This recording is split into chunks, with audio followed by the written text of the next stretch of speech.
Alright, here we go, ladies and gentlemen. Welcome back. This is CCT. It's Season 2, and it's Series 7 for South America this time. I'm Anders. With me is Ted. Ted, how are you doing on this evening? I'm doing lovely. You say evening, by the way. It's an early afternoon, isn't it? It's it not is. Evening. Yeah. Okay. It's gonna be an evening in a couple maps time. But yeah, I'm doing wonderful. It's evening man. somewhere. I'm always. Yeah. You know what? This is a really fair point. And somewhere it's morning. So good morning, good day, good evening to every one of you, depending on where you're watching from. But yeah, I'm really excited. We get to watch some South American Counter-Strike. Is always nice. There's a couple familiar names as well. It's not all coming out of the jungle, as I like putting it out there. It's not the craziness of the main Swiss. So I'm really looking forward. We get to watch art play, which is always exciting. Yeah, I mean, some of these teams we don't necessarily know that much about, but obviously for Fluxo, that's going to be our first game. We're going to have a little bit of a sense of it. They're going to be playing Yawara, and I'm excited. I look forward to seeing how they're going to be playing and a little bit later on at 9C and Odic, and kind of keeps on going. Red, Canet, Solid, Fury, female, and players, which I have no idea what that is, but that's going to be later in the evening. You and I, Ted, we're going to be covering the first two set of games here, so I'm excited. Obviously, you and I sometimes end up talking about Counter-Strike, just off the broadcast as well, and I think we played a couple of games too. So I'm looking forward to asking you a bunch of things about the game itself. There's a bracket that we're going to be looking at here, so we're getting into the playoffs right now. Any particular team that stands out to you right now you think could make it to the semis or even win the semis? Ooh, okay. I think there's a couple big names, and there's no two ways about it, right? You're looking at the left-hand side of the bracket. You're going to be pointing out teams like Bestia, 9Z. I guess are the two big sharks on that side of the bracket, so to speak. Sorry, sharks for the joke.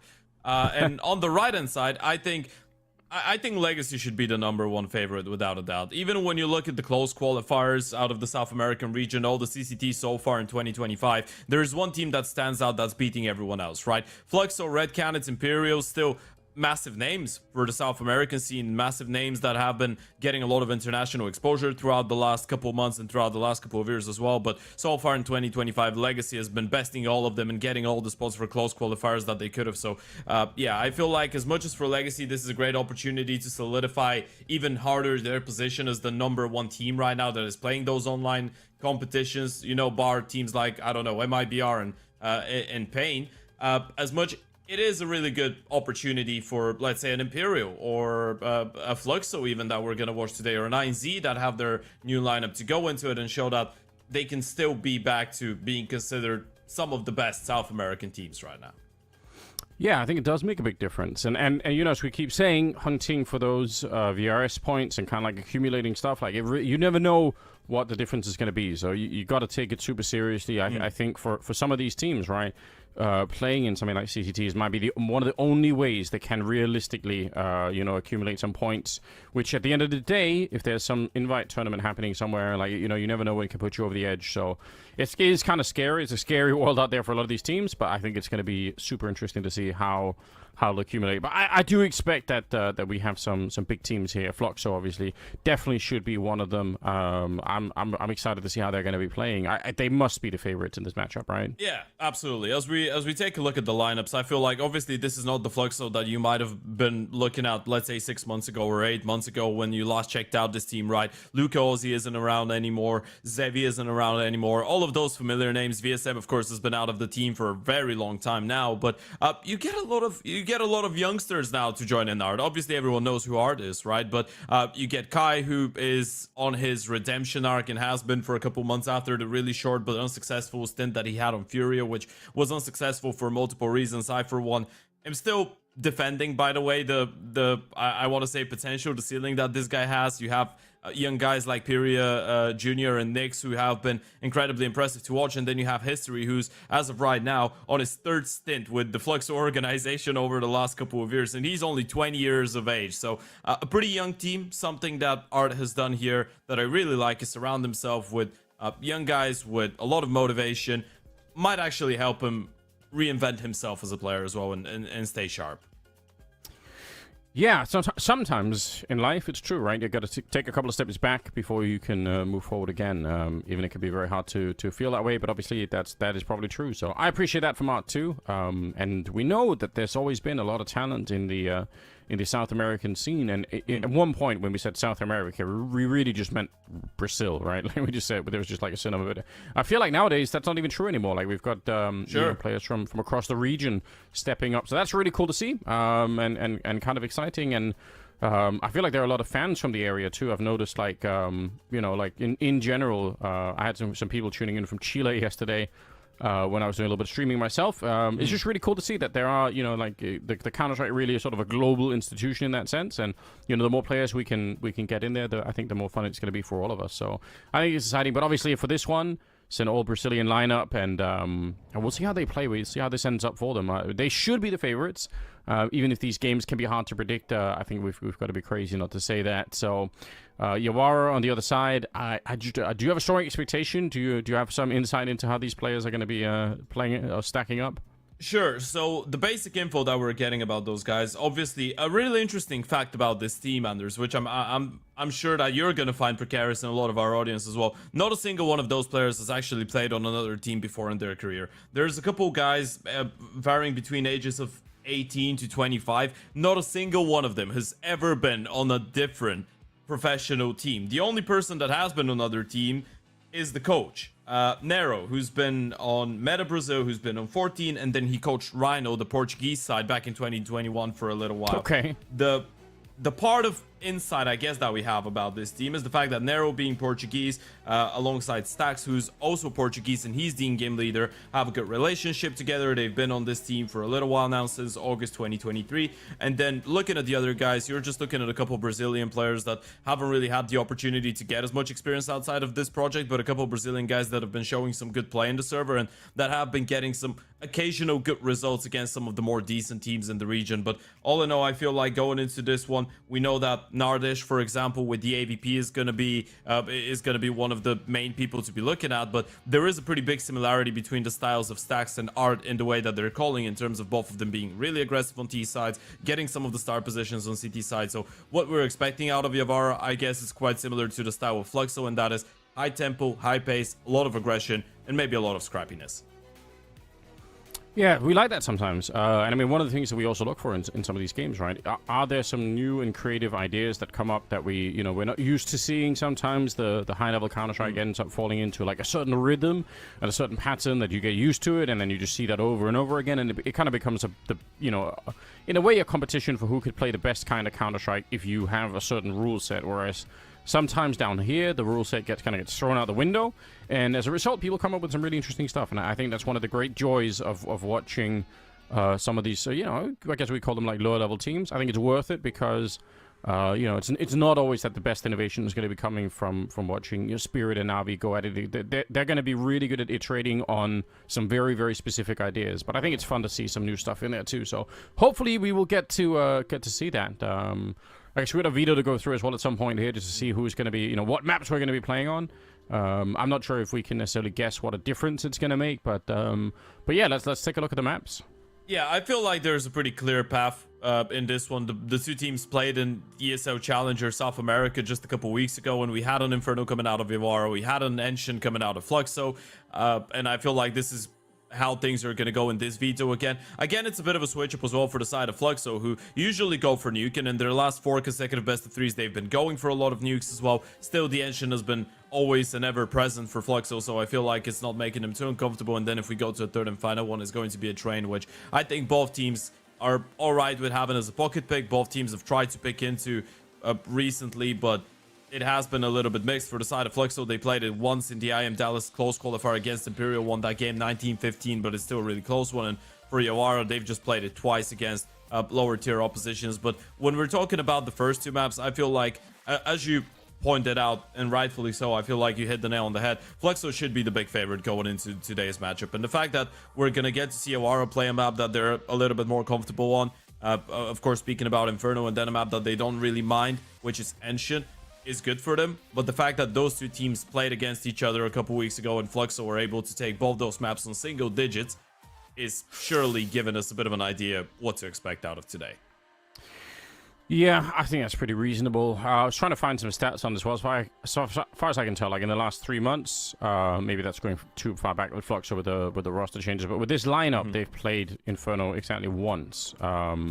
And then for Yawara, it's 5 maps as far as I can tell with this lineup in the last 3 months. So, they have a little bit more maybe routine on it. But again, like you said, that is not always going to overcome the individual player difference. But I believe we are going into the game. So let's just get locked and loaded and get into a bit of Counter-Strike here for the South America region. I think it's going to be great fun. We'll see Inferno coming up first here. So again, big welcome everybody. We've got Fluxo versus Yawara, and it's going to be on Inferno to begin with. So see how this one plays out. We are going to be seeing an early split. I feel like it's either always like a sort of like a more stacked B bomb side, or you play almost just one person on B in these rounds. But I guess they're actually going for a very spread out default from Fluxo. That's curious to me.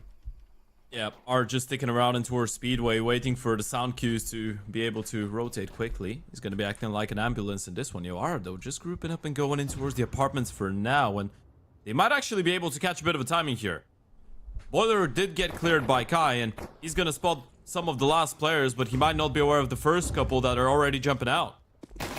Hicks on the hunt here. Super dangerous stuff, but he does get stacks taken down. At the same time, they've kind of lost the bomb side behind them, so with no defuse kit in play, it's actually kind of a big deal. You can see they're rotating down. It's going to be a while coming up Banana as well here, so even if they get that kill in a 4-on-5, this is a very losable round, especially now that Nardis is taken down. Art keeps on going. Close range. The Glock is just so devastating. He's back for more, but does finally get taken down. 3 versus 3, though. And again, that bomb is ticking so much faster than it seems. 10-second defuse in this round. They've got the smoke. I don't think it's going to really help them. And yeah, they're trying to do the best they can to clear the bomb site, but the crossfire is absolutely overpowering here. Nice USP shots coming in, but at the end of the day, even with that headshot, it will not make a difference. Nice triple, but it will still be the T side to take the victory. The force buy is coming through, right? Pyro was able to find a triple kill, so he's going to have enough money to put himself on an M4. Fluxo's not going to have a bad investment going into the second round, and sure, you hit the nail on the head there. The fact that you get the bomb side still means that you're going to have the advantage. Fluxo, that was an incredibly doable round. It all comes down to Nardi's being able to find that double kill in towards the apartments. And even with that, Fluxo were able to find all the kills. Some really nice shots coming out of Pyro, but as you said, no kit equals no party. The buy will come through though, and bar that 1 M4, they're even gonna have a FAMAS in the hands of Kai. I think Nyx was the one to take the hit to drop it over. He's gonna be playing a naked 5-7. Yeah, I don't hate it. It can still obviously be very dangerous. We feel like it's a conversation that comes up almost every single series that we're seeing, like the 5-7. How good is it? And the answer is always really, really powerful. But on Inferno, maybe even more so. Yeah. It is too good.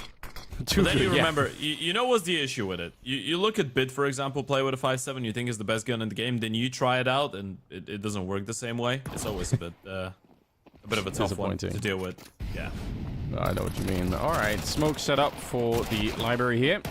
Actually a pretty decent kill with the FAMAS, but maybe a little bit too quick to try and rush in there. I feel like Fluxo, if they were going to swing to take that fight, then you got to try and coordinate that so it's all at the same time. Again, the problem is no diffuse kit, and it's Inferno, so we expect to be saying this a lot, but it might be better to save, like, just what is what happens.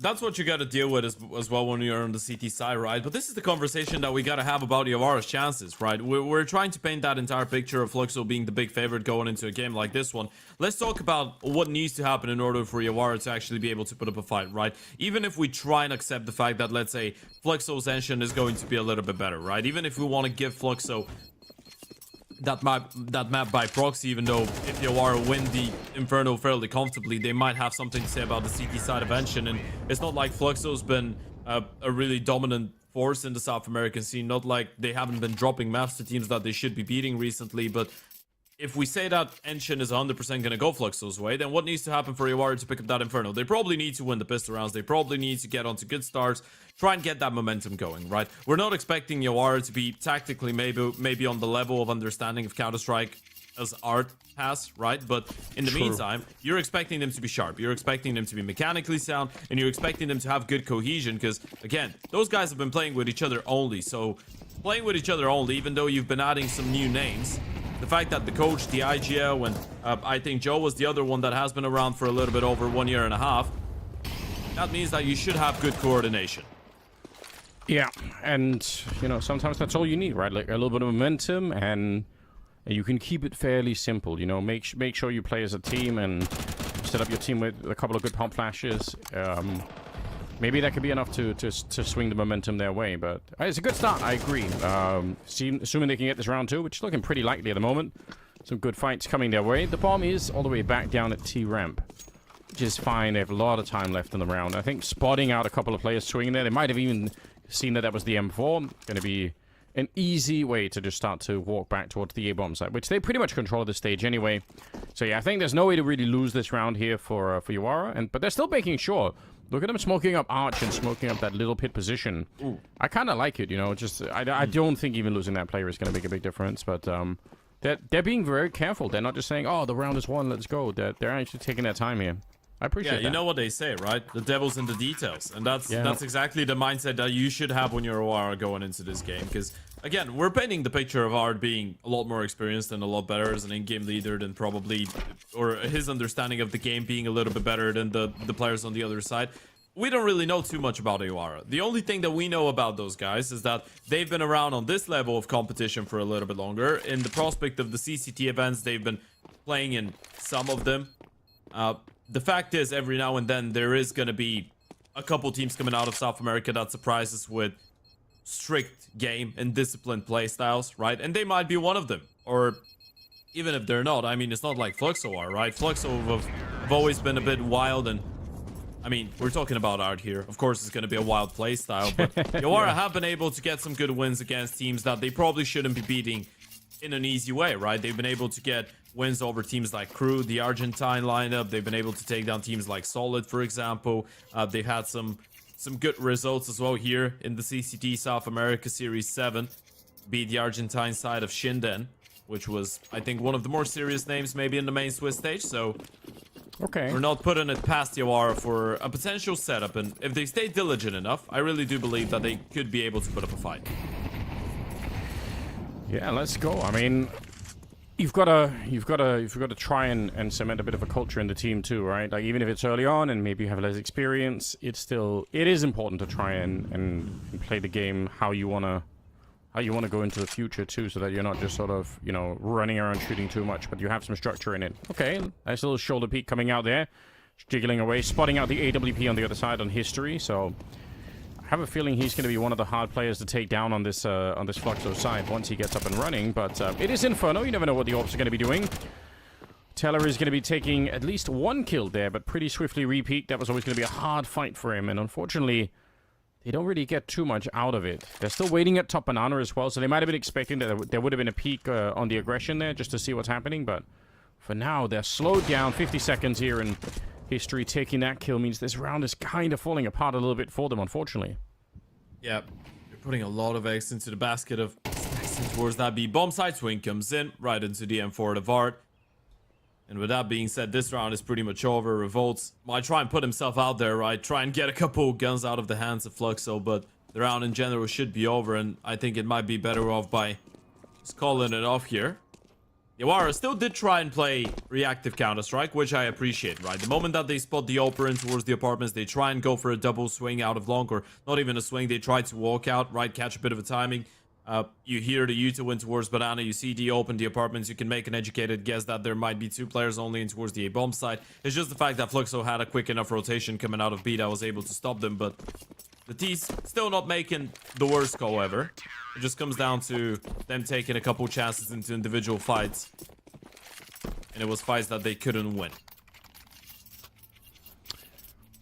Unfortunately, also giving over quite a few AKs there, 3 to the CT side, so it's always a bit rough to see, but yeah, I mean, I like the idea of trying to attack that arch position anyway. I think it's sometimes a little bit underutilized. I think you can get, obviously, we've seen how much you can get away with if you can get any of the T's into arch, into the CT spawn. It could be super fun and interesting, so it would have been worth it if they could have converted that fight, but it didn't work out this time. Early grenades onto Banana, double HE to the bottom there. So kind of a big tell for Yawara that there's going to be quite a few people at the top of Banana, but they don't really care. They're just going to be powering on. There's actually one man pushing back 3 at the top of Banana at the moment, so That's pretty cool. Good job so far. They get a little bit of control there and force the CTs to play a bit blind. They are going to smoke it off, but if they don't re-peek it, they don't necessarily know. And look at the timing here for Yawara. If they push right now, they're actually going to beat the rotation that's coming in from the B bomb side. That could be everything that they could want here.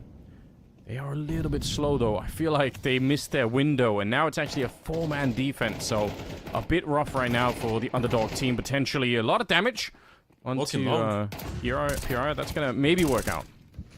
Yeah, look at the long walk. I mean, sure, you lose Telly right now, but you can just go back and split B. Art has no clue. I mean, sure, he might think that there was a timing like that, but he's missed 2 players. I don't know if they're gonna be aware. Sure, history. He's gonna be looking towards his back, but if you find the first kill, do you really believe that there's a second coming in from there? This round is still going. Yeah, it's absolutely on. Plenty of time. Just one player to take down towards the church. Oh, unfortunately, Key's going to be taking down Revolts and history. He got the memo. He got the sense that something was up. I think you're right, though. Like, right all the way up until the end. There was a really good chance there that they could have still found a way to, the minimum, get the bomb down, but maybe even more so. That's such a shame.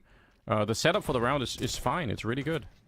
Yeah, I think they might have lacked a little bit of decisiveness in a game like this one, right? And this is the normal thing that you would expect out of a team playing up against Fluxo, knowing that there's a lot more experience on the other side of things. As you pointed out, and rightfully so, they reacted really nice. They felt like they had finessed them, right? If they pulled the trigger on that A play a little bit earlier, they might have been able to actually take the bomb side by storm. You push Fluxo back from Banana at the start of the round, but you did see that they still intended to try and fight for it. You hear the Yob fire a shot, you see all the Yuto, you make a guess that there's going to be 3 players in towards that Banana area, you scale up middle really quickly, you make your way out of brackets. The only thing you had to do is just go for that A play, of course. We know that. They didn't. Not for sure. They were quite close here. A couple good ideas. Unfortunately, couldn't really convert them into rounds. And Fluxo now we're building up the cash, the momentum as well. Yeah, they are starting to get there slowly but surely. Actually, quite a lot of money that they built up right at the beginning. So, I've had a bit of a theory, Ted, for a minute. Like, I don't know if I'm gonna ask you to take a look because I don't know for sure, but I went through a lot of data. You know when people pop flash the corner of the top banana position from the CT side to like retake top banana?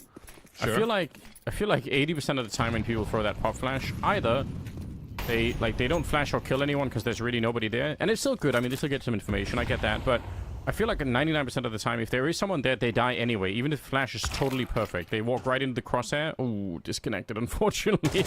But yeah, I feel like people know how to pre-fire that position. So even if you flash them perfectly, you still probably die anyway. Are we not getting a reset? I don't think there's been any damage done.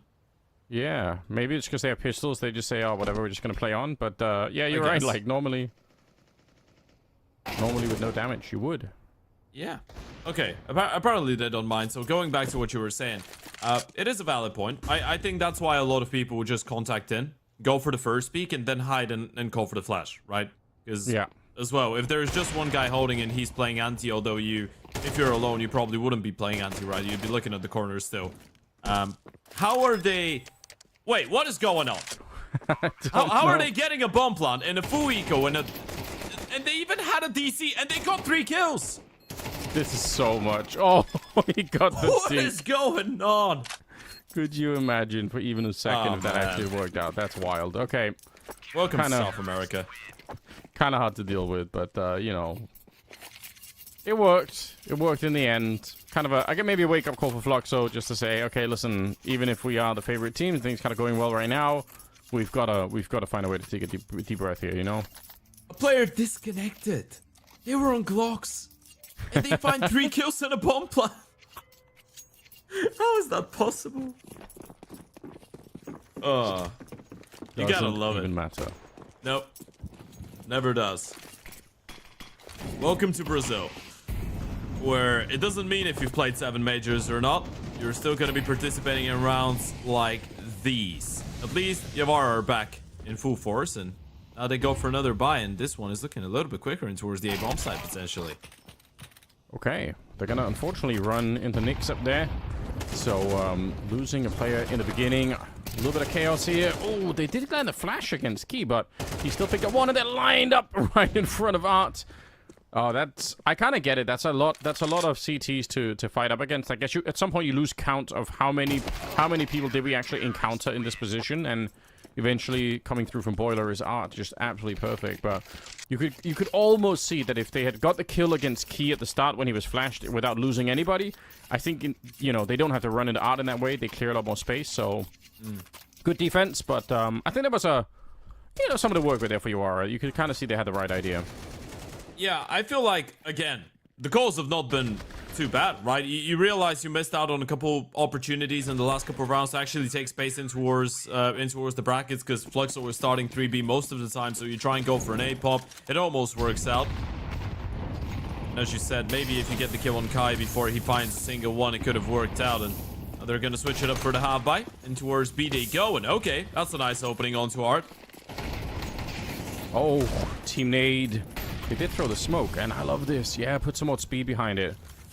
Surprised to see them stop for the incendiaries. I've started to tell people, listen, incendiaries aren't in real grenades. You don't have to, don't stop for them. Just keep running. They don't do anything. They don't do any damage. Just boost up into it. That's so crazy.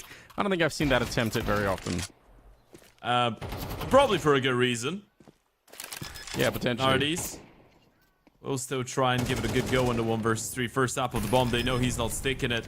Might as well just stick it, by the way. Secure the money. Try and get much needed finances going for the next round with a maximum loss bonus. Unfortunately, Kai will put an end to it. 5th round on the board for Fluxo. 3 players surviving. Another triple coming out of Kai, by the way, who's already on 9 kills top of the server. Yawara will have the money to go for another reinvestment now because of the bomb plant. Sadly, this is another one on the board for Fluxo. And it feels like they're getting a little bit of momentum. I say a little bit, and then I looked at Art and Period Junior's money, and I realized it's not a little bit, it's quite a lot. Yeah, they're doing a really, really fine job at the moment, aren't they? And again, it is what we kind of expected, so we'll see if there could be an interesting change coming out here from our T side. Early smoke down towards the middle. I like it when teams, like a lot of the times the CT will throw the smoke just to throw an 8 grenades behind it, and you see the incendiary. I don't really want to see incendiaries thrown like that. I just think it's a waste of time. But HEs, stacking up some nades there could be really sick. And they are taking a lot of space right now. Art looking to get caught in the middle of it, but he is kind of ready. Zhao, it's a bit of a shame. He should have probably won that fight. Art spins around, gets one more, and is looking for more headshots. You see just a mechanical difference. That's 4 headshots for Art. He's absolutely ripped the enemy team apart. That is the problem, right? Like, you might have strats, or you might have something, but like you go up against a player like Art, and what does it matter? Yeah, that was probably the main concern as well for the Yawara team. You're going into a playoff game against Fluxo, you know Art is going to try and get away with some of those aggressive plays, and you know that mechanically at least Fluxo are going to have the upper hand in a game like this one. Try and keep them at bay for as long as possible. Try and be as diligent as possible. Leave as few open doors as you could, but now Fluxo have started running in, kicking the door down as well on the way. Art with a 4K like this one, and as you said, it really helps the momentum of the entire team, leaving the open a 1v4, Bump and T-Spawn. At this point, I'm not really sure what he's playing for. Even if you get that kill onto Art, and you won't do it. It's an ace coming out of Art. Easy 5 kills. That's a lot to deal with, what can you say? He didn't even start that well, right? He kind of got caught in the smoke here. It was probably not the most favorable fight for him, but you could round coming in from Fluxo and making it a quick 6-3 in their favor, moving to round number 10 here. And yeah, I mean they're gonna be able to buy something in this round. They kind of have to, don't they? Yeah. Especially after a round like the previous one, though, it might be a little bit hard, right? Because now you're seeing that Fluxo are not really against going for those aggressive plays, and I guess this has always been a trademark for Art. An interesting conversation that we could be having. Of course, there was a lot of, I guess, lineup changes for the side of Fluxo since Art has joined. And even for guys like Pyria in history, for Pyria especially, he was brought in September, played for a couple months. He did get removed in December, and now he's back on the team again. So there's been a lot of back and forths going on, but initially when Pyria joined the team, Art was even taking a little bit of a hit role-wise, right? He was not going in first on T side, CT side-wise. He'd give Pyria a little bit of space as well to try and set him up for being the star. And sure, Pyria and Kai are still getting their freedom. They're still getting a lot of opportunities, but it feels like now with this most recent iteration, since the start of 2025, even though Fluxo have played, what, only 20 maps on HOTV. Yeah. Art is back to being the main guy on the team. He's back to being the leader in the way that only he can be. Going for those aggressive plays, being incredibly up in the face and disrespectful with some of the plays as well. Of course, disrespectful in a good way.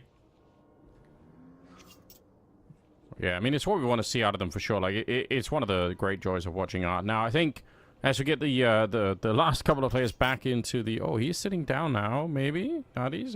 Are we getting him back? The camera froze. That can't be a good thing. Yeah, but let's go for maybe a real quick break, and then we'll be right back with the action when we get everyone back on the server. Stay tuned.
All right, we're back once again. We've got all the issues sorted out. We're into the match. It is Fluxo versus Yawara, and we're on Inferno. So first map of the best of 3 here.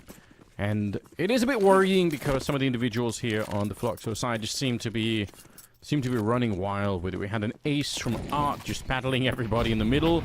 Bit of a failed grenade here, but we'll see if Yawara can pull something out. Like 3 rounds, it's a decent start in terms of the numbers alone, but everyone's a bit worried of how far it's going to be going. Art actually in a lot of trouble here, and he is going to be dead. So he kind of half committed to that fight, but not really, and it got him killed.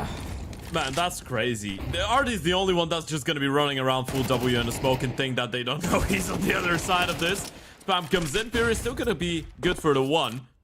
It is a good exchange, though, out of Yawara. Going out of A, though. Nyx hasn't really moved the muscle. He's going to get a freebie on the first one and the dink onto the second. Okay. So something to work with here. 2 versus 3. Obviously, low health on 2 out of the 3 players can be a bit troublesome here. Key's going to walk right into the shot. Revolt's just stopping kind of at the right position. Will end up working out in his favor. It's going to be a bomb plant here in history.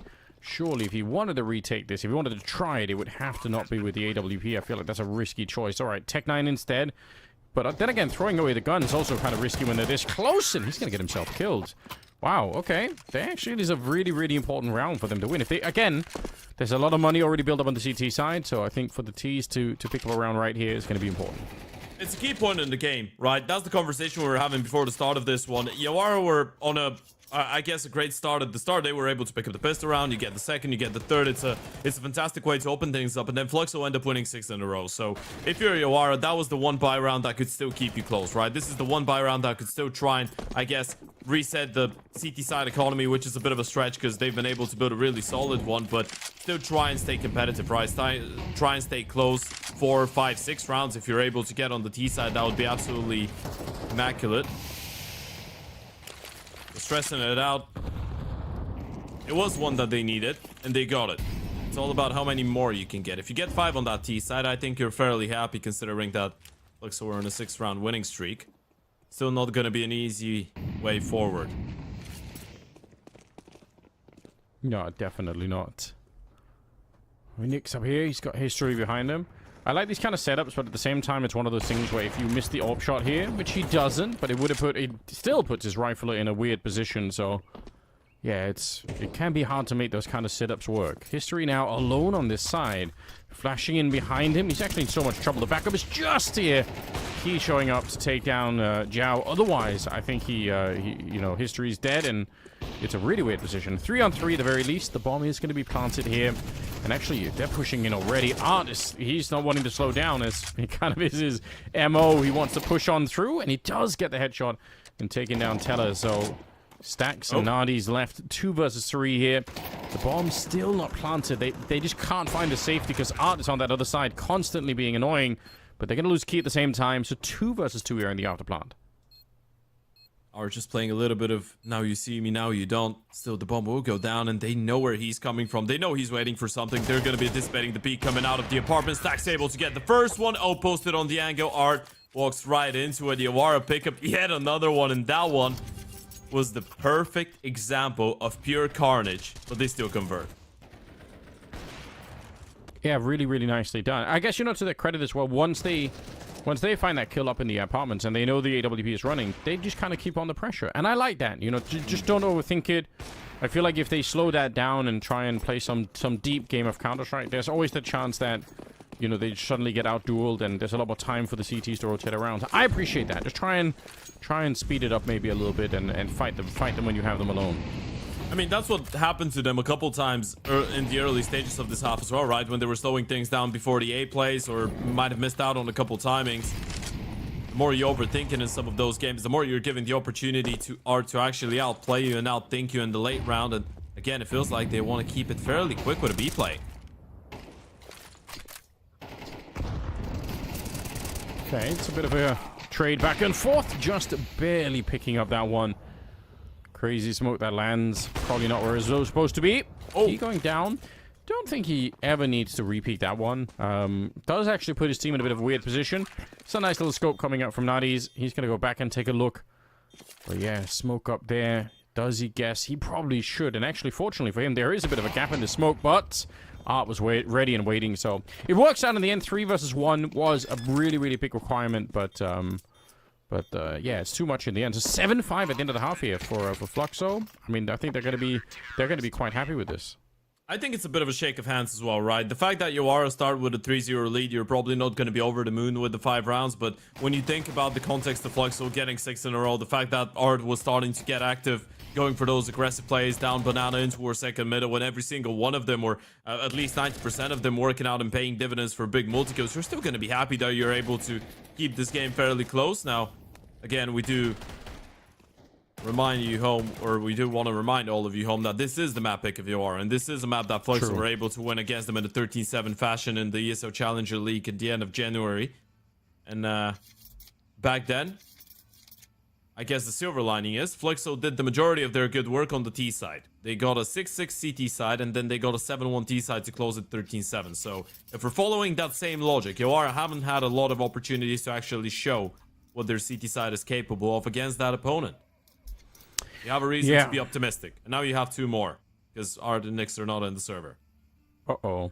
Yeah, I did notice that they had an absolutely wild time of it on the T side of Inferno last time around. It was kind of crazy. Art ended up with almost like a 3 KD or something on the T side. It's outrageous. So that might not be exactly easy to replicate. I'm gonna assume that Art won't do that one more time, but still.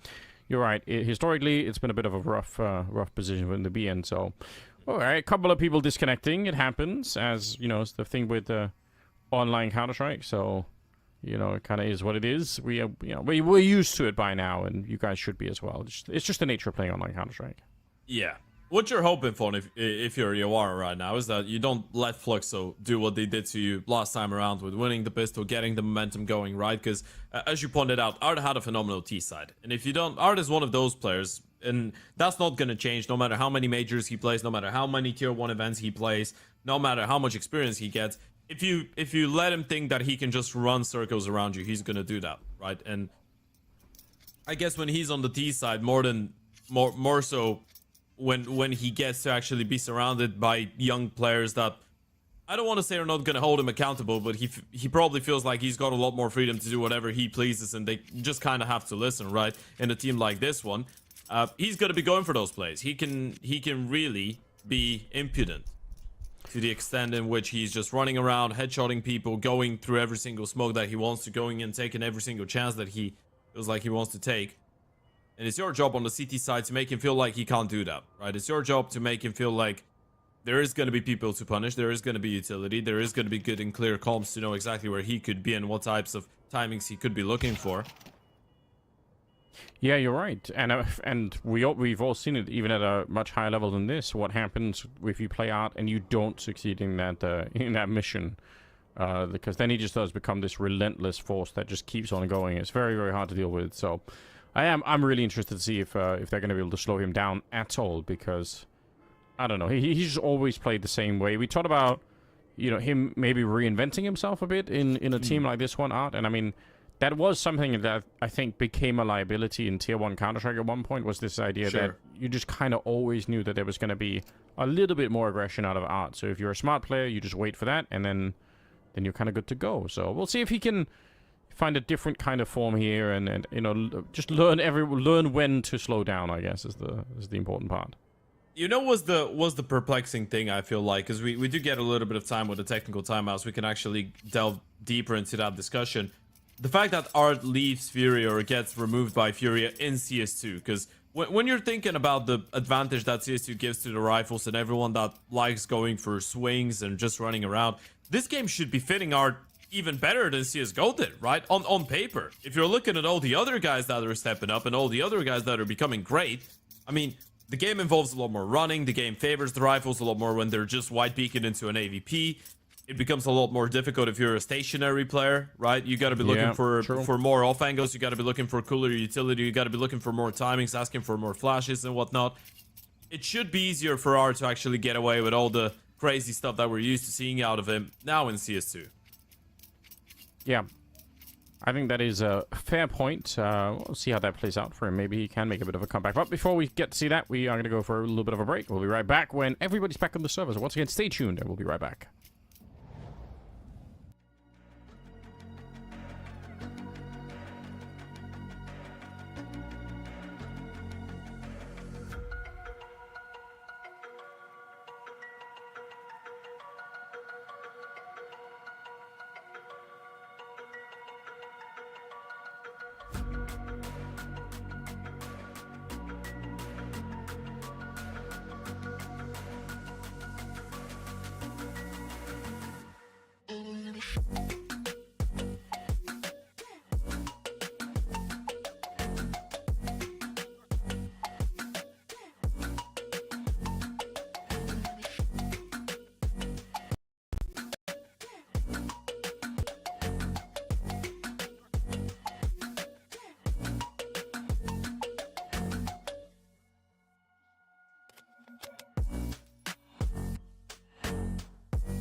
Do I wanna try? Can I let it go?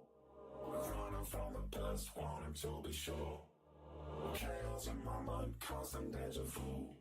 But every time, it comes back to you.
All right, we're back once again. Ted, how are you feeling?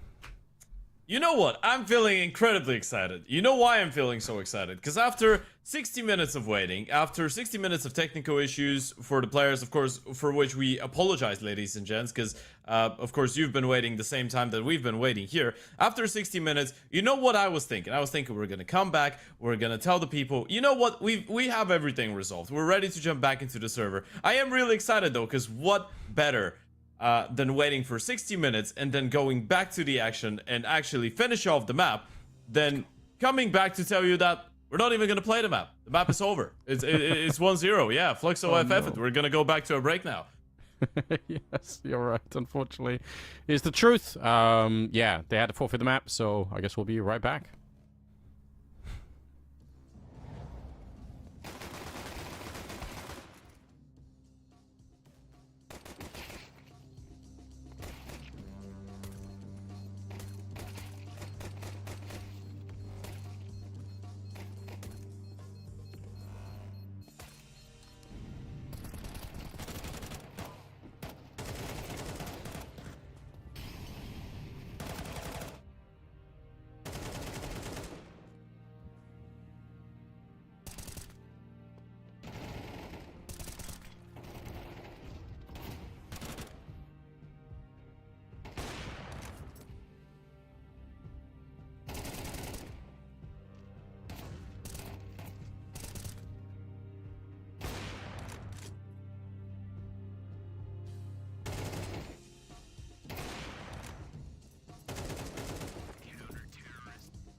All right, we're back once again. So, a lot of chaos, a lot of confusion, but apparently we have found a way to forward the game. So that's good news. Obviously, the first map is down and out, been forfeited. So, it means we're going to go into map number 2. Ted, let's cross our fingers and hope that we actually can watch some more Counter-Strike, because we're kind of enjoying that.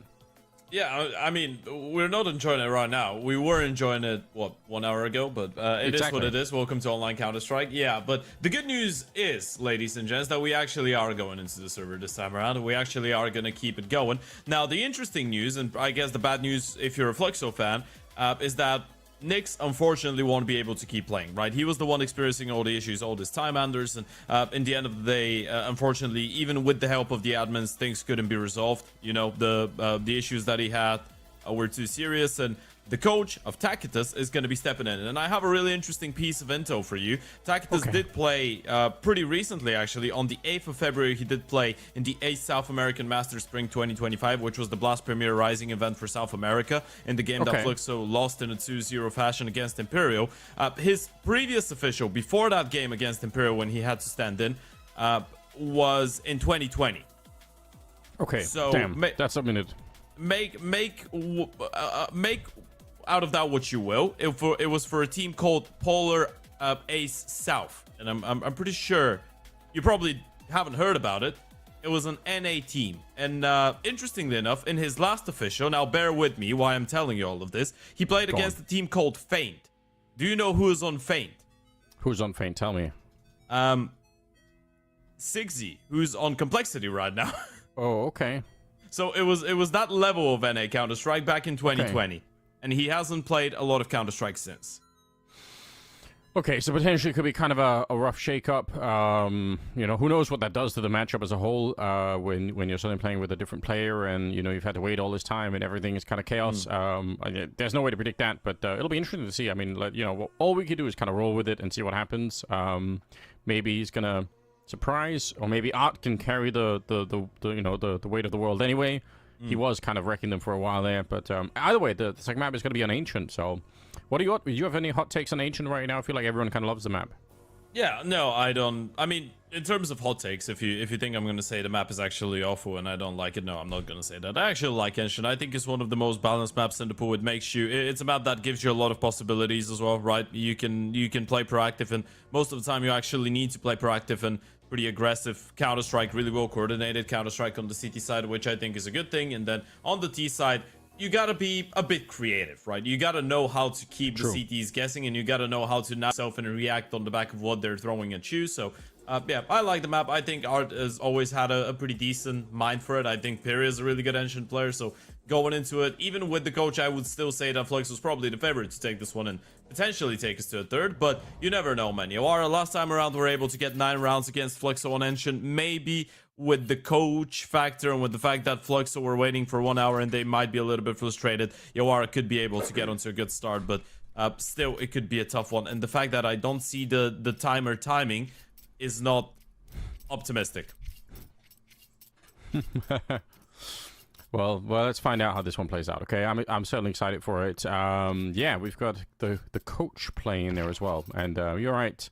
Oh no. No, man, come on, there's no way. Oh man, listen, I'm gonna be honest. Obviously, you know, Ted and I don't control the disconnect. If I did, though, this is kind of the kind of joke I would play. I think it's funny. I'm just waiting. I'm just waiting for someone to come out of the wardrobe with the camera and say, "Hey, you've been pranked at the newest episode of our show." Yeah. Yeah, you are like, how many disconnects can we have before the casters lose their mind? That sounds like a brilliant idea for a game show. But yeah, I mean, once we get him back on, we should be good to go.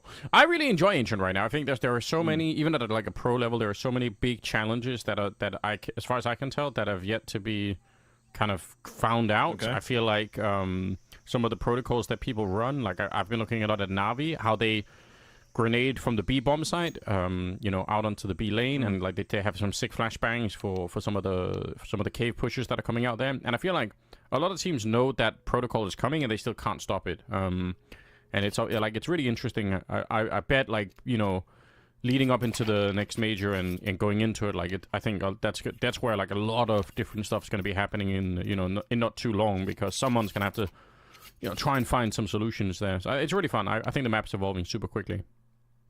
Yeah, it definitely is. I think it is interesting as well, because if you're making sacrifices and obviously you're taking all that utility, you're doing it, or utility damage, you're doing it with a purpose, right? Because if you avoid it, then you're giving the CTs access to areas that you don't want them to be in. So it's like a bit of a chess game. But with that being said, we're gonna get into it, folks. Would you believe it? You're actually here towards some Counter-Strike, and Fluxo are just gonna send it in with a B rush for the pistol, and there's only one player here, and that one player is already dead.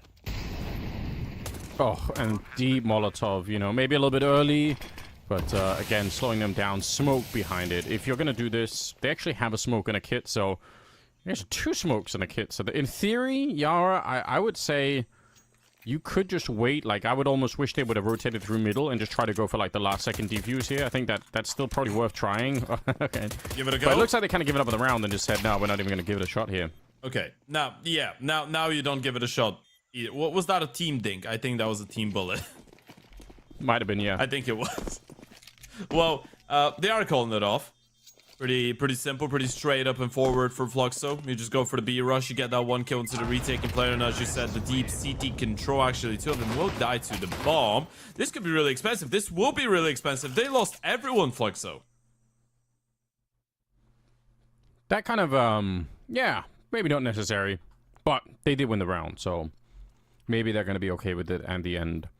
I think, especially on a map like this one, right, where the bomb radius is so big, I feel like sometimes the T's are a little bit quicker to try and run away from the bomb site. So if you stick around, sometimes you can actually get some really nice smoke diffusers on the map. I think we've seen it a lot, and you know, you are, I would say, like, why not try and do it? Why not try and mix it up and make it a bit different? But they did buy into the round. 3 MP9s, 1 M4A1, and even a 5.7 here. So curious how this one will be playing out. Revolts is trying to go forward. He should get caught here. Actually, he's been spotted already, but Tacitus is going to be falling back. He's a little bit worried again. He is standing in here, being the coach, so I can understand why he doesn't want to take too many fights on his own. Yeah, he's still able to get away with a kill, which is not too bad, especially with Piri being there for another one, and in the meantime will deal with stacks in towards the cave. So with that being said, you spotted the M4, you've been able to deal with 3 players. You're probably just going to take all the space that you can in towards the B bomb side, and like Telly D isn't their excellent nickname, by the way. But he will be all alone, and I feel like Piri right now being down to 6 HP, you can just send forward on a scouting mission. The moment that he goes down to the M4, they're just gonna group up and go B. Ooh, okay. A nice kill for history. Gonna make a big difference. Pushing all the way down, super aggressive. I mean, maybe not a lot to fear, but that is pretty wild. I think that's Key just pushing through. He was like halfway running through the Molotov, through the smoke as well. Gonna isolate this player, and he will win the fight. So, well done. Super quick start here for Fluxo, and so far so good. They deny the force buy coming out of Yawara, and yeah, that means it's gonna be a little bit of a boring round coming up. Yeah. No real investment gonna be impossible here. Yeah, you're probably gonna see just Fluxo running away with a bit of a lead here at the start of Engine. We had that conversation before the start of the game, even, which was at this point quite a while ago. But Engine has been the only incredibly solid ground for Fluxo so far this year, and towards the end of 2024 as well, right? You're looking at the 3 maps they've played in 2025 on this map. A 13-9 win over Yawara, a 16-13 win over the Game Hunters, a 13-6 win over the Sharks. They haven't lost the map in a little bit over 3 months. Every single game they've played, they've been able to win either single digits or in overtime, by the way, which is an interesting phenomenon. But a lot of them, they've been able to absolutely dominate their opposition on. And I think it's the momentum that Art carries with him, and maybe the map a little bit as well. Yeah, I mean, I think this is a nice map if you are an aggressive player. We've seen, I think, still, even at a tier 1 level, I feel like there are so many teams that lose the B bomb site just because they take their eyes off that B ramp for like a second and somebody's running up with a tech down or a Mac 10. It actually is like my main complaint when I'm watching some of the tier 1 teams. Sometimes you think, like, why? Like, that's your only job is looking at that B ramp. But every once in a while you see it, and yeah, so if you're somebody like Art and you like that, and obviously in the middle as well, if you could be very aggressive, that could be super nice. They build a pyramid, and there's going to be a trade there. Mac 10 goes down. Not really that important. It's going to be another round for Fluxo, and they will be satisfied, I think, with this kind of a beginning. Art still recently hasn't even done any work. He doesn't have to. No, absolutely not. And now you have 2 tactical minds in the server. By the way, I just wanted to say, I think it's an absolute excellent nickname to be a coach and name yourself Tacitus. You know? Is that some Roman emperor? Listen, my history education is terrible. The word sounds like tactical a lot. Oh, true, fair enough. Yeah. I feel like it is a Roman historian and politician, but not an emperor, as far as I'm concerned. Okay, fair enough. Okay, but Tacitus, nice. Yeah, but you're right. was a really intelligent person in his time. Okay, Good. Yeah, you're right, though. You're not wrong. That is, if you're going to be a coach, that's not it's actually not bad. He maybe role-playing a little bit, but, you know, we'll give him the... Yeah. Give him the He was a benefit of the great doubt here. historian. And definitely wasn't a 25-year-old Brazilian that's the captain or the coach of art. But he could be. Well, maybe he will do even bigger things, you know, maybe in the past. Other historians will look back and they'll say there was an amazing coach and also some kind of Rome a long time ago. Yeah. Exactly. Oh, nice flashbang to set it up, and yeah, it's going to get them a couple of kills there. They'll spot out the last player, and that's actually a huge round here. Again, if we're looking for like the upset story for Yawara here, this is how it has to start, right? The first buy round, you lose the pistol, fair enough, that can happen, but you got to get into the game really, really early on. You can't let Fluxo go on a bit of a run here. So I would say like winning the next 3 or 4 rounds here is actually pretty important for the CTs to really make us believe. The bomb is on the other side, so I think he's just hunting for a couple of kills here. I doubt if he's going to be able to do anything in the 1 versus 4. Might be better off by just saving, by the way. He's got a Molotov, he's got a flash as well, holding on to the Yuto, holding on to the AK-47 is not going to be that bad of an outcome for a round like this one. But yeah, as you pointed out, Yawara are going to be pretty happy with getting that clean of a first gun round. You keep 4 players alive. It was a pretty clean execution as well. Almost the teammates, by the way. A lot of people getting kills. An open the server as well for Nardes. I think that's what we're going for, right? Nardes?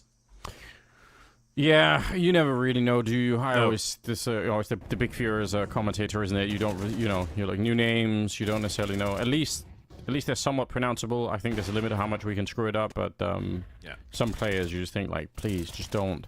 The worst thing, this is like an American Counter-Strike thing, was when they spell their names backwards. That has to stop. Yeah.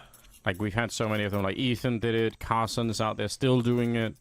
Cutler. It's just too much. Yeah, Cutler as well. Like just stop doing it, guys. Like Yeah. I had a similar Speech one, situation with Mia from NIP Impact a couple days ago, because her nickname is AIM, yeah. and I didn't know her name was Mia. That's what I mean. You know, it's very confusing. Just, you know, gotta get rid of it. Oh, here's Art in the middle. Actually got one with the headshot, the other one with the Molotov. I think Revolts is very flash there, and they get Noddies as well. So, just like that, it'll be a very, very quick conversion. And actually, the Bob? oh yeah, that would have been funny if they would have forgot about that. But yeah, I mean, it was looked like a decent mid protocol for Yawara. They had like 2 people at the beginning, and they had 1 pushing out of the cheetah cave. So I like the attempt at taking mid control, but they just got punished a little bit there.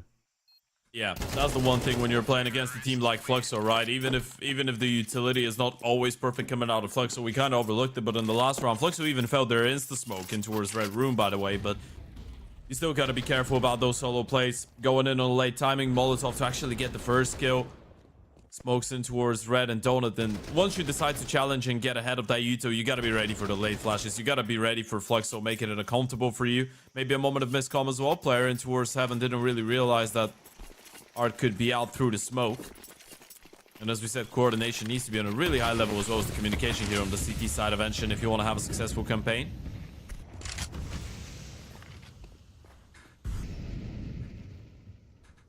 Yeah, so unfortunately, not a lot of money to work with. Like I said a couple of rounds ago, they need to go on a bit of a win streak here on the CT side to put some pressure on it.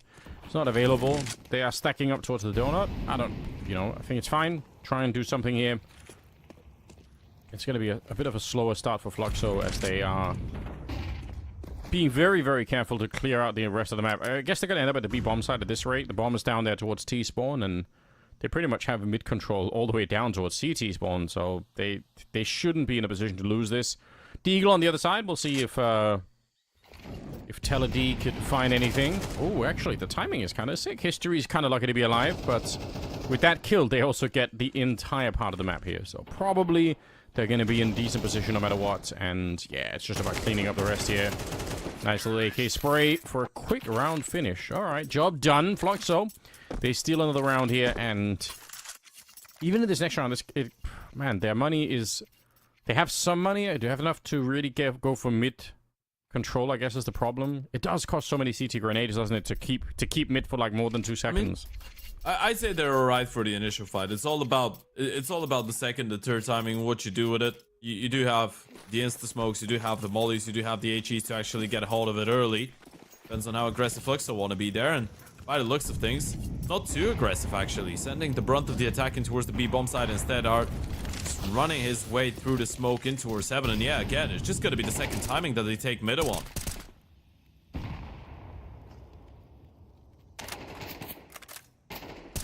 Stacks.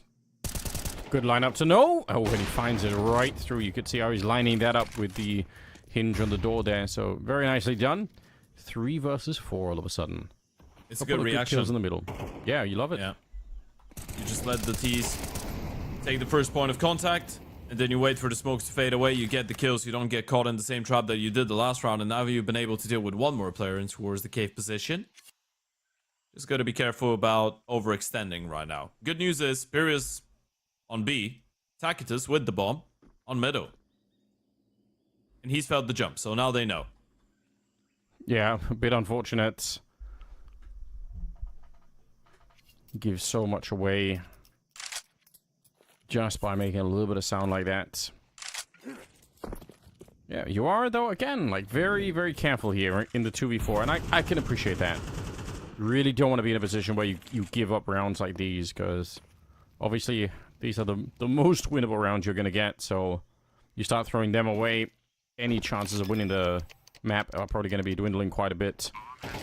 Bomb planted here.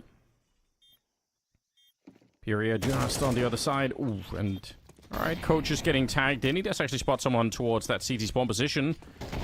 Early grenades are coming in for the retake here, and they're going to isolate that position, no problem. Going back for it, though, should be no chance here in the 1 versus 4. He's already so low on health, so nicely done. They take their time, and they're going to be able to pick up the round. I kind of like it, you know? I feel like they do still look like individually they might be outclassed a little bit by Fluxo, but I feel like as a team, you know, I like seeing them slowing down some of these rounds so that they're not just running in one at a time. Yeah, so far we've seen really good reactions coming out of Yawara, right? We kind of praised them for it in the middle of this round, but in the previous one, they go for the aggressive take of middle, and then they got caught off guard later on by the second timing flashes. This time around, they just didn't contest at the start, right? Because they know Fluxo wouldn't. And as you pointed out in the 4v2, they weren't really playing it solo. They were sticking close to one another. Wolfpack mentality, that's the way to go in a game like this one. I think so.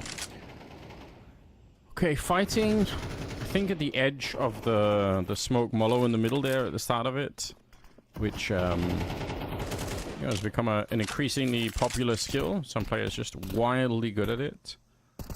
I think Nerds is probably still the gold standard for how to do it on Ancient. Oh, he actually realized. That's a nice peek. Well done. Yeah, even did a little bit of chip damage onto the second player. Art now desperately just jumping around in Fluxo. They've actually, they have no other options, right? Nothing in towards middle, nothing in towards the A-bomb side. They're just forced to go for the B play, but Yawara already have 3 players here, including Dio. Yeah. Truth is, you can still lose this even with 3 people here, right? Because one good entry and suddenly everything is kind of locked away, but we'll see if they're going to be able to or not. Tacitus waiting inside of the smoke here. We'll see. Oh, it's going to be almost fading. Root peeks right back in, and History was actually ready for it.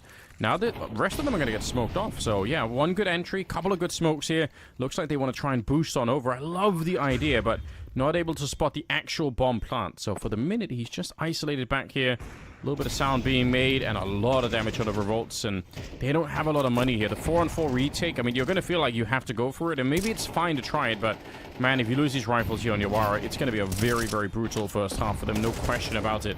Going to get the kill on the coach to begin with. Oh, but the spray lineup is absurd. 2 kills for Art instead, and it's Jiao and revolts. Bomb trying to be defused now. Oh, they're going to blow open that smoke. Oh, it's a 2-for-1 for History. What an absolutely cinematic end to the round. Yeah, and what more can you do if you're on the CT side as well, right? That's what you feel like. Even after you're left in that retake situation, and I guess it all starts from here, right? Nardis, he was posted on the angle with the AVP, decides to actually move around, decides to move away from the angle, and then re-peek into it after the smoke fades away, so maybe a bit of a moment of having ants in your pants there for the Ober on the CT side, and still they were able to make it work nicely with the Yuto, Molly towards the back of the side to force the player into a fight, smoke in towards Ram, smoke in towards the cave. Unfortunate that History was there with the clutch play. Now Yawara, as you pointed out, financially in a pretty tough spot, but an early opening kill could help you out in a half buy like this. Yeah, that is a bit weird. Period. I don't know what he's doing back there. I feel like that's the kind of fight he should be expecting. So, bit unfortunate, but they will still open up on the B-bomb site. Bomb going down as well. Kind of sucks, but that AK might be more valuable. Ooh, okay. Spots one. Gonna be able to chew them up here. Very, very confident stuff, and saving the AK is definitely the goal at the moment. I guess they wanted to see how close they could get. Grenade is gonna get him killed every single time, so they didn't have a lot going into it, but I guess saving the AK would have been nice. They can still buy, so it's not the end of the world here. But at this point, I would say Yawara need to, they need to win this. Make this a 5-7 kind of half. It's not great, but at least maybe there's something to play for. Otherwise, I feel like they are getting kind of crushed here a little bit, aren't they? Yeah, it's a well-placed tactical timeout, and I feel like you can say that you are really giving it a good go, trying to make this one a closer game, right? But as you said before the start of this, Fluxo are dealing with this the exact same way that you would hope that they would, right? Just going into it, high cylinders, a lot of pace, a lot of confidence, bringing the fight to the CTs, and making them realize that even purely individually, Fluxo should be on a higher level, even without Nyx being in the server. And that's what we're seeing right now. Kai with a couple nice multi-kills, are top of the server with 9 kills as well for himself. History, especially with that collateral in towards the B-bomb side, which was absolutely nasty. Pyrrhus had a couple good moments. And for Tacitus, I mean, what you gotta do is to just try and hold your own, right? You don't really need to do anything crazy. And Fluxo might be able to get away with a pretty clean T-side. Oh, great protocols right now for Yawara. Look at the setup here. Deep Molotov landing or incendiary landing. They had 3 flashbangs going over the wall from the B-bomb site as 2 of them were pushing out of the cave. So, yeah, these are the kind of the protocols that I was talking about, where you see them out of a team like Na'Vi. I think on Na'Vi it's JL and Alexi playing that B-bomb site and throwing those essentially very, very similar grenades. And it's so hard to stop. Like, even if you know it's coming, I'm sure Fluxo have been watching Counter-Strike 2, so they know how that works, but even if you know somehow, it's just so hard to stop. That's one of the things I'm so curious about in the evolution of this map, is how will people deal with that in the future? Because like you said, obviously you don't have to go here, you can just stay back, but then the CTs get so much control, and that kind of sucks too. And suddenly, you find yourselves down in a 2v4. History, Ope. Leading in, and Tacitus is there with the rifle as well. That would have to be something quite spectacular coming out of History, and you feel like he can't really afford to miss a shot. First one connects. Are you ready for the second player towards the back of the site? Not quite for the first fight. Now it needs to come down to the refrag, but Joe will be able to gobble up both those skills. So Yawara do get this one on the board. They keep 4 alive. It's a big round coming out of Joe as well. And it's third on the CT side. Anders, you said the magical number was 5 for those guys. Well, now they're just 2 away, and the money on the side of Fluxo is slowly dwindling away. Yeah, maybe it is actually doable. That's really, really nice. And again, having that double setup over on the back B corridor there, very helpful, right? You don't expect to have to check for 2 people, so even if you get 1, it might not quite be enough here.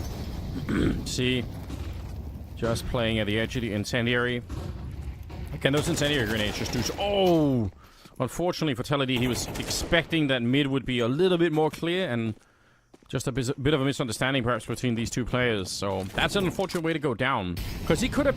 I think he could have swung to peek the other way if he really was ready for it. Looks like it's going to be a bit of an A execute. If they smoke off the donut right now, they could probably go for it. And a good read coming out here. Oh my God. The coach is ready, yeah. I mean, you can say a good read. He is solo holding this with the bomb and the Tech 9. If he goes down, the round is over. So it is a good read. Probably an unconventional one to have when you have the bomb in you. But you know what?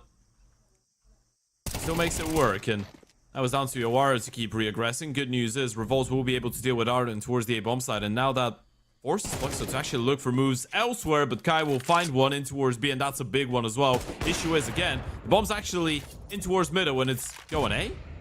No, it's going B. Okay, that's a funny round. Yeah, that looked like there was a hot second there where nobody really knew for sure what was going to be happening. History in a position to get essentially a free kill right before the grenade is thrown, and if they weren't already winning the round, they certainly are now. Yeah, not bad at all. Round number 8 for Fluxo, and fortunately it's a bit of a struggle here. Yawara All right, they're going to be picking up an AK at the end, but it's not really what's going to make the difference here. History with 9 kills, Key with 8, Art with another 9 here. They're really doing well. In spite of, again, playing with a coach all of a sudden, doesn't seem to be really slowing them down that much. No, it's not really. And I mean, from some perspective, you can actually look at this and say, well, you still have Art on the server, you have Perry, you have Kai. We were having that conversation. Nyx has been picking up a lot of the support roles for the side of Fluxo in the last couple of months, right? So the fact that Nyx is the one missing, and of course this is no punches at him, but when you have the coach stepping in, you'd rather have him step in for either the IGL or a support player, right? The most uncomfortable people to replace are, I guess, the aggressive star rifles and the Oper. And when those are still present, and when one of those happens to be your IGL as well, then you're in with a bigger chance, even if you have to play with a coach. And to be fair to Tactus, he's been doing a fair amount of killing so far as well. A lot of the time in key situations when he's had the bomb. He's been carrying the bomb 90% of the time. Yeah, you're right. That is, you know, why not make him do that? Another good Molotov here that Art actually was not ready for. I guess, because normally we'll see T's running that path will be ready to Molotov or smoke out the Molotov that's thrown from inside of the bomb site, but maybe wasn't quite ready for one that was that close to the cheetah cave, so he actually ends up going down. That's a bit interesting. 4 versus 5 here. The final round of the half, and they really desperately need to make this work here. Yawara, they are in some trouble. They do have a lot of mid control, and again, Fluxo kind of assigned to this just one part of the map. They're all pushed up against the corner here. So it's no surprise if they're going to be coming B. Yawara should know that, but can they defend it is another question. We'll see if they're able to defeat the swing that's coming through. History with a nice headshot, and suddenly back into a 3v3, but the flank is coming through very, very quickly. Through the cave, in fact. They've managed to walk around. I think Key is aware, so I think he's actually wrapping around them as the bomb is planted. And that wraparound for Key could be completely devastating here. It's going to be Priori going down. There's Key with a double. They lined up for him, and now it's a 1 versus 1. 10-second defuse. Gets the dink and actually gets the kill as well. Nardis, that's a pretty good round for him. 3 kills in total. 1 versus 2 clutch. And we'll get his team another round. I don't know if it's enough, but, you know, it's better than nothing. Yeah, absolutely. I guess you stay competitive in a way, right? If you're able to pick up that second half pistol round, if you're able to get a couple conversions, you can still give it a good go. You can still at least offer a bit of a fight to Fluxo here on Enshin, because even with that clutch, it's still could be a really one-sided one coming out of Ard and Co. Still, a really good round coming out of Nardis, not only on the AVP, but on the rifle, apparently. He can deliver some kills. He has that early double. Able to play it out nicely against Kai, just baits him out in the middle of the open. Of course, the bomb wasn't planted for him, so a big advantage going in favor of the CT there. But Fluxo now on the CT side. Yawara gets to dictate the pace, and what strikes me again early on is the fact that, or strikes me by surprise, they've invested a lot in util. They've had a lot of cool set pieces, a lot of cool utility plays as well on the CT side aggressively. Let's see what they are cooking up about that pistol round. It kind of looks like a B play, but it kind of looks like an aggressive one from Fluxo as well. Yeah, they're actually pushing super aggressively, including Art. Of course he's going to walk through a smoke. Of course he is. He's also the sole B player, so it's just... You look at it and you think, man, Art, are you ever going to learn anything? But, again, it is his brand, I suppose. We have to give him that. You know, he's sticking true to himself for all these years. And that is something. Nice smokes going down here to really secure that bomb plant. But they are taking a bit of damage. Oh, I say that, but maybe dishing out even more. So 3 versus 3. No kits, but then again, they are very close to when the bomb is going down, so that might not be the biggest difference here. It might just be down to raw headshots from here on out. Yeah, no util either on the retake as well for Fluxo, meaning that you can't really force Telly out in the open, right? He can just jiggle and be a nuisance, just try and stay alive towards the back of the bomb site. Yeah, I do like that. Ooh, look at this, it's a bit slow. There's, yeah, like you said, there's nothing to really flash them into the battle, so just sort of slowly peeking one at a time. Good headshot. But now the kit does matter again, or rather the lack of. 10 seconds is not going to happen at this stage here, so good job overall. Just sticking away, and nicely done, honestly. Again, Yawara, they are the underdogs here, but I feel like they're, you know, every once in a while they're showing us something, making some good decisions, and I think maybe even more so. I feel like they're actually following through a lot of the decisions. Sometimes you get to watch like a level of Counter-Strike where you can tell that they second-guess themselves all the time, and that's actually how they lose the rounds. I feel like Yawara are you know, once they make up their minds, they all commit to it. That's good to see. You know what? You asked me about a hot take before the start of this map. I have a hot take for you now. Go on. Yawara's been playing the much better type of Counter-Strike. Fluxo just has the better individuals. That's the reason they're in the lead right now. We've seen better retakes. We've seen better protocols. We've seen more coordination and better team ideas that have been followed blindly by the players on the side of Yawara. There we They're go. really trying. Nice. All right, I I like a hot respect it. take. Well, hopefully they can level up some of the individual performances a little bit too. Kind of a really nerd angle here from Tacitus. It is so hard to clear for some reason. Like, I don't know why when you're walking through this way on the T side, but you just often don't end up looking. Oh, there we go. Even when you do, it's not enough. The coach knows. All right. No. That's sick. Why did it even bother complimenting? Well, the Pistols, it is. Kai with a hero M4 as well, able to get a double. You see them walking in towards cave against an eco you know is going to be a really difficult one. They might have been expecting a forest buy, I guess. I don't know. You'd still walk cave and it's never a good idea. Revolt and Telly could still be able to salvage this one. Especially with the pistols, especially with the armorless players on the side of Fluxo. Kai is the only one who's got armor, and still they have no kit, so maybe a couple nice headshots later, you could have an opportunity. How crazy would that be? I feel like that should never even be close, but you might be onto something here. AK and M4, yeah, they've already decided. I mean, I guess on the longer scale, it makes sense to do this. But that felt like that was going to be a one round there. Nice recovery.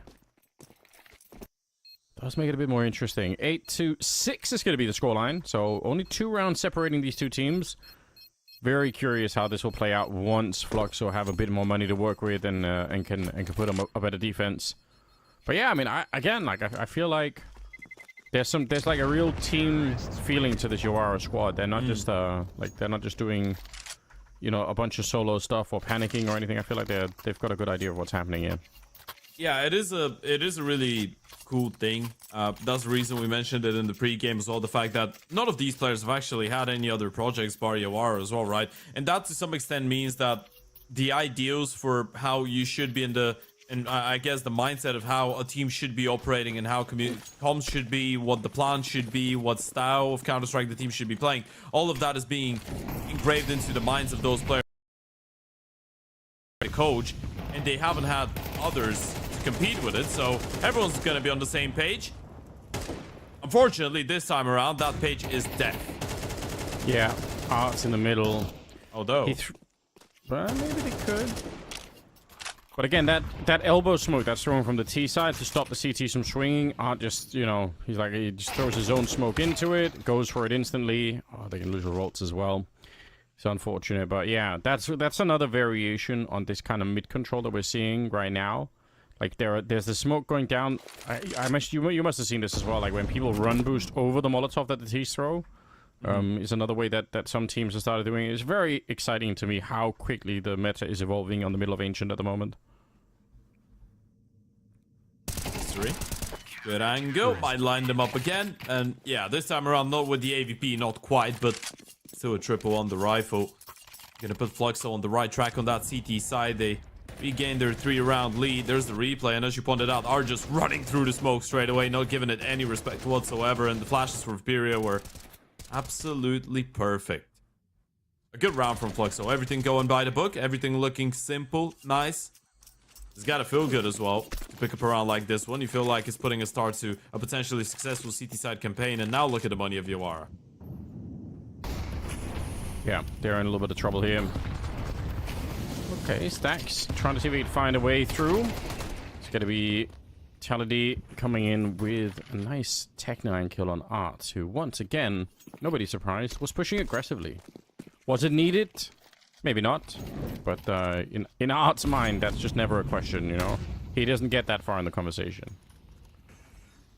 That's why we love him. Viperia. Ooh, nice wallbang to pick up Telly.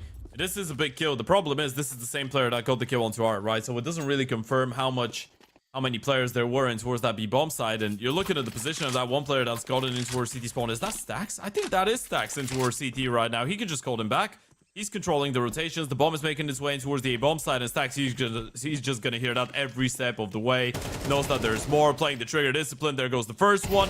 Oh, picked up history, actually able to get the kill, and now they're gonna be anticipating the A play. Can they actually get the bomb planted here? This is... Alright, they're going to be planting a little bit deeper, so they might be okay. Some spam is coming through. Oh, and turning around. Key not ready for it, but History still landing a deep shot towards that donor position. Revolt's back here. No it's way. another great Deagle headshot. 1 versus 1 against Tacitus on the other side. The coach to stand in, and he gets shot down. Nice 1 versus 2, and a very unexpected round coming out from the T side. That's kind of crazy. I can't believe they actually did that. Those are the types of rounds that turn around the games, though, right? Those are the types of rounds that could give you the win. If you're the underdog into a game like this one and you're looking at Revolts, look at how relaxed he is after a round like this one. He's like, yeah, this is just a normal day in the office. Those are usual things for me. The IGO of Stacks plays the situation perfectly, by the way. A little bit unfortunate that he did let the Oprah get out of position, but look at some of those shots coming out of Revolts on that Digo. A triple kill, a 1v2 clutch as well. Every single one of them. He was setting himself up so nicely for. Now they switch up the pace completely. They just rush out there and it's empty. It's free. Yeah, classic timing. Very rare that you see more than even one person on the A-bomb side. Sometimes 0 at the start of the round, so you can get these kind of rounds in where you get the bomb planted and you're just ready to go instantly. And honestly, Fluxo might just already be thinking about exit kills. Just set yourselves up to try and make this the most expensive round of all time, but you're not going to try and retake this one. You just don't have the kit or necessarily the firepower to do it as well. I don't think you want to risk it either, right? Money's incredibly low, right? If you lose those guns, you're going to be on an equal in the next one. Better just, you know, call it off, try and get the kills, have something to work with in the next one, but you are going to be winning an 8 here. Wow, okay. All in the middle. They actually do a fairly good job, but unfortunately, they lose a couple to the bomb. Oh, no. That is outrageous. Otherwise, you know, potentially a great position to be in, but here we are. Yep. You know what's the crazy part? If that was Anubis, by the way, they would have been perfect. They would have been fine. Yeah, that's true. There's a bloody 20-meter thick wall between them and the bomb site, and they still die of the explosion. It's so crazy. I feel like even to this day, people underestimated left and right. You know, you know it's going to be a problem, but yeah, you still don't really see it. All right, here we go. They actually Another have a very quick one, but this time Key is in position. That's crazy. Couple of good kills for him. That slows it all down, and Fury is going to be in the middle. He's going to say, all right, you know what, actually, they're coming this way. Tacitus is going to get into the corner. He's got the 5.7. It's a perfect pistol for the job, but not quite able to get the headshot, unfortunately. And they've been running this whole way. They just never slowed down. They just kept on going towards the B-bomb site. Up at the corner here. Not going to get anything done as the bomb does get planted. 3 versus 3. Oh. And a nice headshot. My God, right through the takedown history. This could be where they not just tie up the game, but again, take all the money away from Fluxo. This is kind of an outrage. Art's going to be going down, trying to see if he can find it, and that's 3 kills. Almost all of them for the smoke. 4 in total for Teledi.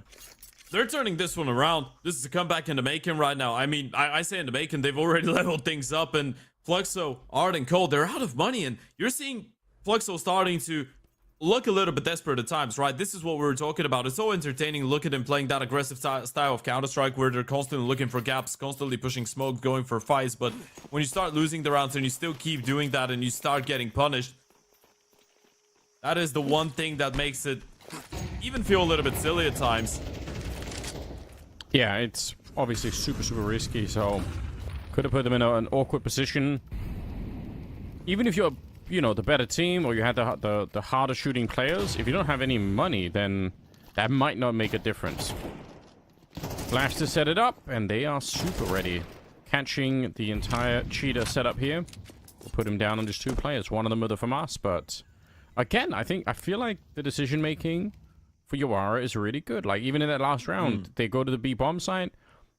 I mean, maybe they're a little bit quick. Maybe that could have been scary. But again, I appreciate the fact that they're all following the same command and nobody's kind of second-guessing anything. That's kind of rare sometimes, you know? Yeah, it really is. It really is. Especially if we're talking tier 2, tier 3 Counter-Strike, right?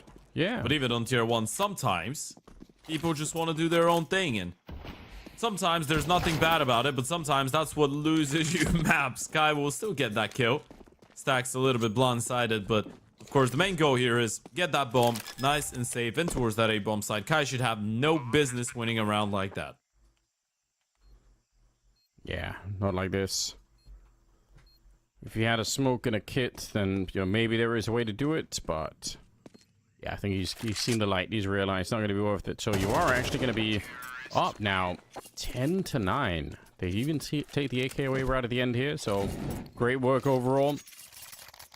And yeah, a little bit of pressure on Fluxo. Remember, they had to forfeit that first map, so this could be kind of a weird 0-2 victory for a loss for them, which is going to be kind of shocking.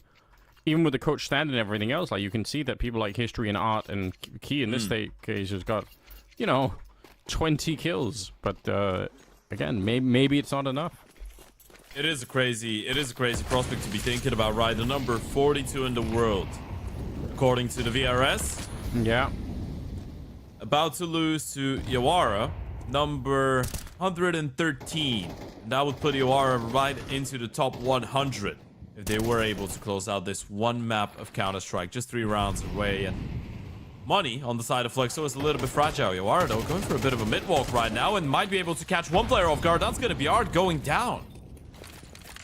Yeah, brilliant stuff here. Smoke. Ooh, okay, a little bit scary there. AWP and 2 players on the other side. I think they have no idea how many people are actually towards this B bomb site. So unfortunately, hard for them to get a read on it. I love the early kill, and it almost looked like to me like they actually wanted the smoke towards the B bomb site, but the smoke kind of bounced the wrong way. I'm not really sure about that, but if they had smoked B and gone A, that would have been a great tactical coming out here from Yawara. Not really hitting the spray there, unfortunately. They're going to get the refrag in and pick up the bomb. So, I don't know. Could be one. Tacitus being one of the players alive here. Again, he's normally the coach. We don't expect him to be contributing a hell of a lot in terms of kills. And he's been doing all right, really. But this could be one for Revolts. We'll see if he can win the battle against History. Oh, the timing is insane. And he lands the spray after a little bit of time there. And he's got the right read as well. Knife out, just running the whole way. Oh, no. I can't believe they're actually back in this round. Yeah, Tacitus is still waiting in towards A, right? He's just putting all this money on the fact that Revolts is going to overthink it and go B, but he won't do such a thing. Or go A, but he won't do such a thing. Bomb. Already down. He's got the Yuto. He's moved away. Tacitus, he's got a kid. But there's so many angles to clear out, and the coach is probably the last person that you'd want to put in a situation like this one, especially with how important this round was. That was a 1 versus 3. Now it's a 1v1 and the time is running out. Tacitus might have to tap the bomb any moment now, and Revolts is just going to go for the fight right now. Molly in hand doesn't go in. There goes the tap, and the coach is going to face it, win the fight, and it's a coach 1v1 with just about enough time on the defuse. What a save. That's so crazy.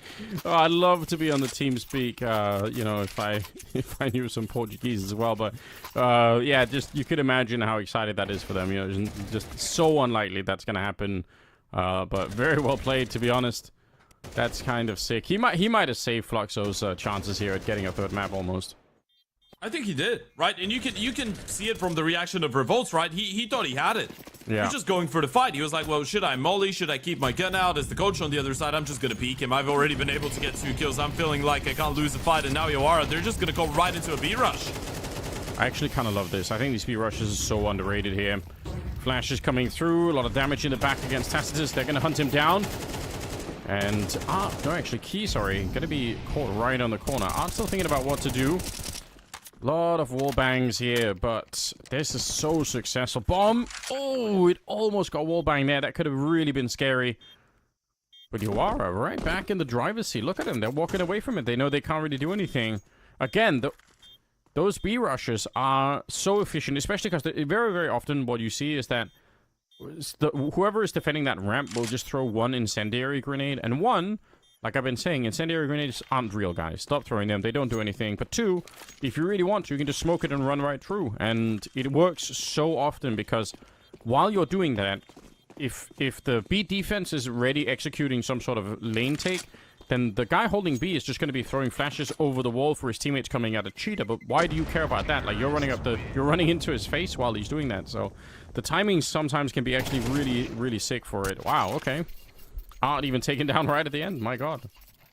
That's such a big round, and it's such an art call to call against him as well, right? It is really smart. You lose the 1v1, you know you still get 4 kills, you stay composed, you stay calm, you call something quicker that catches them off guard. You know the util on the CT side is not going to be great because of the lack of money.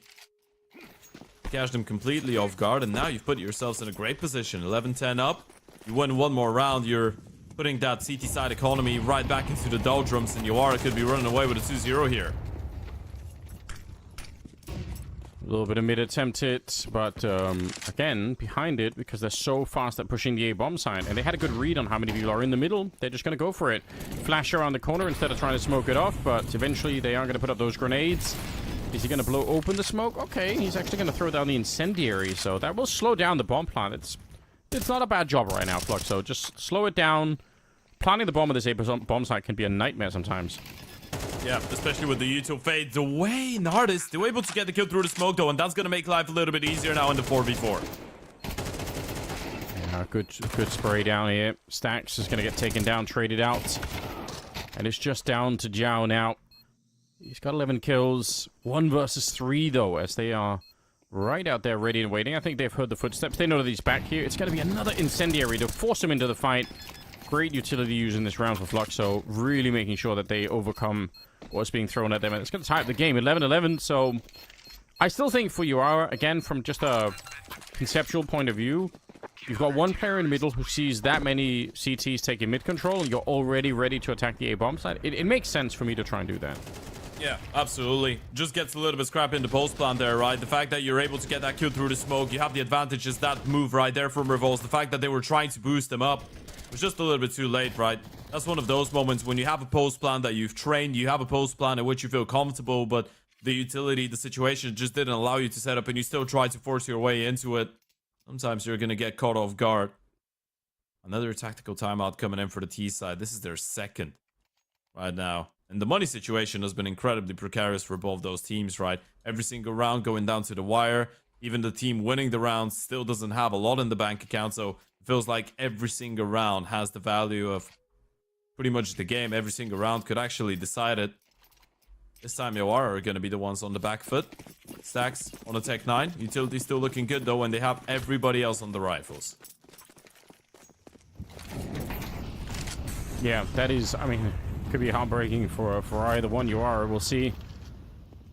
If they are able to do this one, it's obviously a big help that the first map's won by Forfeit, but whatever, you'll take it at this stage if you can. Though, nice timing on that one, and again, putting some pressure early on the A-bomb side, but this is one of those bomb sites, a little bit like the A-bomb side of Mirage, where just winning the bomb site and getting the bomb plant is only kind of half the battle. Like, holding it afterwards can be just as difficult, and you see it on Mirage, and you can see it on this one too. We'll see if they're going to be able, especially in the 3 versus 5, they have almost nothing left. A couple of flashbangs and 1 HE. Bit of a funny off angle here for Nadis, but it is checked more and more these days. We'll see if they are going to be able to do it. If not, then maybe there is a way to hold this off. Yeah, spotted out, I think. Now they know the other person is coming. Imperia needs to still get a kill. Now they've seen him. Reswing comes. Imperia able to win that fight. Kai gets another one. Zhao left all alone.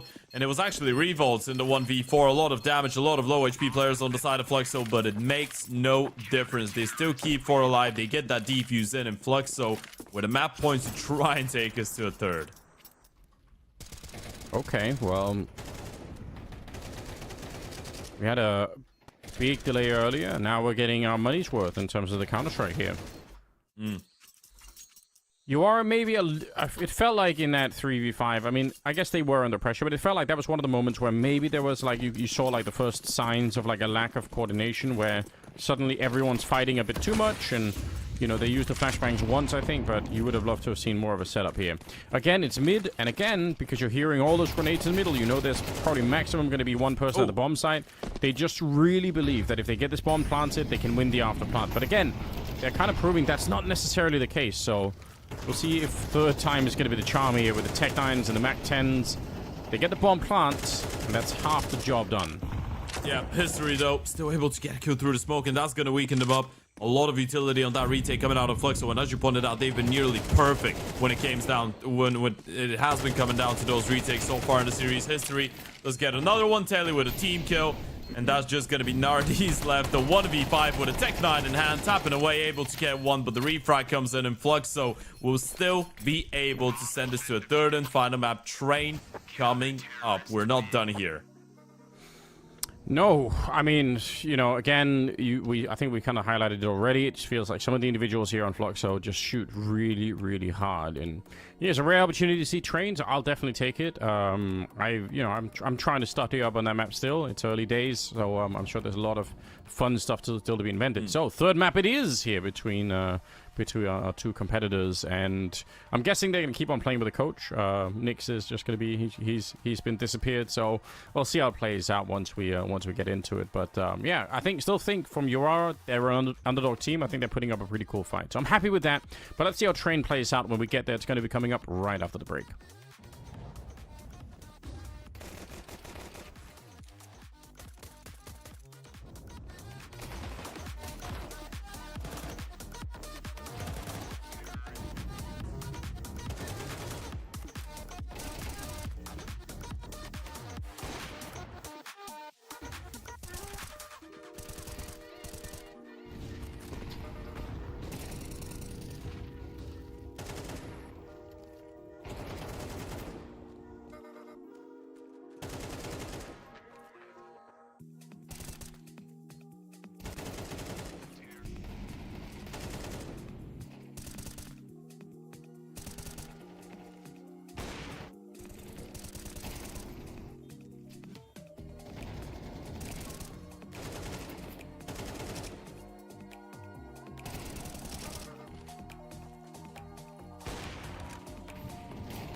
All right, welcome back, everybody. We are ready with the third map. It's going to be on train here between Fluxo and their opponent on Yawara, who, again, I feel like from sort of like a team cohesion point of view, they've been playing pretty good, but unfortunately, they just seem to be outmatched individually. So, I don't know, Ted, is there any reason to believe the train is going to be different here? I think it's really difficult to still be hopeful for the side of Yawara, right? When you're looking at some of the games that they've played so far on train, first of all, by the way, before we even get into that train, I think they did have chances to actually close the donation, right? And it felt like they were really close. A couple clutches, a couple moments when Fluxo's money was in a bit of a shaky situation. But when you're put in those situations and you can't convert and you can't make it work for yourselves, then you're automatically given an advantage to an experienced team like Fluxo. Now, with the news that Tactus is not going to be playing anymore, Nyx is back in action. We're going into a train, which is a map that is not as good, I want to say, for the side of Yawara. They've played it only twice. Once they were able to take down Team Solid in a 13-10 fashion. The other game they lost in a 5-13 fashion to a team that goes by the excellent name of Swingers.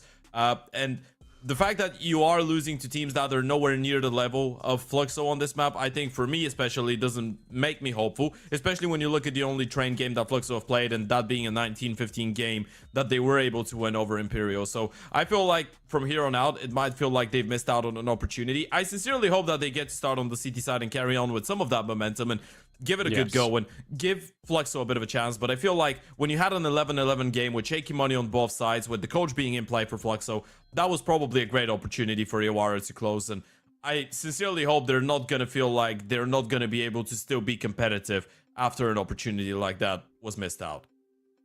Yeah, we'll see how they react getting into the map again. Train is just, I don't know how much it's played in the South American region, but I feel like in European Counter-Strike at the moment, it's unfortunately getting very, very little time in the sunshine. So that sucks, because I think it's a fun map. Like, there's a lot to do on it. So we'll see how. I think it's just like early on in the season here where everyone's a bit nervous. I'm sure that the closer we get to the major, the more we're going to see it actually play out. So anyway, I'm excited for it. I think it's going to be cool.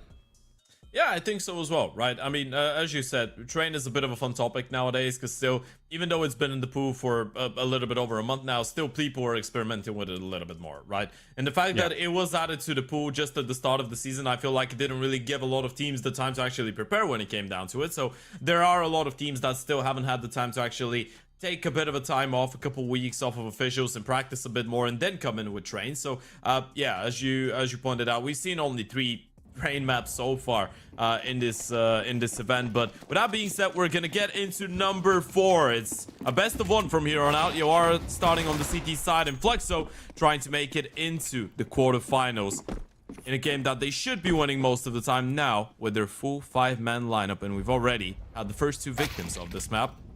First 3 victims of this map. Yeah, nice shot from Jiao there.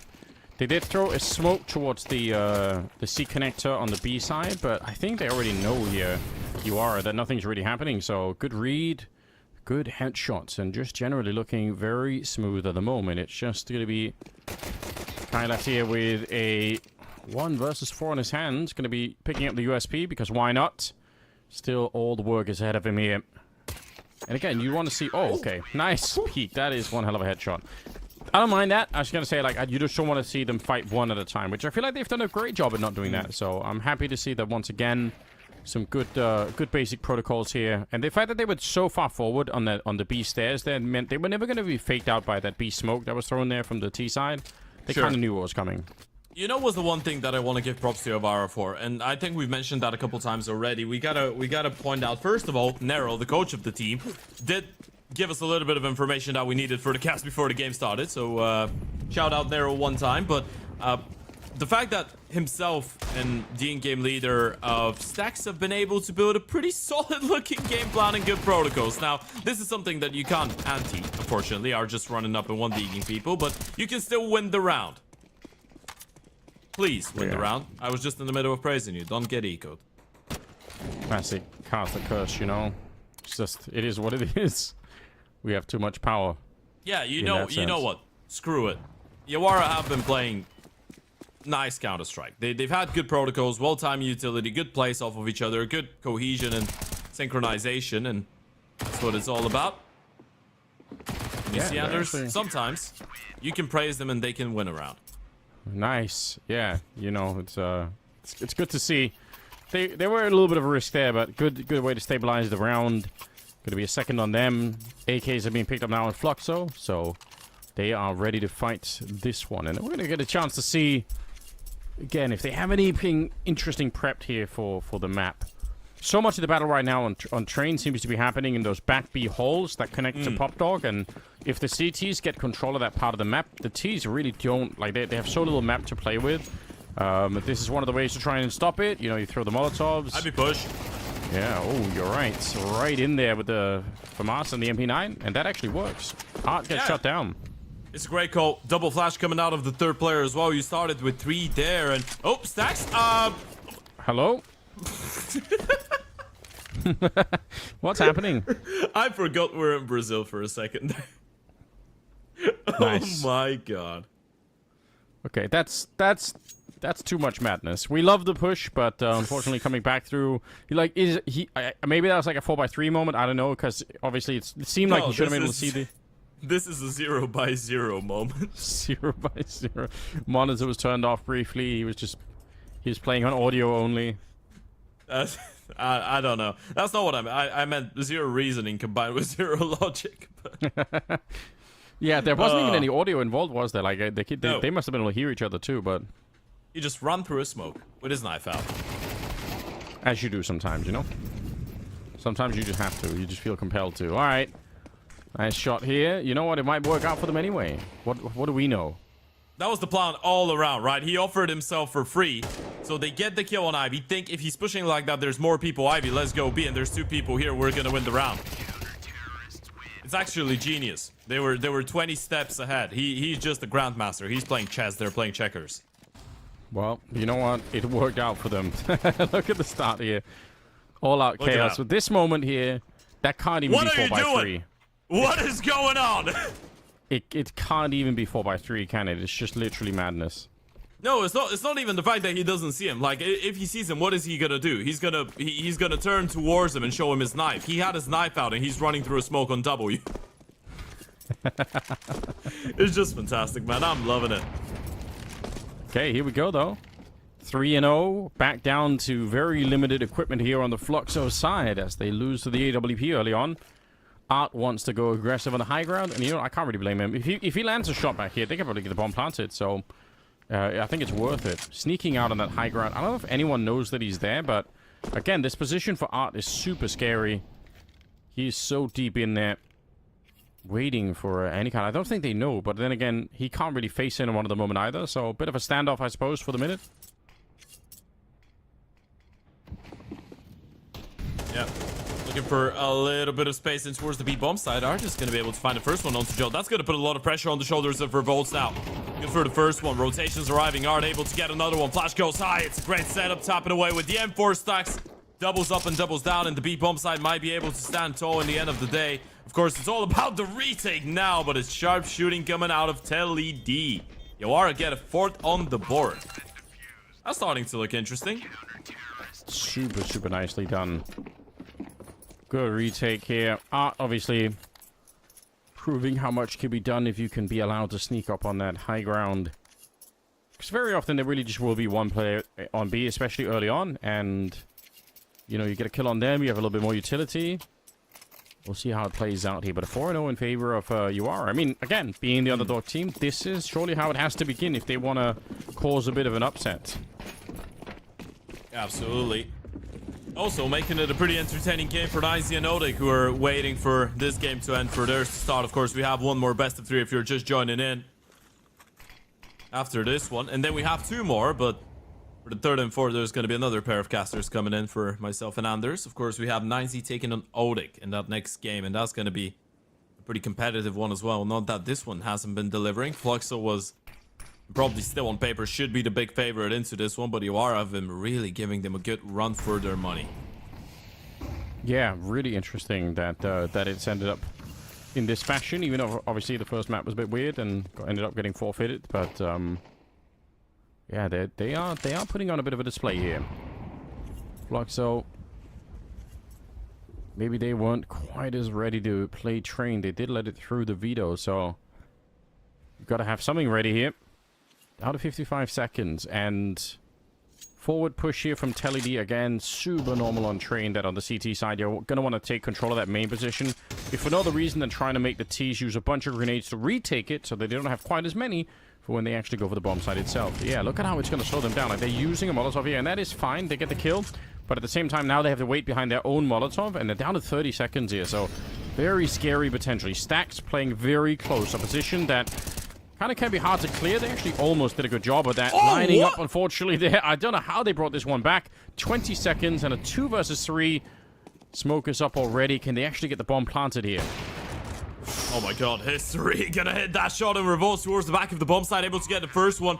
Gonna look for an elevated angle. Nade goes on top, flash as well. Molotov to force the upper out of position. If he gets that kill into the high HP player, there might be something for him in this round. History actually just gonna walk into his line of sight, and Revolt seems to realize exactly what was going on, but Kai is able to stand tall. Fluxo needed this one so badly, and Kai is the one to deliver. What an absolutely wacky round there.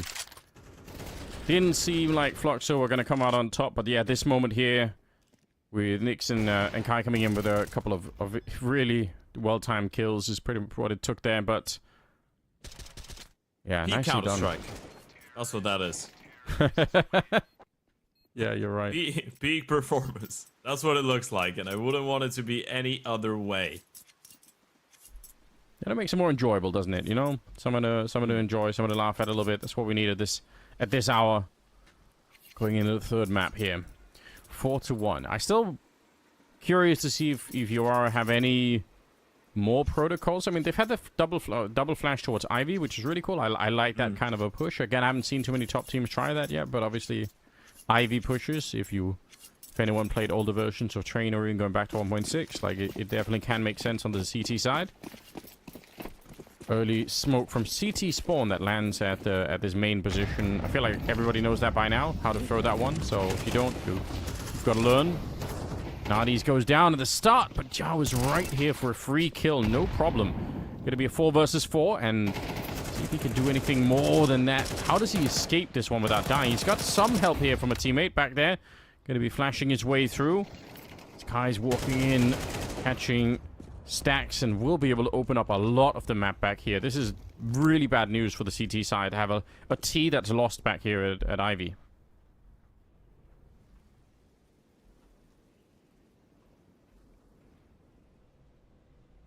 Just a minute on the clock. You can see how all of the CT side right now they're sort of moving back to try and find just one player. And that's fine. They almost have to do that, but it takes a lot of attention away from everywhere else on the map here. FAMAS, very nicely handled, honestly. Telly D picking that one up, getting the AK. And for Fluxo, I guess we could, maybe criticize a little bit while that was happening. What's the rest of the team doing? They haven't really got into a much better position either.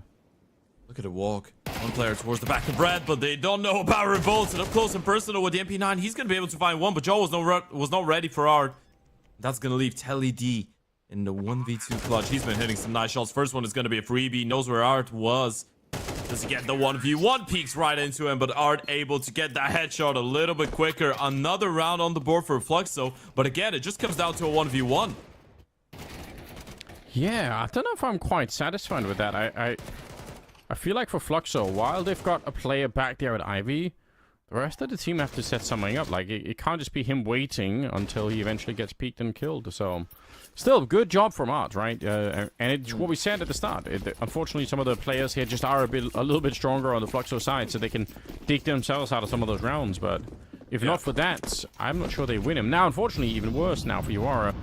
They've got USPs, and they're stacking in a corner that I feel almost always gets Molotov here, but we'll see if that's going to be working out for them.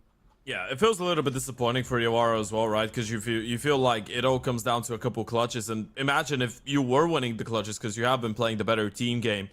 A couple clutches, and that might have been, and could have been a 6-0 lead, but still, a lot of ifs, buts, and maybes, but as you know, we are only dealing with absolutes here, and the only absolute is Yawara have stacked the correct bomb site.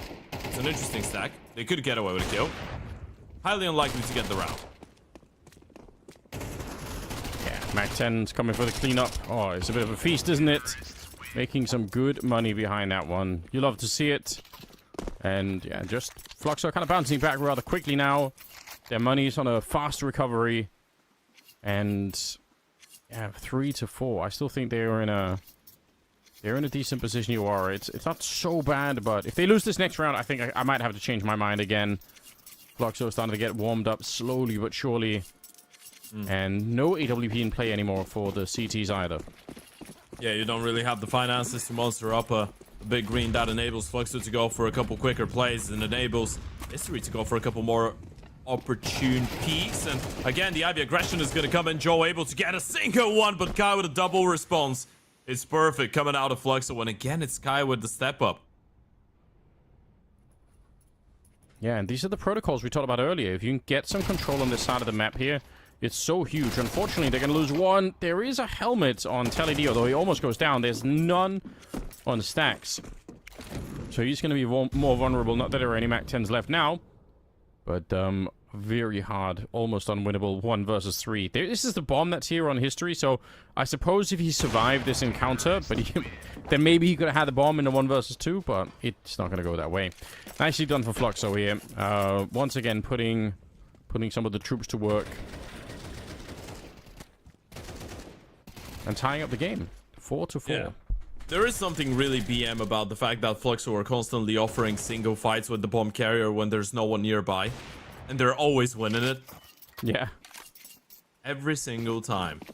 Tacitus was stuck in 2 or 3 of those situations on the previous map, and now we see the same coming out of Stories AVP, but I guess you just freeze, you just pause a little bit to find that last player. You didn't want to get caught off guard, and now you've reset that CT side economy, what started off with 2 1v1s. Now it feels like it's rocking Fluxo up a little bit. Yeah, they're in some trouble. Trying to run forward there was Revolt, which you can get to that corner really, really quickly on the CT side, which is why people sometimes throw HEs instead of Molotovs.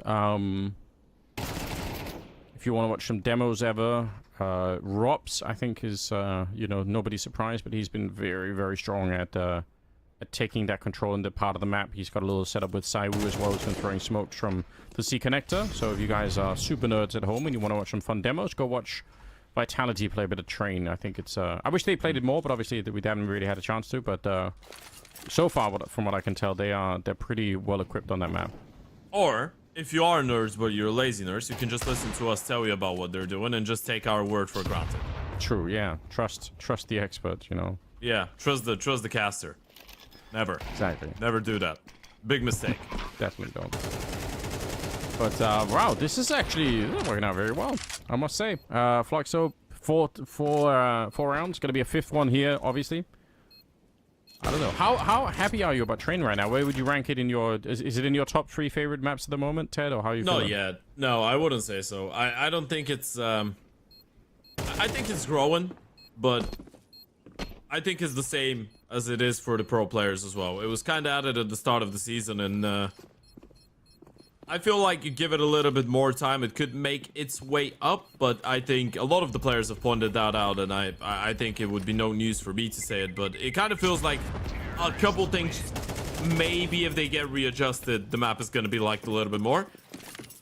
I would personally say I like it. Problem is, you don't really get to play it as much on pugs, and you don't really get to cast it as much because people ban it on Faceit, people ban it in officials as well. So, as you pointed out, it's been kind of like an outcast map so far this year, Train, but not for the right reasons. For pretty logical reasons that I don't think have a lot to do with actually if the map is good or not. Yeah, that's fair. That's fair. We'll see if the pressure to pick it is going to be mounting over time. I could see it just being a time thing as well, where there are so many new rosters and so many new things to figure out, even just to make your own lineup work. So maybe you know if everyone can kind of agree to ban out one map, then it is easy on everybody else, you know. But eventually that truce is going to be broken. Oh, shooting your teammates. Oh no. Still, they do some damage on the revolts.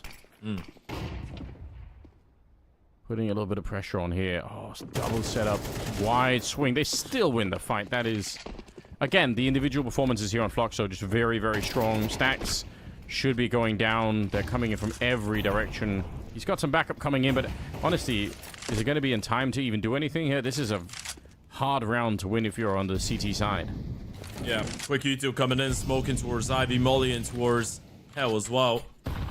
And even though you had everyone rotate back in, you just can't stand on the bomb site, right? They've just vacated all of it. They're already thinking about the save. They knew they had no idea about how to actually stop that take. They knew they had no chance to do so. And if you're Yawara right now, you're probably thinking, well, maybe if we were able to stick around, we could have had a fighting opportunity. But in the 3v5, with Revolts being low on HP, with Nardi's being on an AVP, we felt a little bit more comfortable to call it off. You still probably feel like Fluxo were taking a little bit too much on that T side right now. We're talking about 6 rounds and counting, and they're even going to try and take some of those guns out of the hands of the CTs. Yeah, why not make it a little bit more difficult here? Stack's been found. I'm sure he's going to end up getting traded out here. In fact, ooh, I think he took a step up onto the high ground there, which made it impossible for him to take that shot. Bomb. Not going to kill Nardi's here, and he'll actually get the shot. So he gets to save the AWP, unless... Oh, no. Hunted down in the last second. Playing with art is contagious, man. That was the most art pre-fire ever, by the way. Just shooting with the AK, running forward. Imperial Jr. makes it work. Not a single gun saved up for the side of Yawara, and now we can't really go back to that conversation. Yawara had a 4-0 start on the CT side. Everything looked good. The 2 1v1s that Fluxo were able to clutch up, courtesy of Kai and Art. Kickstarted their T-side campaign, and now 6 rounds deep. I mean, even if Yawara were to win the last 2 rounds of the half, I still feel like Fluxo would be a lot happier, and it doesn't really feel like Yawara are in a position to do that. It really doesn't, not at the moment. Sky coming in.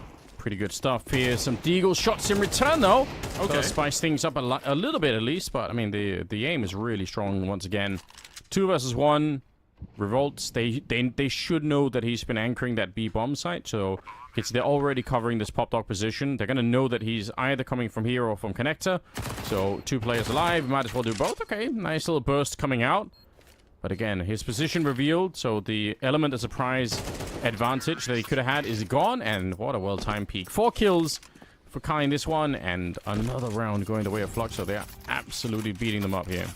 Kai's story has been really interesting, by the way. Even so far this series, you're trying to remember all of the rounds. I mean, number-wise, it doesn't feel like Kai is doing anything outstanding, right? 11-5 is still a great score, but when you think about the amount of highlights we've seen, the amount of multi-kills and important moments we've seen out of Kai, it kind of feels like he should be on 30 kills for every single map, right? But yeah, it's been high impact over the quantity. And as we said, he did get his chance to play Tier 1 Counter-Strike on Furia, replacing Art, interestingly enough, last year. Felt like it was a little bit too early for him, though, and it felt like that Furia team was just going through a really tough time regardless, and wasn't the right thing for him. So Kai did take a bit of a hit, but now he's trying to reinvent himself. And speaking about reinventing, Art on an AVP, on a double open, in fact, on the T side of Train. How is that for reinventing yourself? Can you imagine, like, cannot even stand still for long enough to you know, to play with a scope weapon like that? Oh no, he's got ants in his pants, but he's running around with the AVP as well. He was an oper back in the day. Yeah, it's true. It's true. Okay, well, I mean, so far he's, you know, having a slow round. Maybe that was like his medication for being that aggressive. It's like, okay, if I'm playing with you, I've got to slow down. You know, that's how I stay cool. Sure. Imagine the moment when he actually switched from being an oper to being a rifler, and he was like, whoa, that's the freedom? That's what it feels like? I can just run around? And do whatever I want? That's sick. All right, listen to this. Jiao coming with a couple of good kills here. Yawara, I mean, it's now or never. They got to win this round. They probably have to win the pistol in the second half, to be honest, because I think Fluxo's done a really fine job at the start here. But an easy kill to finish it off with. And again, I mean, it feels like this should be much more of a walk in the park for Fluxo, and the fact that it isn't, I think, is kind of a credit to Yawara. So that is cool to see. Much less experienced team, and they're actually putting a bit of a fight. So that's really cool.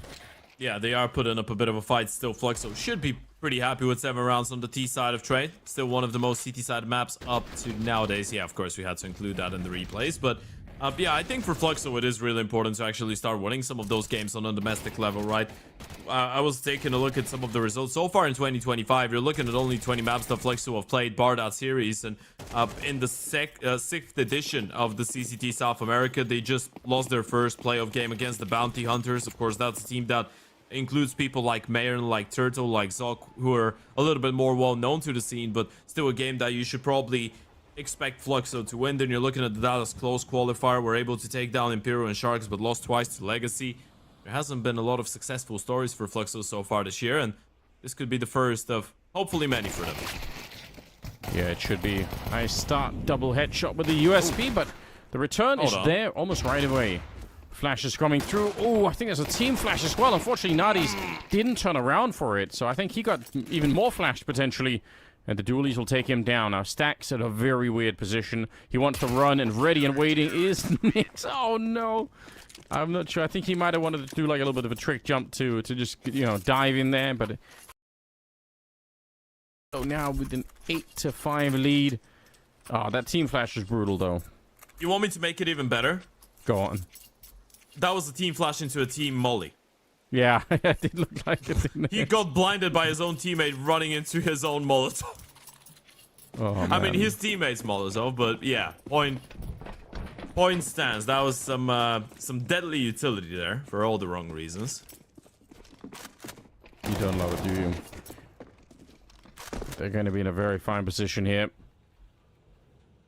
Obviously, no bomb plan in the previous round, so we're going to be reduced to Glocks in this one. No surprise. Don't have to get super greedy with it, but, you know, the temptation to hunt for eco-frags is pretty high, isn't it? You know? Yeah, it absolutely is. You want the extra kills.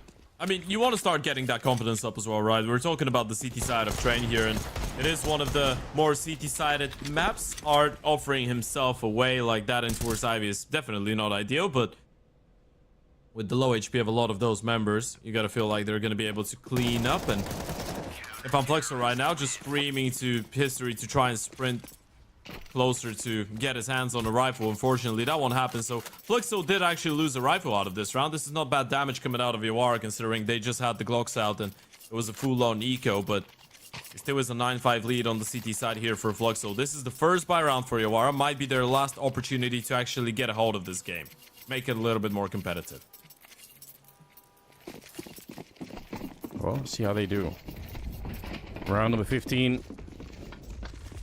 Tons of utility here on the T side, so they should be able to put something together. Very deep Molotov. I like this rush shot coming through, but the grenade to blow open the smoke, and yeah, good protocol to be getting a little bit of control in the yard. Trades continue, though. It's actually back into a 3 versus 3, so nothing's been settled yet. History gonna go down. A very favorable fight there.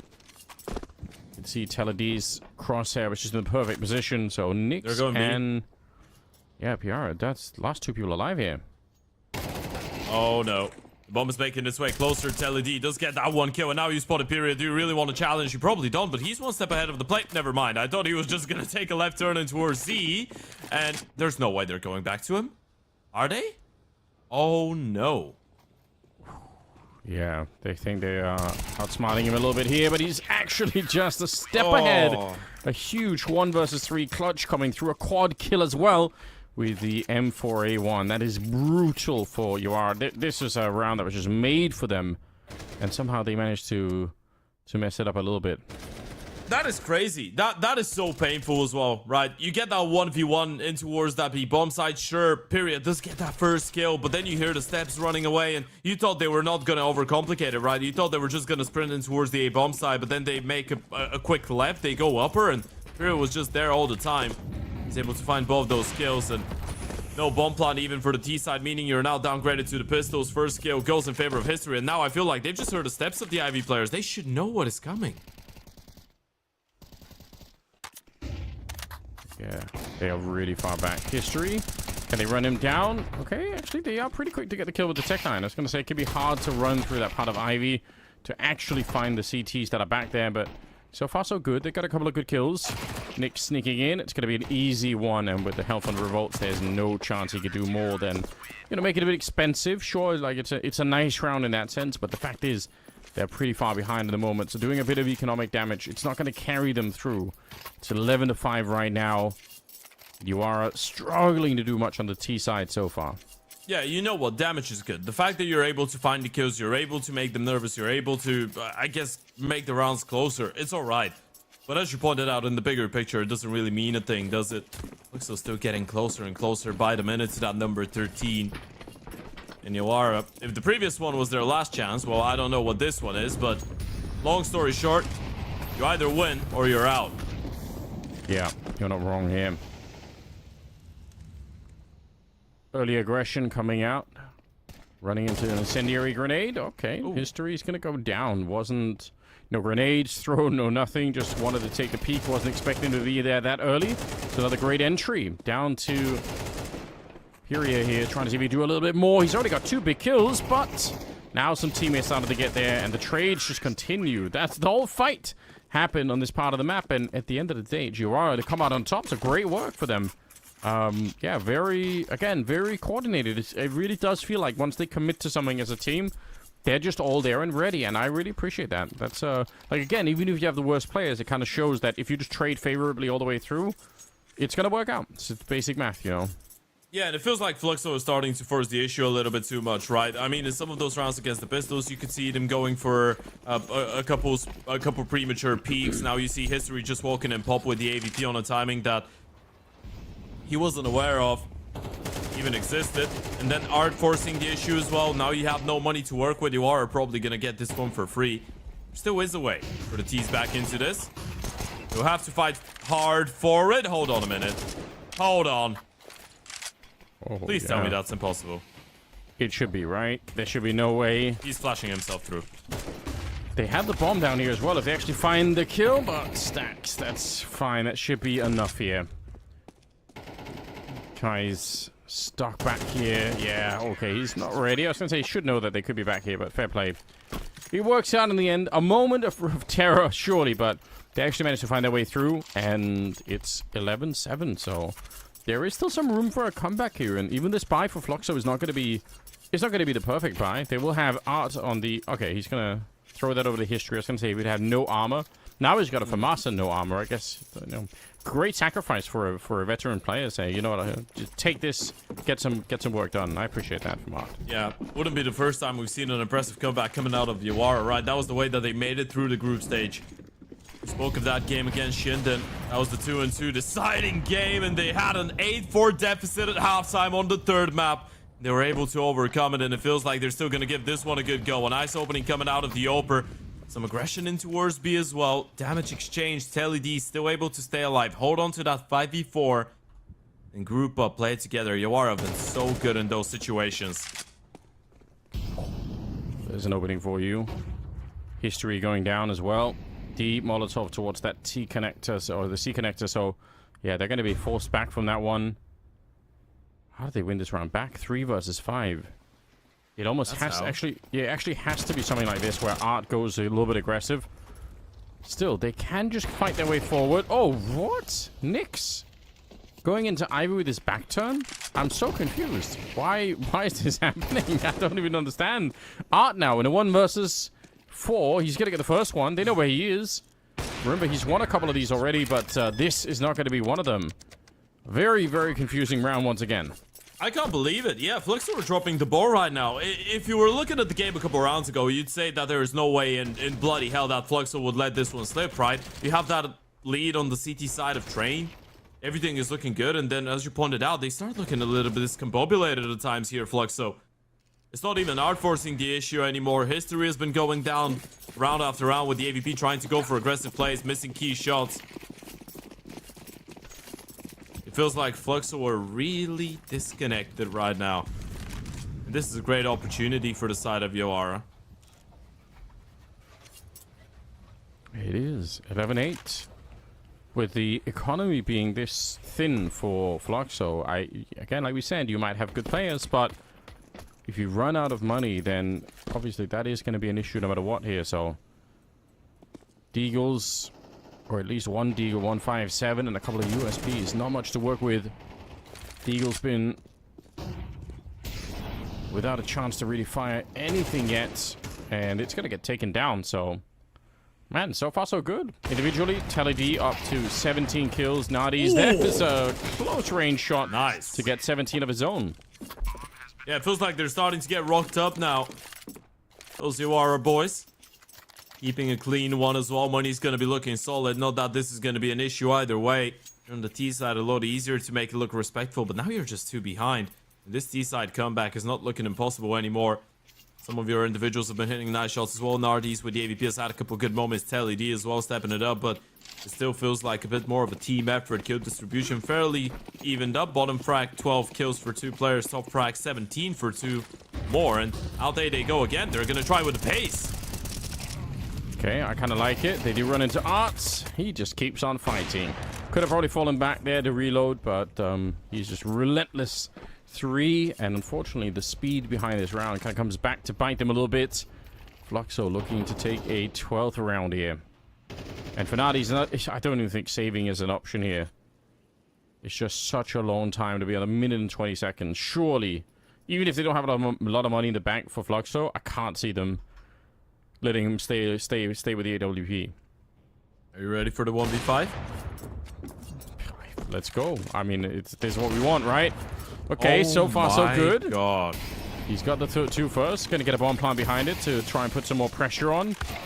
Oh no, he's not even gonna plant the bomb. He's just out here fighting. Jumps up, unfortunately gets caught. But I mean, they gave him an opportunity, right? They gave him the tools with which to build that 1 versus 5. Yeah, and he's hitting some nice shots as well, right? You saw the fist bumps there in the camera towards the end. He knows that this was doable. And he just didn't believe that they were just facing him like that, right? You even saw his reaction. He was like, what the hell are they thinking? Why the hell are they giving me those 1v1s? Why is everyone charging at me? Why is everyone just walking forward? This is, I guess, the level of domination that Fluxo anticipates to have against a team like that. But you can see the moment that you have one player that can hit those shots, the moment that someone on the other side can shoot back, it becomes a lot more complicated. Okay, early kill there. Gotta be super careful now. Can't really afford to lose any more rounds. 12-9. They need 3 in a row. Oh, nicely done. All right, Telly D. We're starting to get a little bit more sense of the individual play here coming through. That's what they need right now. They need a couple of more shots like that to make it a reality. There is really no bank at all on Fluxo, so the 3 rounds in a row, it's not such a stretch. It's not such a far-fetched idea. They can absolutely do this, and they're sneaking out of the B-bomb side. There's nobody here. They should save. Fluxo have no money left, right? You nearly lost the 1v5 in the previous one, and sure, if that wasn't the case, you would have something left in the bank, but I mean, Nyx is all alone. He's going to try and force the issue, play ahead of the util, not ready for revolts whatsoever. And this is another M4 that you're losing. Art should get the hell out of there and hold on to that AVP. Fluxo have not done their job just yet. Not all of it. They still need to win 1 more. And the crazy part is, they're going to be pressured for money. They might not be able to rebuy into the next one. I'm not sure what the loss bonus is looking like, but even if it is 3,400, you might still be forced to play half buy around the M4 and the OP. And you might lose the... Oh, no. Yeah, you're right. Scary close here. How frustrated would you be to be Fluxo? I mean, obviously, you end up forfeiting the first map. You've got to play with a coach on the second one, but that works anyway. You actually make it work. If you end up losing in overtime here, which, again, it's a step away still, but... it could happen. That would be a terrible day for for a team to play Counter-Strike, like such a long affair, and then you don't even walk away with a victory when you're the favorite team. They are buying. They're sending everything into this one, and okay. You know what? I understand that they're even gonna go double up. This is such a risky play coming out of Fluxo right now. You're going to be suffering on util. Nyx is just going to have an HE and an MP9. You need to go hyper aggressive. You need to try and end this round as quickly as possible. Sure, you have a couple mollies. You have some utility, but an early peak needs to come in. Oh, this is very nice, isn't it, though? Revolt's just absolutely not ready for it. It's a sick setup. Art is the one throwing the flashbang from way behind towards C connector. He's throwing it up through that little hole in the wall that's, essentially behind them.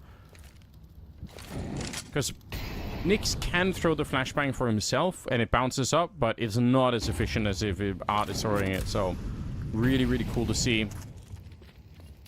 That's going to give them an edge early on. History creeping in here. Sees them. Could have almost been a 2-for-1 there, but that's a lot of damage early on in this round. Oh. Alright, Stacks. He wants to do more. Yeah, no, I think he saw him. I think he just... No, did he really miss him? No, they missed him. Yeah, they didn't know he was through. That's fair. I thought for a second, I was like, no, he must have seen him, right? I guess he just wanted to go for a deeper play. I can respect that. 4 versus 3. Bomb planted all of a sudden. Nice. What an insanely fast shot. I can't believe Nadi's really starting to step it up. We're learning something about these individuals, and they knew that he was back here all along. So Kai is going to be going down. It's kind of crumbling a bit here for Fluxo. Could they even attempt the bomb defuse at this point in time? Art versus the world once again. Going to get one kill there. Starts to wrap around. Going to go and just try and tap the bomb. He knows they have to face him. There's one more, and now he's going to go straight for the defuse, hoping that it's a missed shot, but it won't be. The Glock up close, and the job is done here for Yawara. They get one more, and they're a step closer. And like you said, that was a full investment pretty much into the last rounds of Fluxo. They're in trouble. I'm so surprised, by the way. It kind of feels like in some of those situations, Fluxo were missing out key timings, right? History gets the first kill, but you were double zoomed. You see the first player peeking out. You had no idea what was happening on the left-hand side, the left wall of Ivy, right? There could have been another player, and then you just rotate full on full W. You're just making so much noise. And Kai doesn't realize there could be a player out Ivy. History doesn't realize there could be a player out Ivy as well. Just feels like Fluxo were a little bit disjointed at times.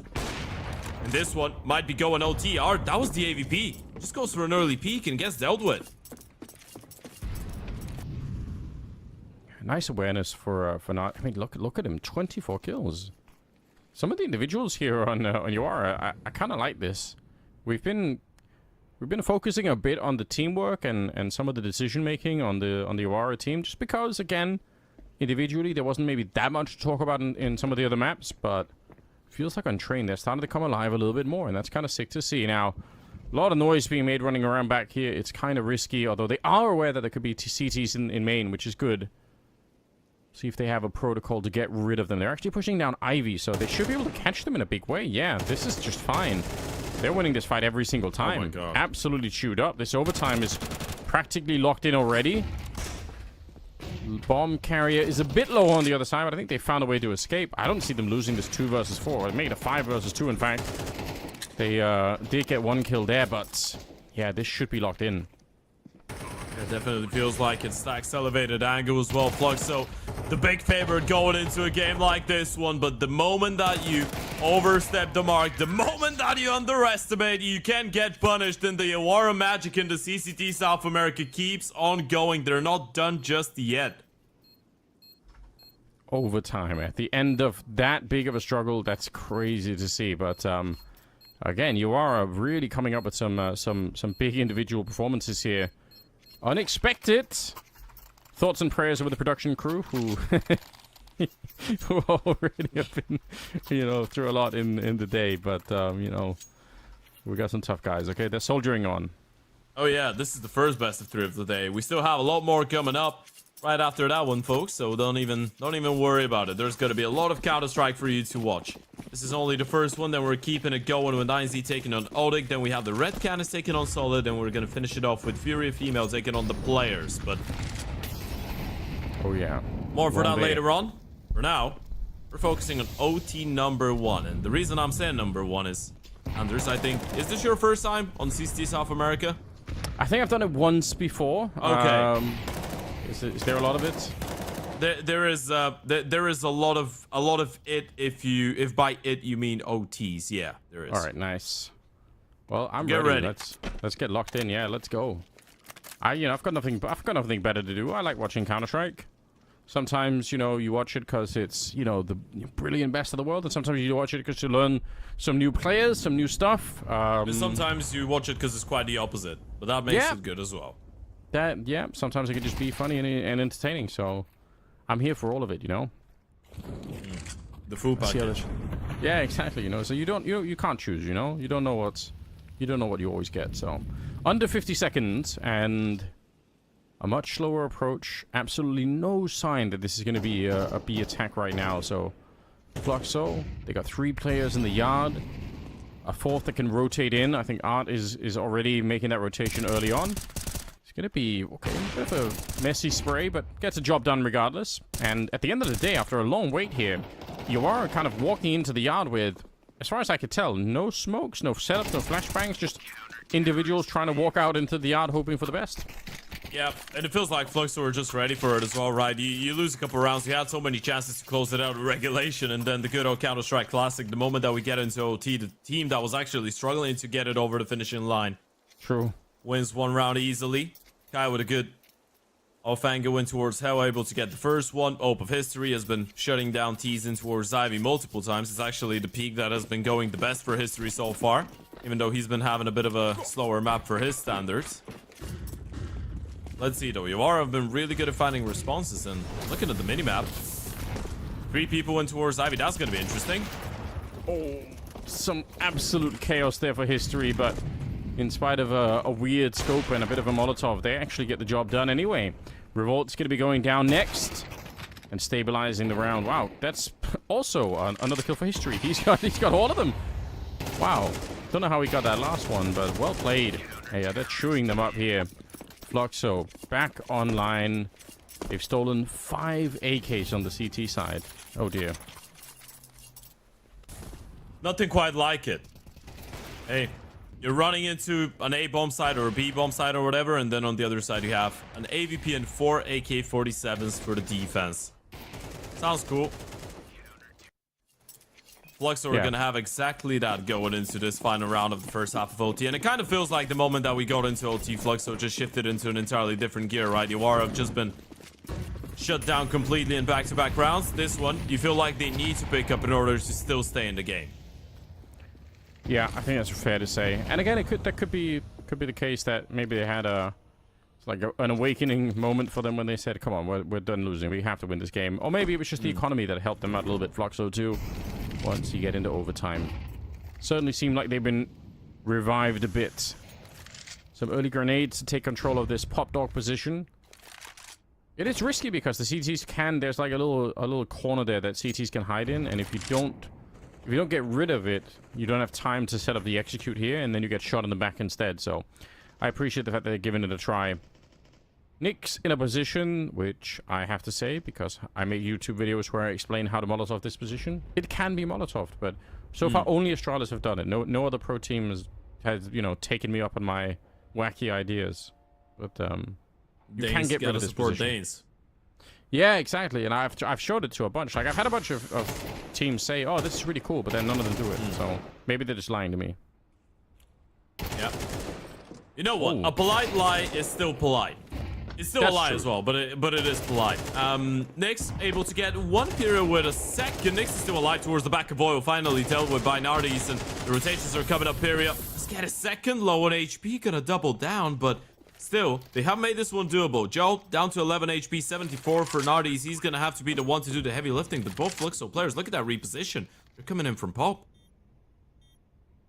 Yeah, they've decided to say, okay, we're going to waste a lot of time here, but maybe we have a better chance of retaking. And honestly, they're so close to catching Jiao back here, so maybe they're not wrong. Truth is, if they win this fight against him, they actually are in a funny position. Yeah, you're right. They are going down the ramp instead of taking the high ground, so I don't know. They might get the free kill. Yeah, and Hardy's just managed to turn around. My God, the timing is incredible for him. He's trying to pre-fire that, and it actually works. He gets the kill, so 2 out of 3 rounds do go the way of Fluxo in the first half of overtime, but Yawara get back with one more, and again, it's not too bad.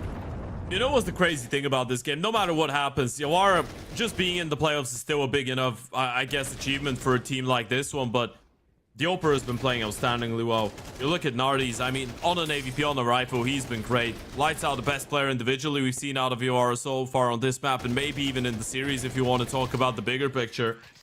Only 21 years of age, and as we pointed out, he is the newest addition to the team as well. Only signed up in January, and he hasn't had any professional teams before that.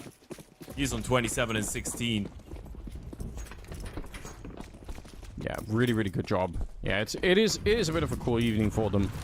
Hard team to play in the first round in Fluxo, but Eastside double opening again.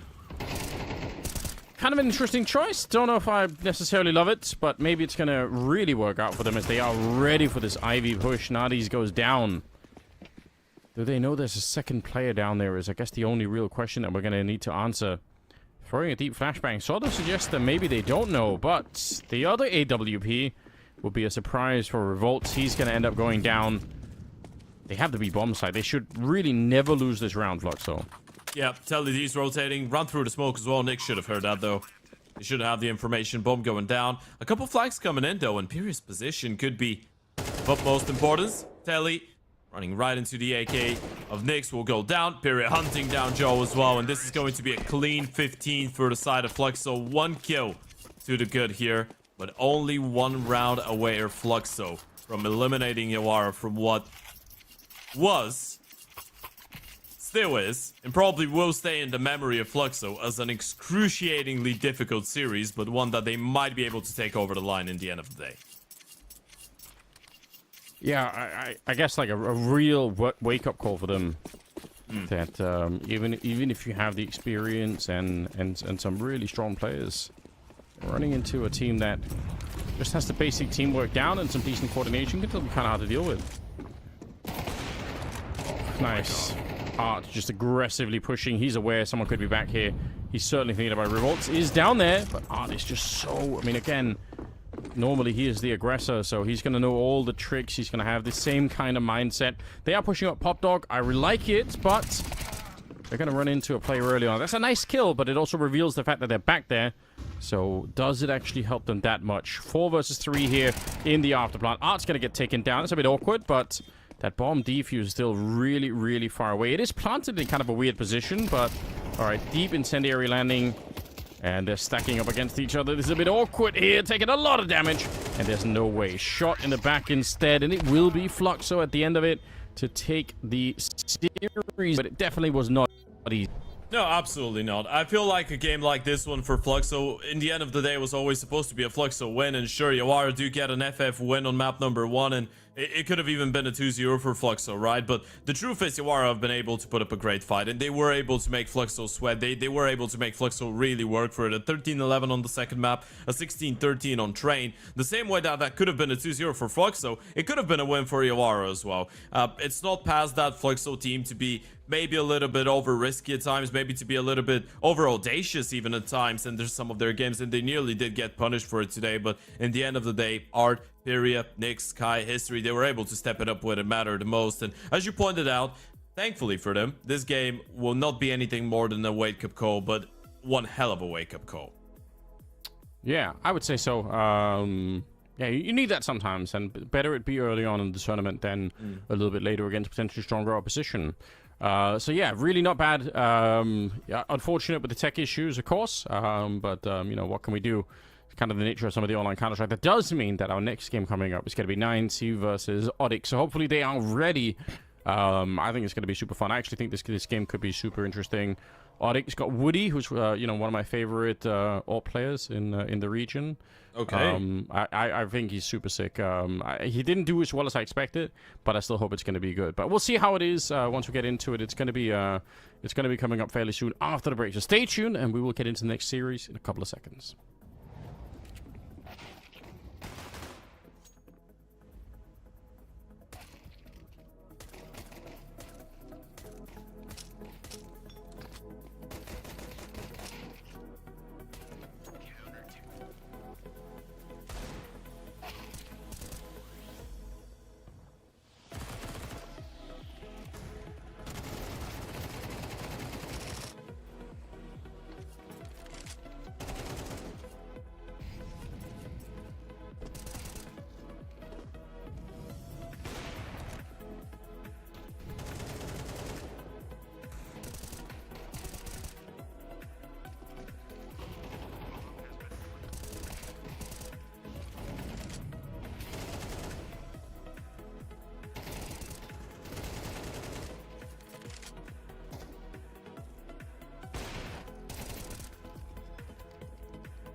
Well, here we go once again. We have already dealt with one best of 3, and it was a bit chaotic, but now we're on to the next here at CCT. We're in the South American region. I'm Anders. This is Ted.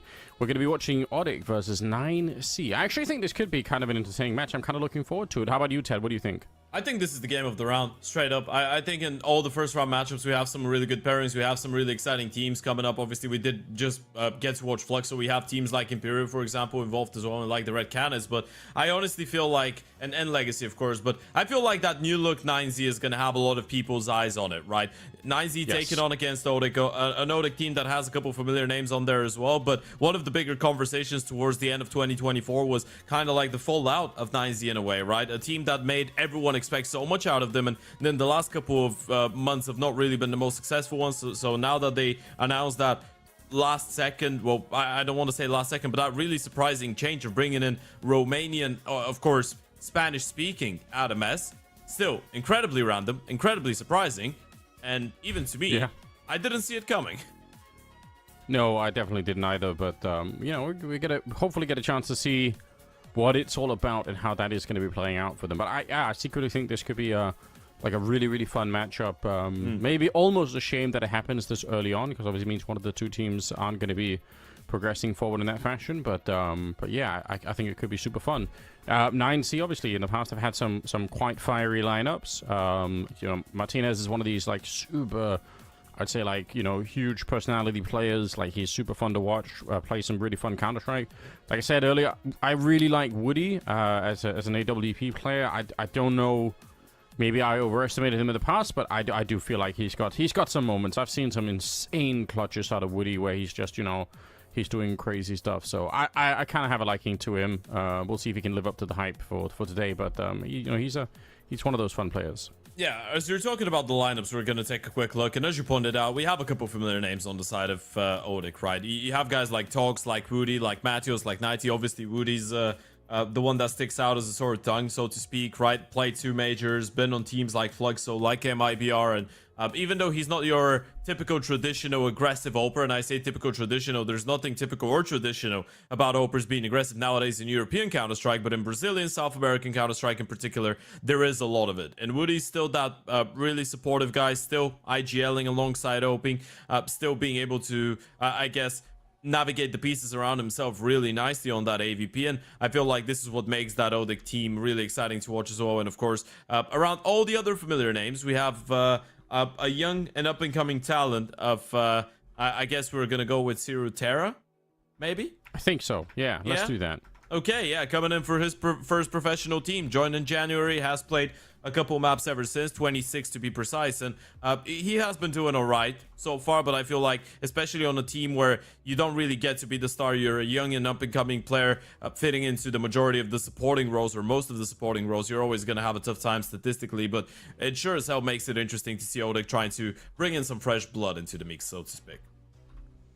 Yeah, I mean, we've seen in the past on many different occasions, like if you can pick up some of those young players early, sort of scout them out and get them onto your team, I mean, it could be very, very valuable. One thing, obviously, is just if you can train them well, but even in terms of obviously selling them on later on. So if you feel like you've got something in Vitor here, then maybe that's how you do it. I hope so. I've never seen him play before, so going to be a first for me, and I think it could be super interesting. I think they probably are going to be the underdogs in this one. I have to assume still 9C are just going to be a little bit more of a well-rounded and maybe more well-established team in that sense, even if they also have some roster changes, but that's just my assumption. Yeah, I don't know. Do you have a strong feeling about who's going to be better in this one? I think on paper 9Z should be the favorite, man. Look, but there's a lot of things that you could say that would actually make this game probably feel like it should be a lot closer. We're going to take a look at that 9Z team, and there's no surprises there, right? As you pointed out, there has been some changes, but you're looking at guys like Max, like Adam S, like Martinez, like Hawaso Peak, like Luke, and all of them incredibly familiar names. But Adam S is just coming out of nowhere into this team, coming out of the Spanish-speaking, Romanian-speaking scene. He was jiggling those and it felt awkward enough, and then he decided to take it to a whole different level and actually go into South America, right? And this 9Z roster, it's supposed to be really exciting, it's supposed to be really good, and I actually like the approach of 9Z to pick up players from the European region that can speak Spanish and that you can implement to the system is the fact that 9Z have barely played any official so far in 2025, and there's 3 best of 3s to be exact. It was just the Blast qualifier that they played, lost the series against Elevate, lost the series against the Red Canids, were able to pick up a best of 3 win over Tropa to VSM, which is literally a mixed team led by VSM, and that is the only best of 3 that they've been able to pick up against any team since the Elisa Masters Expo 2024. That was on the 17th of October when they beat the Rebels in the 2-0 fashion in Finland at an event that I know you remember quite well. So it's been a while since we've actually seen consecutive wins out of 9Z. It's been a while since we've seen consecutive I guess even since we've seen the grind coming out from 9Z, right? Since we've seen them play more games. After not qualifying for the major at the end of last year, they kind of went absent out of a lot of the regional tournaments as well. They missed out on, and sure, that Blast qualifier they turned up for, but it didn't go perfect for them, and now they're coming into this one with a new lineup. So I feel like for 9Z, it is just really difficult to feel like they're going to go into the server and there's going to be no rust whatsoever. Yeah, I think that's fair to say. I didn't even know there was a Tropa de VSM. There's a Tropa de Taco as well, right? Yes, yeah. The Tropa de VSM is my favorite Tropa. They have a lot of Tropas. The other players that are on Tropa de VSM were Max, Kutzmores, Farius, and Misfit, which I think you probably haven't heard of a lot of those guys, but it is a fun concept. Yeah, it is a fun concept. Okay, I mean, I can appreciate that, you know, just make your little team, you know, stay close to the competitive scene. You never know when you're gonna get a call to play in a higher, you know, level team, so you might as well. Some old names ringing out there in some sense, but yeah, it's kind of cool. We're just missing out on a Tropa do FNX right now, and the circuit would be complete. Yeah, I can, you know, just keep making more of them. Why not? Maybe they can make their own tournament at some point. It's just like all the Tropa individuals. Yeah, we've got a similar concept here. We've got that Smooya lineup now, right? That's built around. Yeah. we can be in on the mix, you know, just build around one personality. That's kind of sick. Okay, why not? Yeah, do you have any expectations? Anything? It's gonna be hard again to, I think, you know, make much sense of the veto, I suppose, with new lineups and all the rest of it. But we'll see how it goes. We're getting into it here. So we got Train in the last one. That was exciting. Don't know if we're going to see it again. Again, it feel like it's kind of rare. Mirage already out. Inferno next. See where we land on that first map pick. Ooh, yeah, okay. I think you can see that one coming, right? You're looking at Odic, 83% win rate over 12 maps has been the one that they've been picking into most of the time so far. I feel like 9Z is the more difficult one to predict, but they're going to go for the good old Enshin. Played it against Tropa de VSM, actually. Did win it, 13-9, so that one was quite alright, and of course you don't have a lot of data on them, so it's always going to be interesting to see what they go for. And then if we go to the third and final one, is going to be a nuke. I still feel like 9Z were able to get a good veto out of this, right? When you're facing up against a team like Odic, obviously they're going to have a lot more experience on a lot of the maps, but the fact that you're able to leave, let's say, a Mirage out of the equation, the fact that you're able to leave a Train out of the equation, which are maps that Odic haven't played as much, but they have rarely put a foot wrong, I think is quite decent for 9Z. Well, I mean, they better be ready here. Nuke to decide with. Scary map, I feel like. I don't know if you agree with this. I have this thing that I keep saying now whenever I see people pick into Anubis, even if they have a high win rate. I feel like there are some teams where, you know, you go on Anubis and somehow you screw up the economy on the CT side a little bit early on, and even if you are comfortable on the map, you end up losing so many rounds, and then, you know, the map that you're supposed to feel really good about, suddenly it's like a huge struggle getting back into it. So it's not to say that picking Anubis is bad, but it always makes me a bit nervous whenever I see it. Almost like, oh, I wonder if you guys are ready to make a bit of a comeback if it doesn't work out the way that you're expecting from the start, you know?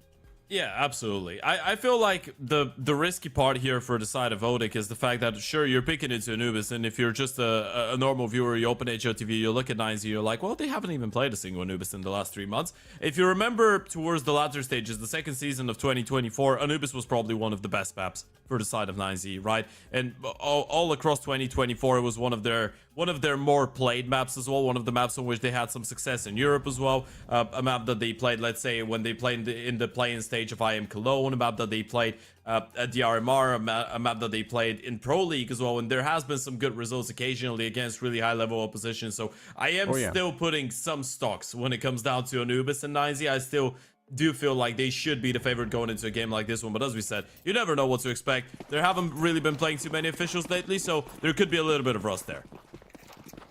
We'll see how this one plays out. We are getting right into the mix. So, Odic going to be starting on the CT side. It's 9C on that T side to begin with. Already seeing a smoke and a Molotov on Adam. And actually another smoke and a flashbang on Wildzo Peak. So, yeah, everything. I mean, apart from the fact that they're on the A side of the map, it's also some classic utility to try and get onto that A side. Yeah. Play comes in, first contact. Max is going to be able to take down Matthews. Terra still towards the back of the pillar, jiggling with the Julies, fully blinded, still able to get one, still dancing around, still staying alive, still tapping away, and the refrag is just not coming in. What is going on? He was even able to stay alive for long enough for Woody to rotate closer, but a lot of damage has been done in 3v2. A couple players low on HP though. I have no idea how he lived through all of that. Lucan in a 1 versus 3. You got to be careful here, close to the Glock. It's losable. He's got a couple of bullets left, but Woody will take him down. That's so wild. How did CCT live that long? He had to reload and everything. I have no idea how that played out. But well played, I suppose. He did get a second kill. Yeah. Man, that is so much more than you could have expected. Fair play, I suppose.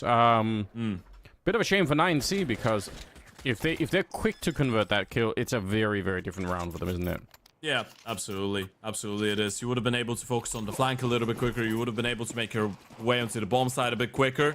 You would have been looking towards Woody as well, and he was able to get away with a double because everyone was so focused on that one player towards the back of the pillar. At least you get a bomb plant, so the force buy will come through, and a quick boost in towards middle for one of the rifles to try and open up something. Doesn't quite work out, but they still look fairly enticed to go for through the smoke walk. Or at least after it fades away. But they do have flashes and Molotovs. I mean, they could put some real pressure on that mid portion of the map. But I think they missed their window. One mid player in Togs has already managed to step away from that one. So actually, they're not even going to flash or anything. They're just slowly walking forward. I mean, this is being rewarded right now. The closer they get without having to sort of tell anyone that they're here, the better it is. Now they're all the way towards the A-bomb side. This is super sick. The incendiary is not going to be enough to slow them down either. So actually, yeah, they kind of have to run away here. It's going to be a bomb plant for sure for 9C. The question is, how much more behind it? Nice shot from Lucan. And this is really awkward all of a sudden for the CTs. You might have to call it off. I don't really want to see them go for this one, right? You have the kid, but it feels like you're separated. Two players coming out of main. Issue is, they might not even be able to hold on to their money. Act 10, good position. Dink landed. Okay. That is Matthews, who's going to be able to stay alive in the end of the day. But yeah, as you pointed out, 9Z just winning this round, not really by killing anyone, but by just making the right call. Really, really sick. I mean, very often, if you're walking into the middle like that on the T side, right, you're going to be. I mean, we all know the utility by now, right? The double Molotov that lands outside of the doors. We got pop flashes to go through the door. But if you're throwing all those grenades in that round, you're basically. Sorry. Oh, 3 of them. It's got to be all on one connection, right? It has to be. Right. That's so sick. Yeah, they probably are boot camping. One is back. Okay, that's good 3 news. are gone. Well, that's not what we expected, but, it's not the first time this evening, so I was just going to say, like, walking in there with, making that kind of a contact play is, it's really cool. It's nice to see. Oftentimes we end up kind of getting lost in the utility use, but sometimes you forget. Using no utility is kind of a tactic on its own. Yeah. This is, by the way, one of the things that you would even see in European Counter-Strike. Is the fact that sometimes decisions are not going to be made in a rushed way. And I feel like this is something that Max has always been a really good IGL at doing as well. Obviously, he's been around 9C. At this point, he is 9C himself, right? He's been around for 5 years and has been the in-game leader. He's grown up in this team, and he's been able to grow up not only as a person, but as a captain as well. And it feels like the playbook has been constantly evolving. The fact that you are going to see some more diligent calls, you're going to see 9Z sometimes just change their mind in the middle of the round. You're going to see them adapt really quickly to what is going on, come up with new ideas, because the main concept there was let's boost up and try and walk through the smoke. Then you don't boost up, you realize that if you don't put out a lot of utility, they might not even realize you're making your way out of middle and make the perfect call. Even last year there was that I guess, conversation in the South American team that 9Z is one of the best playing teams, one of the teams that looks like a European team the most. Was what I was hearing from a lot of the players actually in the region. They were giving a lot of respect to Max and the boys, and with a good reason as well. Yeah, I think that's true. Like they started to upset like a bunch of teams that maybe a lot of people weren't expecting. So I think it's fair to give them a little bit more respect, perhaps, and we'll see how they do with the rebuild here. They've got players back on the server, so well, almost all of them. Adam's still kind of waiting here, but you know, hopefully get he's not playing online. from Romania. Surely not, right? No, I'm kidding. He's not. He's not. They uploaded some pictures together a couple days ago. He's there. Wherever there is. But he is there. Feels like that would be like such a detriment to try and do that, you know? Well, I'm hearing typing, so typically that means, you know, at least a little bit of communication. That's probably good news. Everyone's still sat down. We appreciate that. Yeah. Hopefully the news is not, well, his PC just crashed fully. Blue screen. It's dead. If you had to, well, I guess I should ask that. Do you know any of the languages of the region, or which one would you pick if you had to pick one? Oh, I would say Spanish. I think Spanish sounds incredibly cool. And no offense to my Portuguese brothers out there, but I think Spanish does sound really cool. And there's a lot of Spanish music that I enjoy, but I never know. Actually, that is a fun story. I think we have a technical timeout, so we can go into the Ted and Anders talk show. Go on. And say some cool stories. So, you know how sometimes you know a song in a language that you don't really speak, but you feel like you've listened to the song so many times that you can actually sing it quite accurately? Sure, yeah, I know what you mean. That happened to me, and I said to everyone, I know the lyrics of this song, and it was in Spanish, and I started singing. It was a party, you know, a nice little gathering. We're having a couple drinks, having fun, and then I little did I know there was actually a person that was fluent in Spanish, and after the song ended, they let me know that I had around 2 words I got right, and I felt really miserable about it.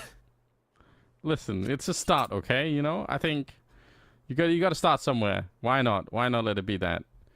I appreciate that. Yeah, so I would say Spanish. Spanish is Spanish. All right, so you can. What is your answer? I don't know. I feel like obviously this might be like the worst reason of all to try and learn another language, but there is a part of me that's like just for the Counter-Strike reasons, you know, it would be so sick to know Portuguese, like especially because like you end up doing another event in Brazil or something. But like my dream would be to learn it, but never tell anybody about it, you know, and just kind of like show up one day and just be fluent in Portuguese. That'd be really sick. But I think that's a flex in every single language, though, right? Especially when you're you just go to people, especially when you work in esports. You can always find someone that speaks a certain language. Just go to them and be like, hey, now I speak your native language. Yeah, let's go. I think it'd be super fun. It'd be a cool thing to be able to do. But you know, it's also a lot of effort for that one opportunity. So I guess we'll see. But yeah, I feel like it's both languages obviously going to be quite useful in the rest of the world anyway. So why not? Yeah. You know what? I can surprise you here. I thought I would do that in Danish. So I do know a couple. Oh no, he's out again. Oh, and the camera. Right. Zero, what's going on there? We have some Spider-Man action going on. How is he playing like that? He's found a whole new level of Counter-Strike. He's defying gravity. Is that? I'm probably not against the rules, so, you know, more power to him if he can. Yeah. I mean, if Saw were able to deal with gravity while being a dead team, then do so as well. I feel like if they found a way to manipulate gravity, I feel like they're wasting their time playing Counter-Strike, you know? There's a lot of interesting stuff we could probably do with that, but... yeah. I just made a really bad joke with 3D Max's player, by the way. That was the entire purpose of it, but... Oh yeah, he's back to normal. Don't remind now. me of 3D Max. That game they played was so miserable. Against Saw? Oh my god. I hated that game. Quel dommage. And that means what a shame. So, yeah, back to the Danish. I thought I was gonna learn Danish. You know, the little birdie app. So now I can officially say "Jeg taler dansk," but I don't taler dansk. That's still pretty good. What a Yeah. crazy idea to try and learn Danish. Like one of the... objectively, I think one of the worst languages to try and learn, basically. Yeah. It's like so few people that speak it. It's super weird. But I appreciate it. It's great. Great work. Okay, great work by Adam S as well, or the admins that helped him get back on track as we're ready to kick things off. For those of you that are just joining in, round number 3, you haven't missed out a lot, and it's only the second game of the day, so we have 2 more best of 3s coming up after this one, although there will be people jumping in for us after this one. So, 9Z, T-side, Anubis, Odic's map pick. They lost the first one, won the second, and now they're trying to make it 2 in a row with another A play.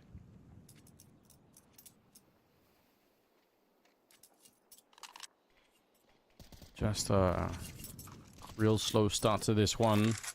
You already said that 9C kind of good at judging these mid-round situations, and I think that's kind of always the sign that you've got a decent caliber leader on your T sides. If you're seeing more reactions to what's actually happening as opposed to just like a raw execute.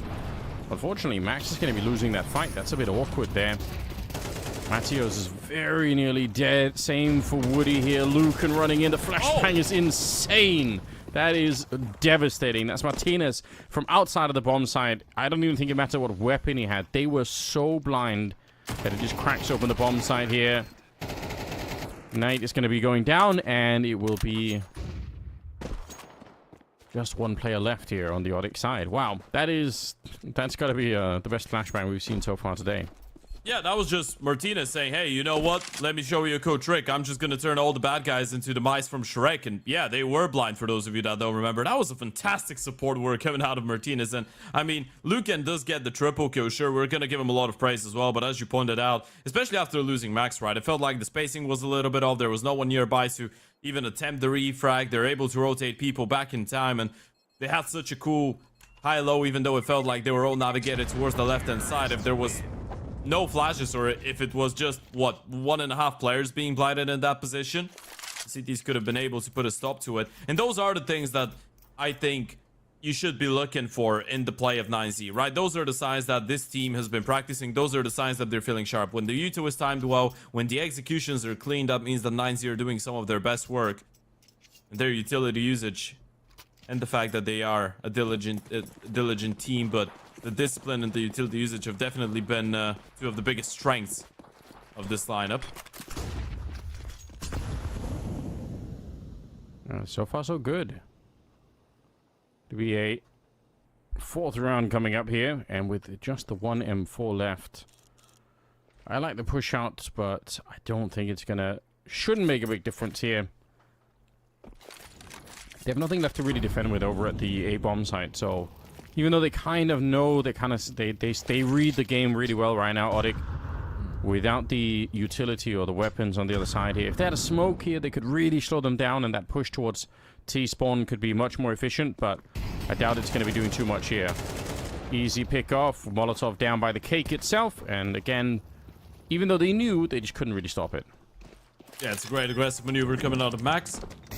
Double entry comes in, and as you pointed out, regardless of the double push in towards B main, you felt like could have gotten him into a good position, still with the pistols, with the lack of util to even try and slow down the T's to get those rotations or the flanks in position. 9Z had a really nice and easy time walking into the bomb site, keeping it clean, keeping it easy. Of course, they're going to try and get a couple exit kills out of this one here, the CTs, and the 1-2 punch is going to be enough for a single one, but it's just that and only that. Max with a 4K.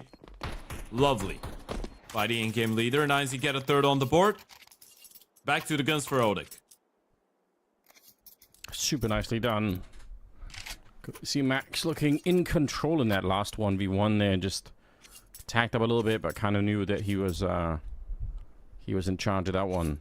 It's a 3-1 in favor of 9C, which obviously, if you're Odic here at the moment, it's going to be a bit of a brutal start. This is the CT side, and like I said, this is one of those things that is a bit worrying when you pick into a map like Anubis, is you can get off to such a weird start. Now, it's not the end of the world yet, but if they lose this round, again, they're quickly back into another eco, and then, you know, it could be a 5-1 kind of lead, and you just never know what that does to the mental of the team. So I'm not necessarily panicked yet, but there is that opportunity for things to kind of go wrong here. Yeah, it's the fact that you don't really know what type of prep 9Z are going to be going into the server with as well, right? The fact that they could be a little bit rusty because of the lack of officials, sure, it could be a good thing, but there's also that uncertainty that you're walking right into. And so far, 9Z have been doing a good job. Molotov spam through the smoke. They decide not to overextend, just a little bit of chip damage. Actually, the nade timed really nicely. Martinez is just ready for the mid peak. Oh, they get the instant grenade kill as well. Taken down one more player, so kind of alone over on the one side here. Woody with the AWP, which is kind of nice. It does allow them for this double setup, but even if they get the kill on Max, it's not quite enough here. Mateos, good kill on Wowzer Peak, but Martinez just running up. He kind of wanted that fight here at the other side. Oh, what? Woody's been able to push out. I don't know how he wins that fight, but he does. And now it's a 1 versus 2. A little bit of panic here. Swings for it wide with a Tech 9. Going to be able to get it. He did think he was going to get shot in the back, and I can understand why, but instead, the fight continues. Martinez, he's already got 3, setting up the smoke here to try and buy a little bit more space. There's only 17 seconds left here. Mateos, he might just have found the perfect timing. Bomb going to be planted on the other side. Let's see if he is going to be ready. Martinez, oh, with the AWP. He misses the first shot here, and now he's low on health. Swings wide. No scopes, Mateos. And look at him on the camera just laughing. What an absolutely insane round from Martinez. What a God's name is that? I mean, that's that type of a shot that you go for when you know, okay, I'm either going to get lucky, either the stars are going to align, or I'm losing this round. I probably should have after the first shot. Missed with the AVP. That kill was a little bit scrappy. Look at that for Martinez. He's just playing with so much confidence, this guy. That one surely makes you feel really good. That's so crazy. Fair play, fair play. Let him cook, you know? It is almost crazy as well, right? Rolling back time a little bit. Right before Martinez did join 9Z. That was a shocking move as well at the time. For a lot of people, after Sampaio left Movistar, Martinez was his replacement on that team, and he was doing one hell of a job. Everyone thought that he would just stay in Europe and follow the steps of Sampaio. He decided, hey, you know what? Actually gonna go to the other side of the globe, play in South America. And he's been here ever since. Still an incredibly entertaining Opera to watch. Yeah, he really is. Fun player to watch as well whenever we get him like in a studio or on a stage or something like that. It feels like he's one of those players that commands a lot of attention. He does get a grenade from inside of the A-bomb. It's a very common grenade, obviously. Everybody knows that by now. Max putting a little bit of pressure here, just trying to push them back from that connector position. Not that much to work with. 3 MP9s, a couple of 5.7s, 1 more HE on Mateos, but apart from that, should be another good round here from 9Z. And again, we can kind of see they're not in a hurry here. They're taking their time. Molotovs and HEs in the middle. It's good work. They're going to a triple mistag though. This could get a little bit hairy in no time. Okay, well, let's see how this one works out. You're right, there is a bit of a crazy setup here. Nobody spotted Woody. He's just tucked down. They really don't seem to be thinking about it. Tog's going to be the first man in the fight, but out comes swinging is Woody with big couple of kills there. Unfortunately, might not still be enough. Adames going to be taking down Mateos, and there's just one player left here. Running through. Yeah, might as well pick up the AK, but already gets tagged down very low, and he can't go for it, unfortunately. What a sick setup from Odic. I mean, that actually could have worked. Yeah, it really could have. Adames with a big multi-kill, and you're already calling this one off. I feel like this is one of the things that you need Adames on the team for as well. That's probably one of the reasons they got him. Adames, for those of you that don't know, and I think for a lot of people, again, that was a pretty shocking move for a lot of reasons. He always has been a really reliable rifle. Never been the big star of the show, and you probably can't expect him to be the big star of this team either, but he's a really cool and calculated guy. Most of the time, you can put you can put your money on him for a clutch or for a multi-kill towards the end of a round.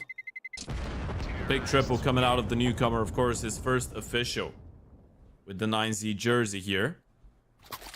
Definitely has a lot to try and prove. This is a great opportunity for him when you think about I guess the path that he's been going through in his career, right?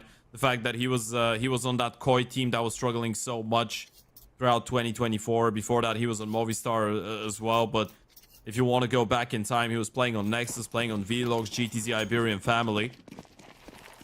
interesting fact, he's now played with both Sampaio and Martinez on different projects. Okay, okay. So he's getting some good experience and just sort of leveling himself up. And BTN, the legend himself. Yeah. That's. I mean, you know, it's a young player. That's good. Learn from some of the people who've been around for a long time. It's Woody to take down Max at the start of it. Yeah, would love to see him get fired up a little bit. Unfortunately, they lose Matthews. There's nobody else at the site either.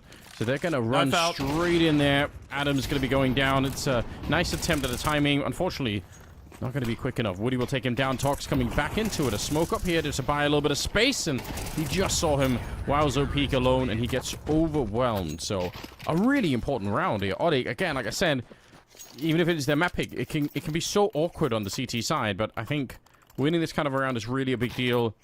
There is another buy still coming in from 9C, but chance maybe for Odic to have a bit of a turnaround in this first half if they can win this next round.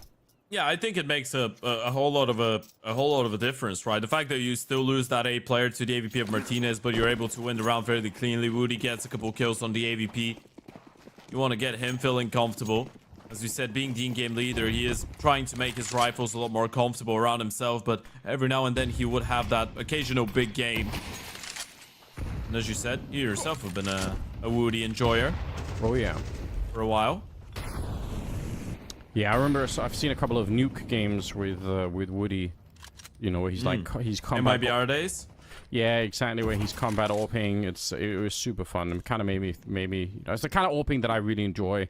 Even if sometimes the risk versus reward calculation doesn't really pay off for it, it's still just really entertaining, you know? Yeah, we just have it in our memory now. It's not as possible, I guess, in CS2 to get away with that type of play, but CSGO? Yeah, that's what I mean, you know? Definitely.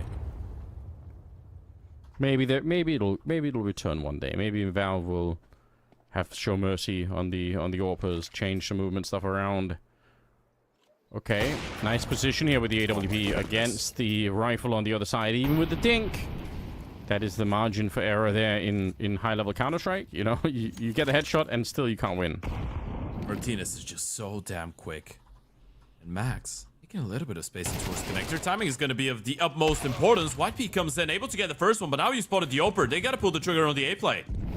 Yeah, they got to go for it. Oh, it's really awkward. Tech9 against the rifle. Knight is going to try and see if he can get a little bit closer here. 15 seconds left. Wide swing, but he gets both of them. That is really sick. Now it's down to Martinez, and they have an incendiary as well. Oh, his net doesn't even matter.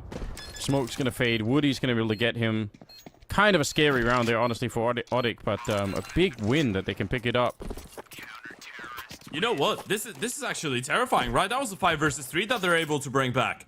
You see the opening kill coming out of the Oper. That's back-to-back rounds that Martinez has been able to win that fight in towards the A-bomb side. And if that wasn't enough, Max was even able to go for the wide swing and get a kill onto the B-bomb side. Then you go for the plate, and it's all on 90 being able to get that multi-kill. Stop all of them in their tracks. So 1 versus 4 on the bomb side for him, and he was able to get away with a triple and stay alive for long enough for Woody to rotate as well. This is starting to look like a decent CT side out of Odic now. 9Z, out of cash. Gotta go for a half buy. This is a great opportunity for 4 rounds on the CT side. Jesus. Calm down, everybody. Maybe stop fighting through the smoke. They're both down to 30 HP through smokes. Yeah. I feel like being part of that kind of risk is very rarely a good idea on the CT side, especially when you got the better rifles here, but we'll see if it's going to be a big difference. Flashed into the middle again there, so Odic just really trying to stay a bit aggressive, which I do like it. If you play too passive on the CT side of this map, it could just be hard to deal with. The Eagle up first against Woody. Oh, this is so scary. Yep. Are they going to respect that smoke going down? There's still a minute on the clock, but they've thrown a lot of their own utility into the bomb site already, so you kind of almost feel like you have to go and try to do something here. Running up close is Max. He's going to get it. Woody goes down as well. It's a disaster. They have to run away here, Odic. They shouldn't be losing these rounds, surely, Ted. No. In no way, shape, or form, right? I guess the early damage that they did through the smokes was a bit unfortunate, but it doesn't really come down to it, does it? I mean, Sirotero stays alive. He's saving his gun. Woody was able to block them off in towards B main. Sure, it could have been a little bit weird there with him missing the shot, but he's able to deploy the molly. He's able to open up the distance, and still, it just feels like all that 9Z need is one flash in towards that A bomb site, and they take it by storm.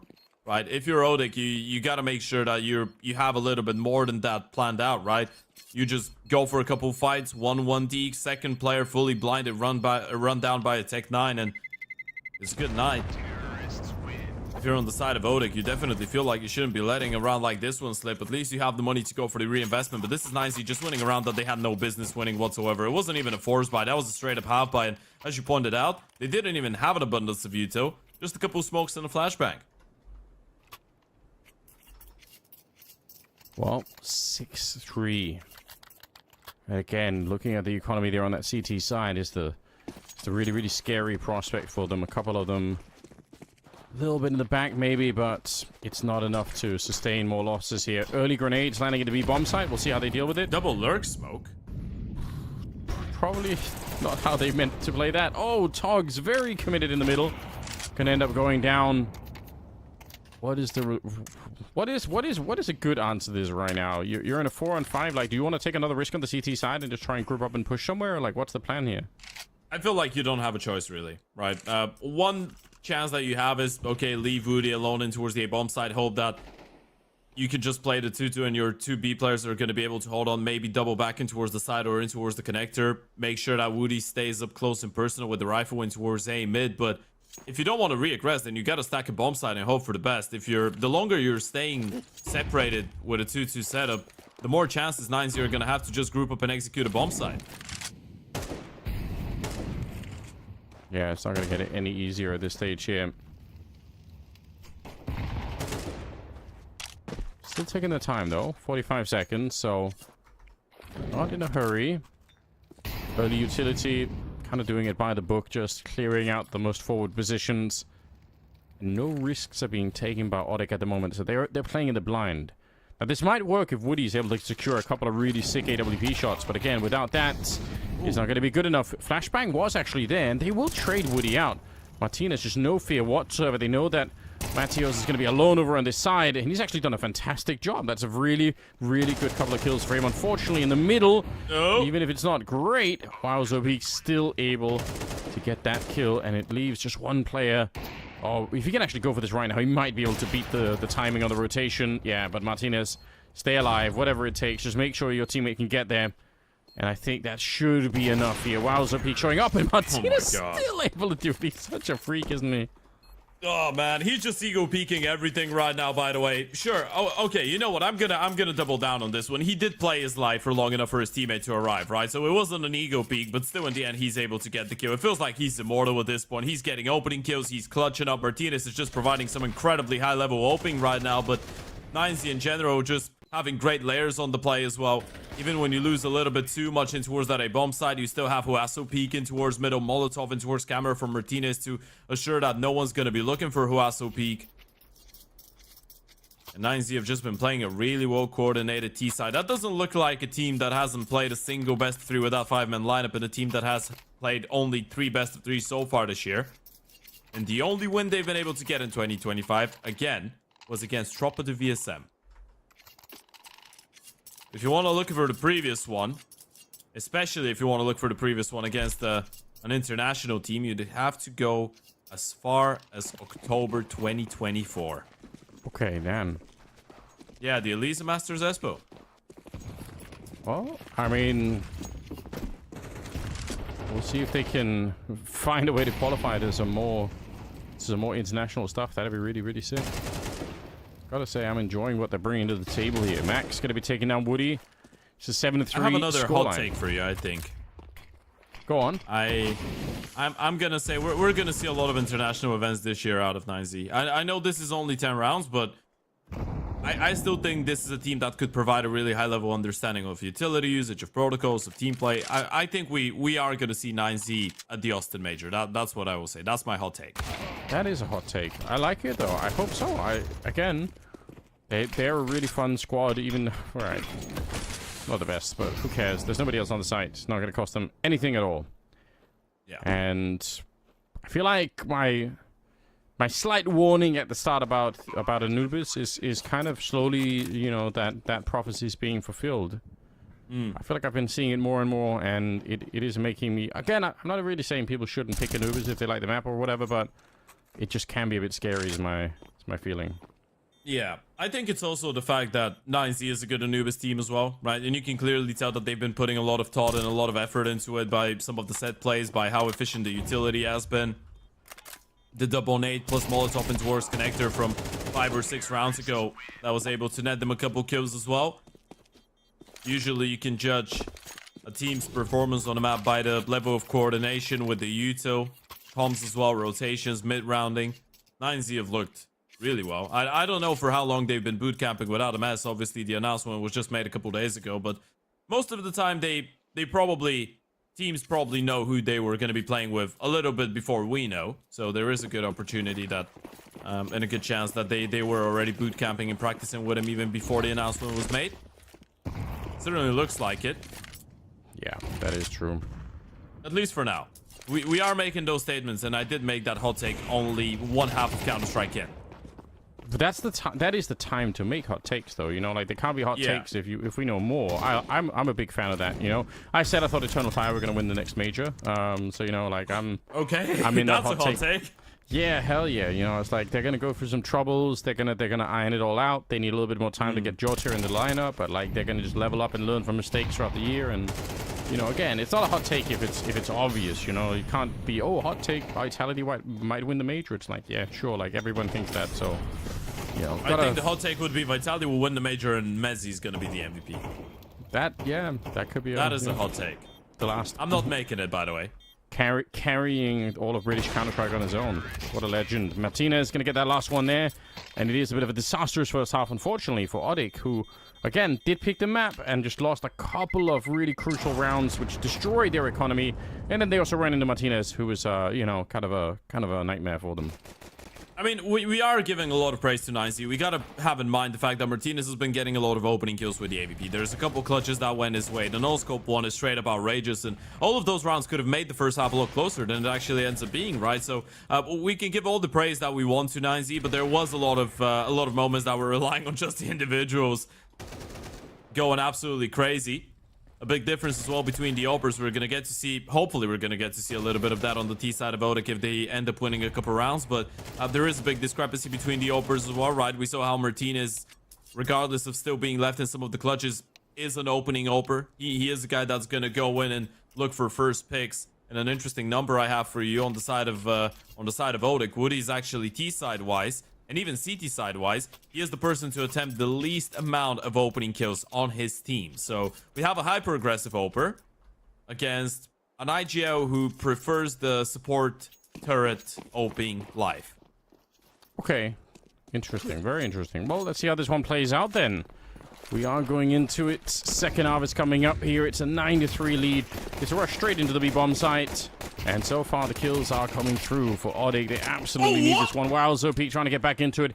If he had more bullets, I guarantee you there'd be more kills there. He was fired up, but the reload slows him down. Bomb actually being slowed down behind that kill for Adam S. They didn't want to try and go through with it, and they almost look like they want to run away. Maybe they get to the A-bomb site, but it's so scary right here. Nice little flick to come out. Terra, not a bad shot. And now actually Woody's making a long run back, but Lucan has the HP to deal with this. He's got the dualies as well. If he can isolate this fight, my god, what a headshot. That is sick. The new player coming in here for Odic and absolutely winning this round for his team. Yeah, what a moment for the youngsters to step it up as well, right? It felt like Peak did enough. Look at that double kill. Look at how crazy that was. That was back-to-back bullets as well. Just connecting with the USB, but those shots from Terra going absolutely nuclear. And you were dead right to actually get worried about Odic starting to actually go their separate ways, right? The bomb starting to hightail them towards A, Terra being left on B. It felt like they were just accepting the fact that they would lose the pistol and just playing for the bomb plant at this point. Still able to turn it into a round win, and that was the way for them to go forward. That was the one thing that had to go right. Win the pistol, make it a closer game. Don't let 9Z just run away with an 11-3 lead before you get your first buy. Make sure that you are gonna show them a good fight. Yeah, I mean, there is definitely a chance here that they can run it back, right? Like, that is kind of the nature of the map, so... Oh, my God. Straight delivery to his front door. You even see the smile on Max's face. Like, wow.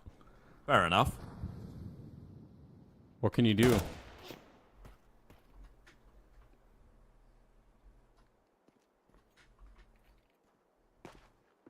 Well, they're slowed down now. Hanging out in the middle of the map. I don't hate it. Doubt that it's going to be working out, but you might as well try.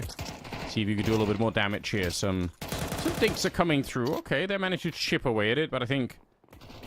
Seems like Odic are kind of getting the message now that this is where the rest of the stack is. Mac 10 being rolled in for some more kills. Surely they know that Wowzer Peak is in here as well. Maybe they don't care. Yeah, they do, I think. Doesn't look like it.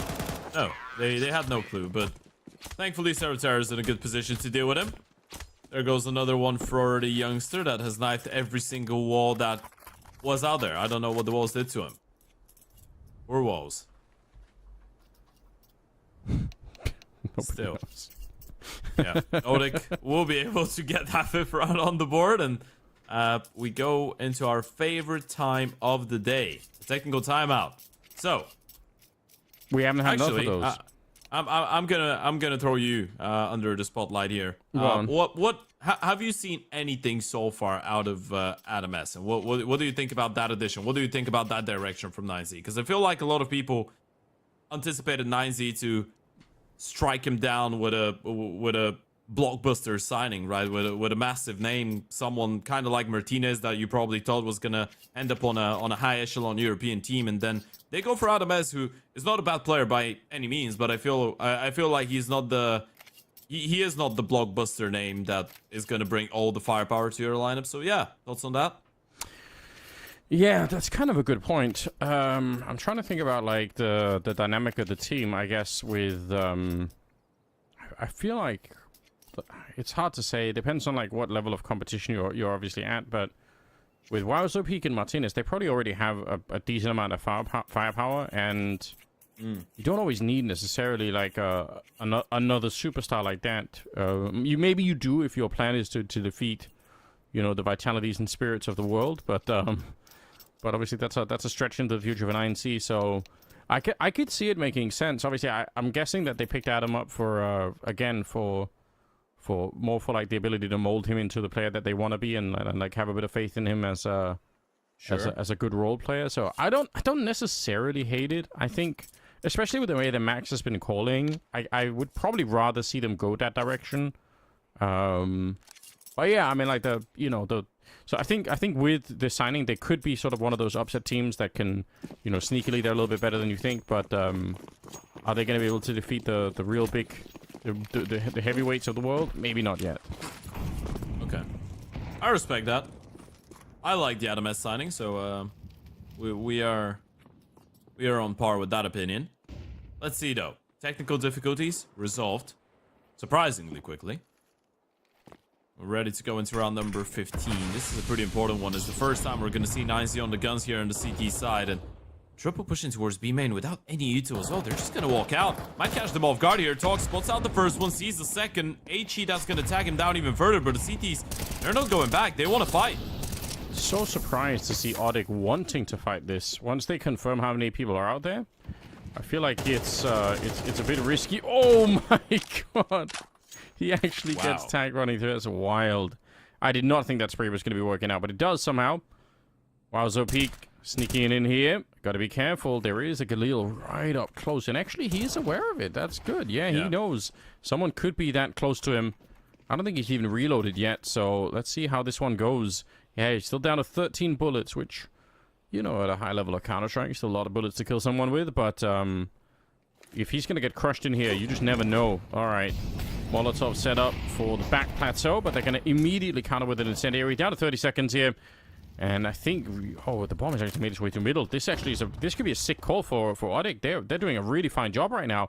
I don't think 9Z know what's happening. If they lose this fight with Lucan over at the A-bomb side, it might be over. Zeraterra goes down. Lucan just waiting back here. Oh, he might not get peeked at all. There we go. Taken down by Matthias, and with 8 seconds on the clock, they're going to get the bomb planted. This is a great call coming out. They might still not win the round, but this is pretty sick. It is pretty sick. No kid on the retake, though, but they're so close. Max gonna be able to catch the first one on the jump. Second player spotted. Martinez wins that fight as well, and 9Z somehow still turn it into a fairly clean round. And as you said, Lucan, he was probably banking on the fact that on 15-20 seconds, they wouldn't be thinking about him being towards the back of the pillar and someone would be running, right? He was thinking that they would be making a little bit of noise, and that's the reason he's not peeking. That's the reason he's playing this one blindly, but it was such a cool fake coming out of Odic. Unfortunately, it doesn't work. Huaso peek gets that kill in towards connector. Then they win the second fight in towards B main as that one. Again, Huaso able to get his kill onto Woody. And then for Max and Martinez, it was an incredibly swift exchange. Third and final tactical timeout coming out of Odic. They sure as hell haven't been saving up on those. Of course, a new coach joining in the mix. We talked about the roster changes for both those teams so far. One that we haven't mentioned is the fact that Odic now have added CX1 to the mix. 26-year-old. He was the coach of Sharks youngsters and Yawara before that. Okay. Interesting. Well, they need something here. That's potentially a hard round to lose. 10-5. Early smoke in the middle for the CT side here. 9C, they're 3 rounds away from picking up the map. I guess on the bright side, it's not like the CTs have a lot of money either. So Odic, if they're dreaming of a bit of a sick comeback here, if they win this one, they get probably another couple for free, and it's going to be a little bit easier to deal with. Flashing his way through the smoke. Okay, I thought that was going to be an HE to blow it open, but doing it in the old school fashion, and it kind of works out well. Yeah, gotta look at those flash numbers from Martinez. They probably are hella high. It was again the ones who set up Max for the kill. Still, Max will walk into the line of sight of the upper, but this time the read is not the perfect one. You still have that mid walk happening, but putting a lot of pressure onto the B bomb side. Actually, holding on to the same dot. They're doing the exact same thing. This time, though, they're not gonna offer a lot of fights, and that means that 9-0 are gonna be a little bit more pressure to actually make a move here. Still plenty of time to be nervous for the CTs. Where do you rotate your defense to? Sticking around at the B bomb site. Trusting that Lucan could do something from up here. Ooh, okay, he's actually fully committed to this one. Now, they don't have any more grenades except for one flashbang here, but they don't have the Molotovs to burn him out of any corners. One flash, and it's not going to be thrown. Okay, there we go. Matthias is going to be throwing it instead. It's just going to bounce around the corner here, and oh, nice lineup. I can't believe it. The flash does nothing at all to him.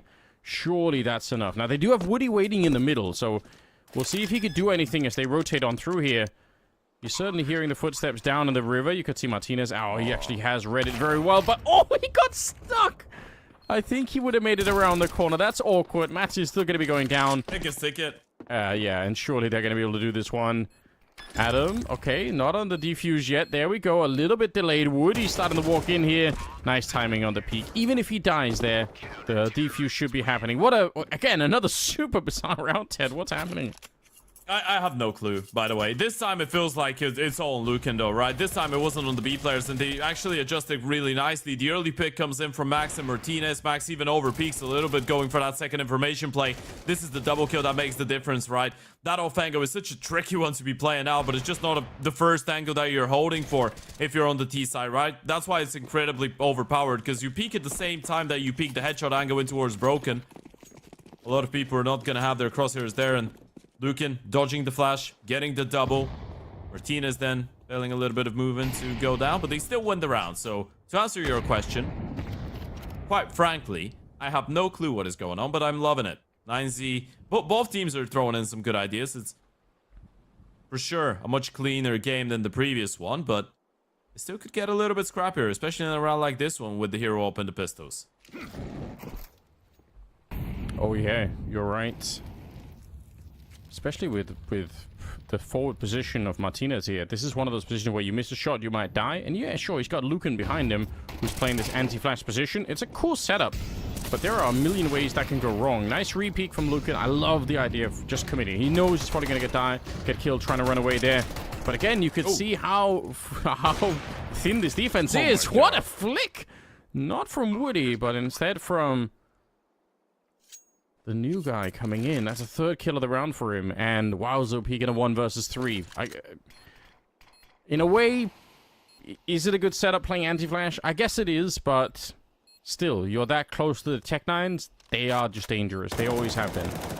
It's just another proof to how close to impossible it is to actually hold on to the A-bomb side once there is a proper execution with the flashes coming in from the T side, right? You get a 5v3. Okay, we can count it as a 4v3 because the second kill comes in, what, the split second before Lucan burns in the Molotov, but still, Martinez is there with the AVP. He's got a quick rotation coming out of camera as well. They should be able to hold on to that play. And still, courtesy of the flashes, courtesy of the really sharp shooting coming out of Terra, both with the pistol and then with the AVP for the final one, they're still able to make this one work, Odic.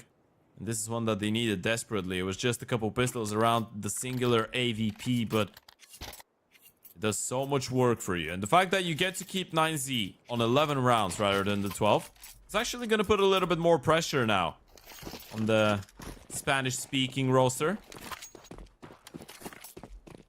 Yeah, it will. I agree. I mean, this has really opened up the game quite a bit.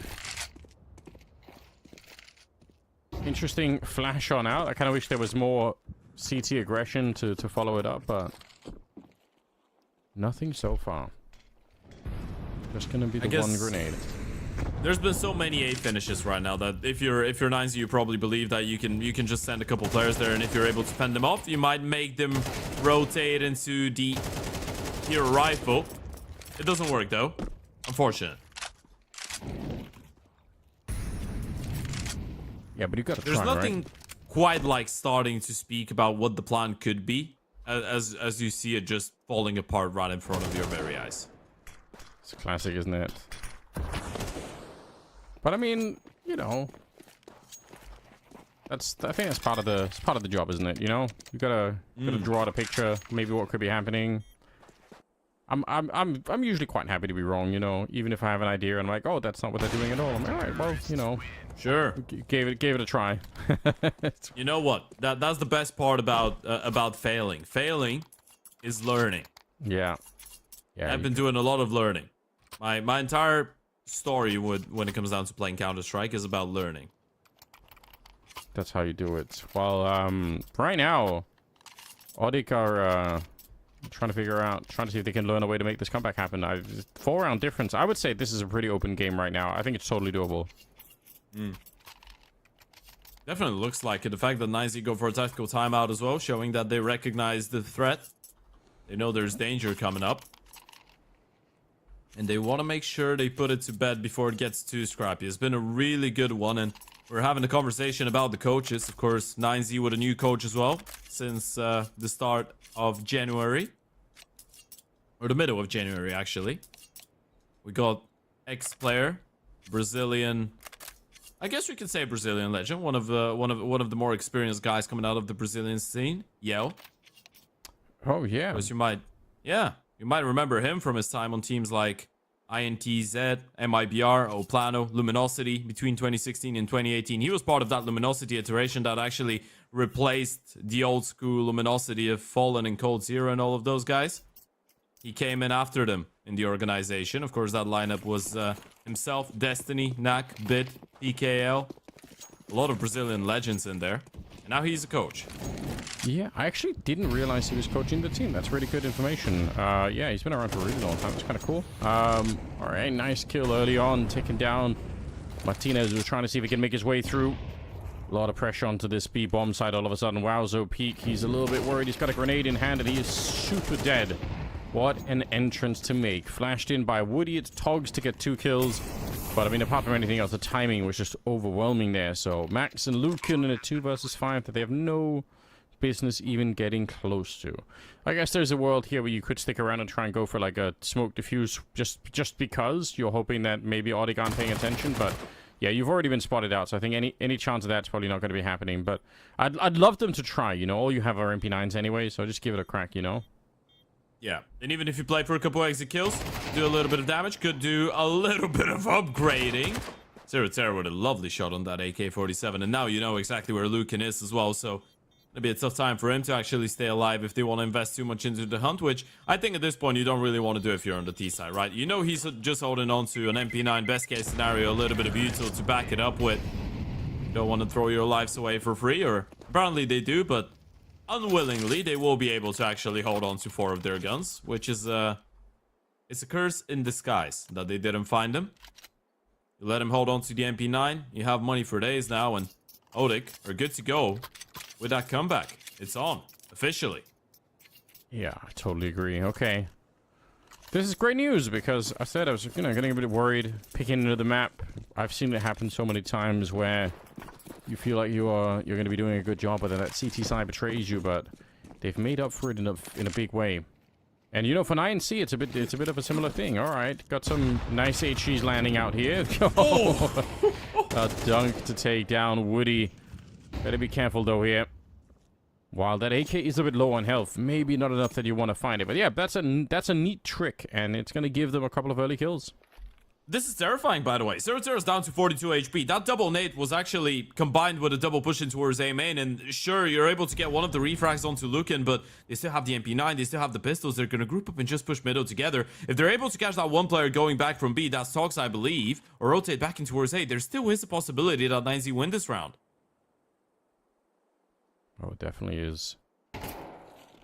1 minute on the clock here. Okay, they spotted out Wowzo Peak. Gonna give him a bit of an aid. Again, he has no armor, so they're gonna be very, very lethal. Oh, no. But look at the pressure that's being applied here. The bomb didn't even get planted, and now they've lost 2. The MP9 coming into it. This is supposed to be the big comeback moment for Odic, as they've really battled their way back into this game. Now it's a 1 versus 4 instead for Togs. They know where he is, and they should definitely try and just play for time here and not really fight him too much. I mean, he can win this kind of 1 versus 4, so just maybe leave him alone. Nice shot onto Adam S. The 3 other players are in the bomb side, and again, if they make themselves hard to find, he should never have a chance to get the kills or plant the bomb. Yeah. Enough money on the side of Tox as well, so you know he's going to give this one a go, but with 15 seconds, time is running out, and there's so many angles to be worried about. It's definitely just going to be a bait and switch, and the question here is for Tox, do you really want to give away another AK? You probably don't. You've already given away a round, and it's such a frustrating way to give away 12 as well for 9Z, or to give it over to 9Z, shall I say, from the side of Odic. Tox will stay alive, money won't be an issue, but look at how cool that play is. Double nade, right on top of the stairs. Flash comes in, pushing towards A main, they find another one.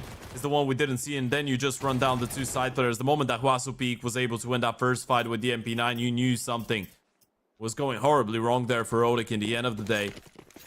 9Z, what was supposed to be a really strugglesome ending to that Anubis, might actually be a pretty cool way to finish off the map. Yeah, they've done excellent work here all of a sudden. Right in the middle of the comeback.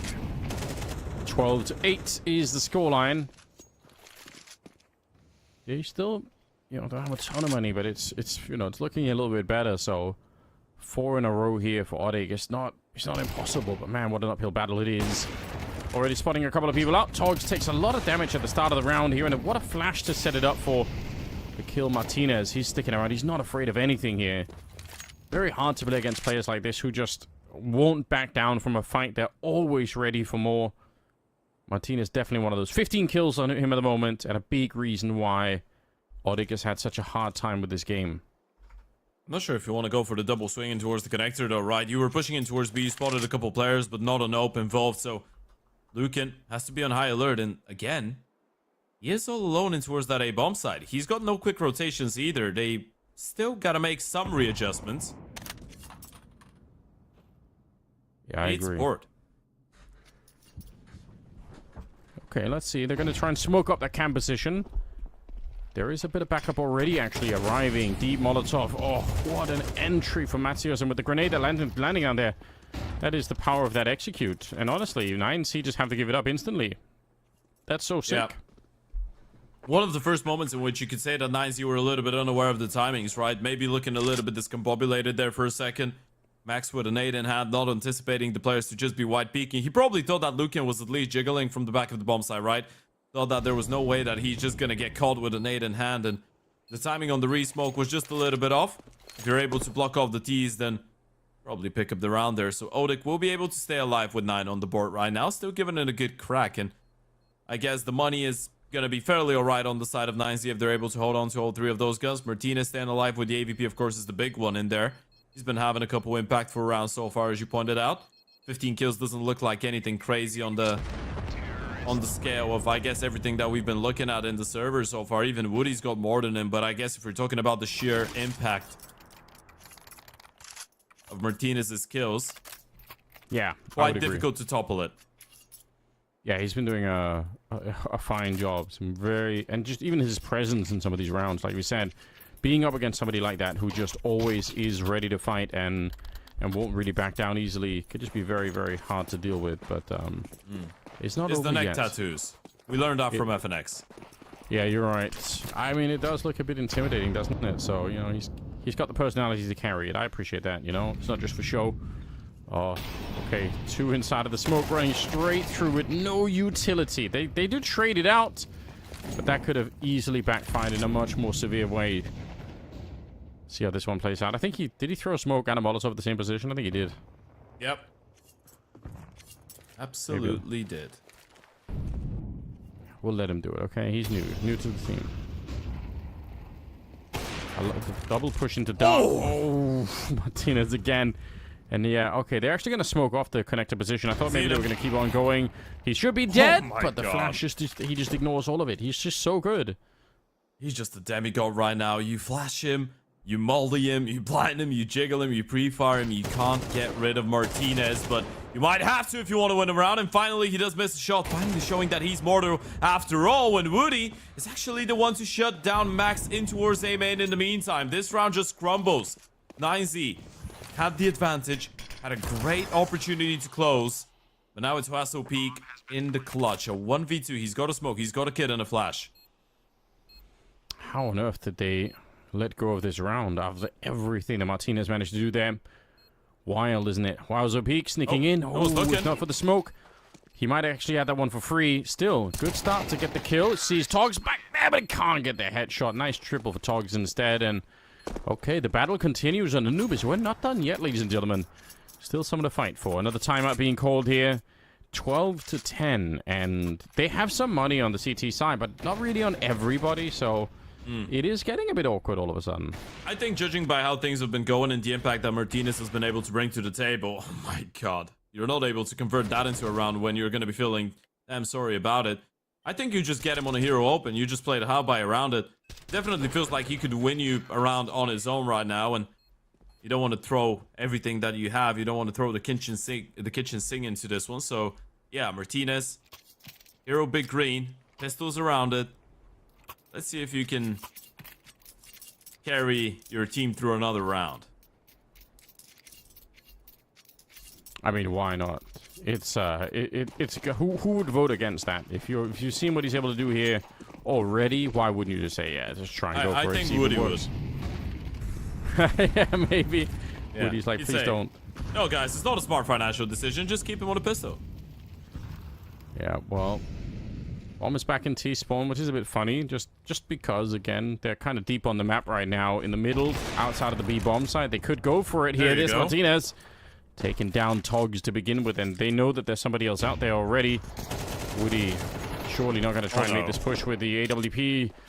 Chaos in the middle. Pistols back out again, doing some more damage, but at least they haven't died quite yet. There is backup coming, and they're going to be running right into the AK here. Oh! Nice triple. All right. Terra coming in with some very, very good action. That's exactly what they needed right here to stabilize the round. And looks like they're going to be able to get another one. So 12-11. They make it through. It's a bit scary, but it keeps us excited, keeps us paying attention. That was straight up terrifying, by the way. The fact that Martinez gets the first kill and then you see the 2 players trying to run through the smoke and towards camera, just break it, go through fully blinded. It's a bit fortunate even that Terra doesn't go down, or it might have been 90 actually trying to run through either way. You're able to deal with it, Terra, with another impactful multi-kill. And looking at the top right of your corner, the orange sequence of rounds. This is 6 out of the last 7 rounds going in favor of Odic right now. 1 more to force OT, but again, it's 9Z back to the guns. Yeah, they have just enough here. Oh, playing in front of the smoke. What a position here. Okay, they don't actually want to commit to it. Could have been a a funny moment, but instead they get grenaded all the way down. They are so low on health on that B defense. What is even the plan right now? That's got to be so scary. They're in a position that can, again, easily be grenaded once again. Molotovs can land here too. They have to be so careful. Trying to fall a little bit further away and keep some distance between themselves and some of those likely grenade positions. And Odic can wait. They've got 1 minute and 10 seconds. Yeah, and you know you forced a lot of the veto out of the CTs as well, right? You're looking at a little bit over 60 seconds on the clock. There's only one Molotov and a couple of flashes left on the CT side. They gotta go for a stack. They gotta go for a gamble play or for some aggression right now, 9Z, and they know it. Gathering up in towards middle. They're not gonna see anything there. I'm not sure if they're gonna be able to actually rotate back in time to support Martinez here. He's gonna be all alone. Is that enough? One guy with an AWP. He's already tagged up quite a bit. What a position to be in. And they are going to execute onto him. 35 seconds. Smoke's raining down. He's calling it in right now, saying, I need some backup right away. But how does he do anything to make it a little bit more doable here? Smoke off. He's going to be dead. Very, very well done. Ooh, and the incendiary, I think, landing in the smoke. So it doesn't even really slow the bomb down. Not that I think it would have made a big difference here. Overtime looking exceptionally likely at the moment. Max will get a kill. Retake is going to be very near impossible. I'm not seeing a kit. They have no smokes left either. Surely Odic have pulled this one out of the hat. That is, again, is a very, very sick setup for them to try and get this into overtime. Woody's going to be going down. It's a little bit of a flashbang. Okay, another kill coming through a headshot. It's kind of falling apart a little bit here. Adam trying to run for it, but again, there's almost no time left in the round here. Unfortunately, it's a really nice setup for the retake with the flash and everything else. And if they had the kit, maybe it would be doable, but it is not. Togs will take the last kill, and it will be overtime. Okay.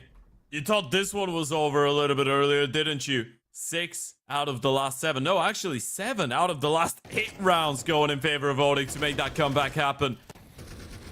Sure as hell did need a little bit of time to get going, to wake up after that slow start in the first half, but the D side, especially in the last couple of rounds, it hasn't been the cleanest one ever, but it has been damn efficient.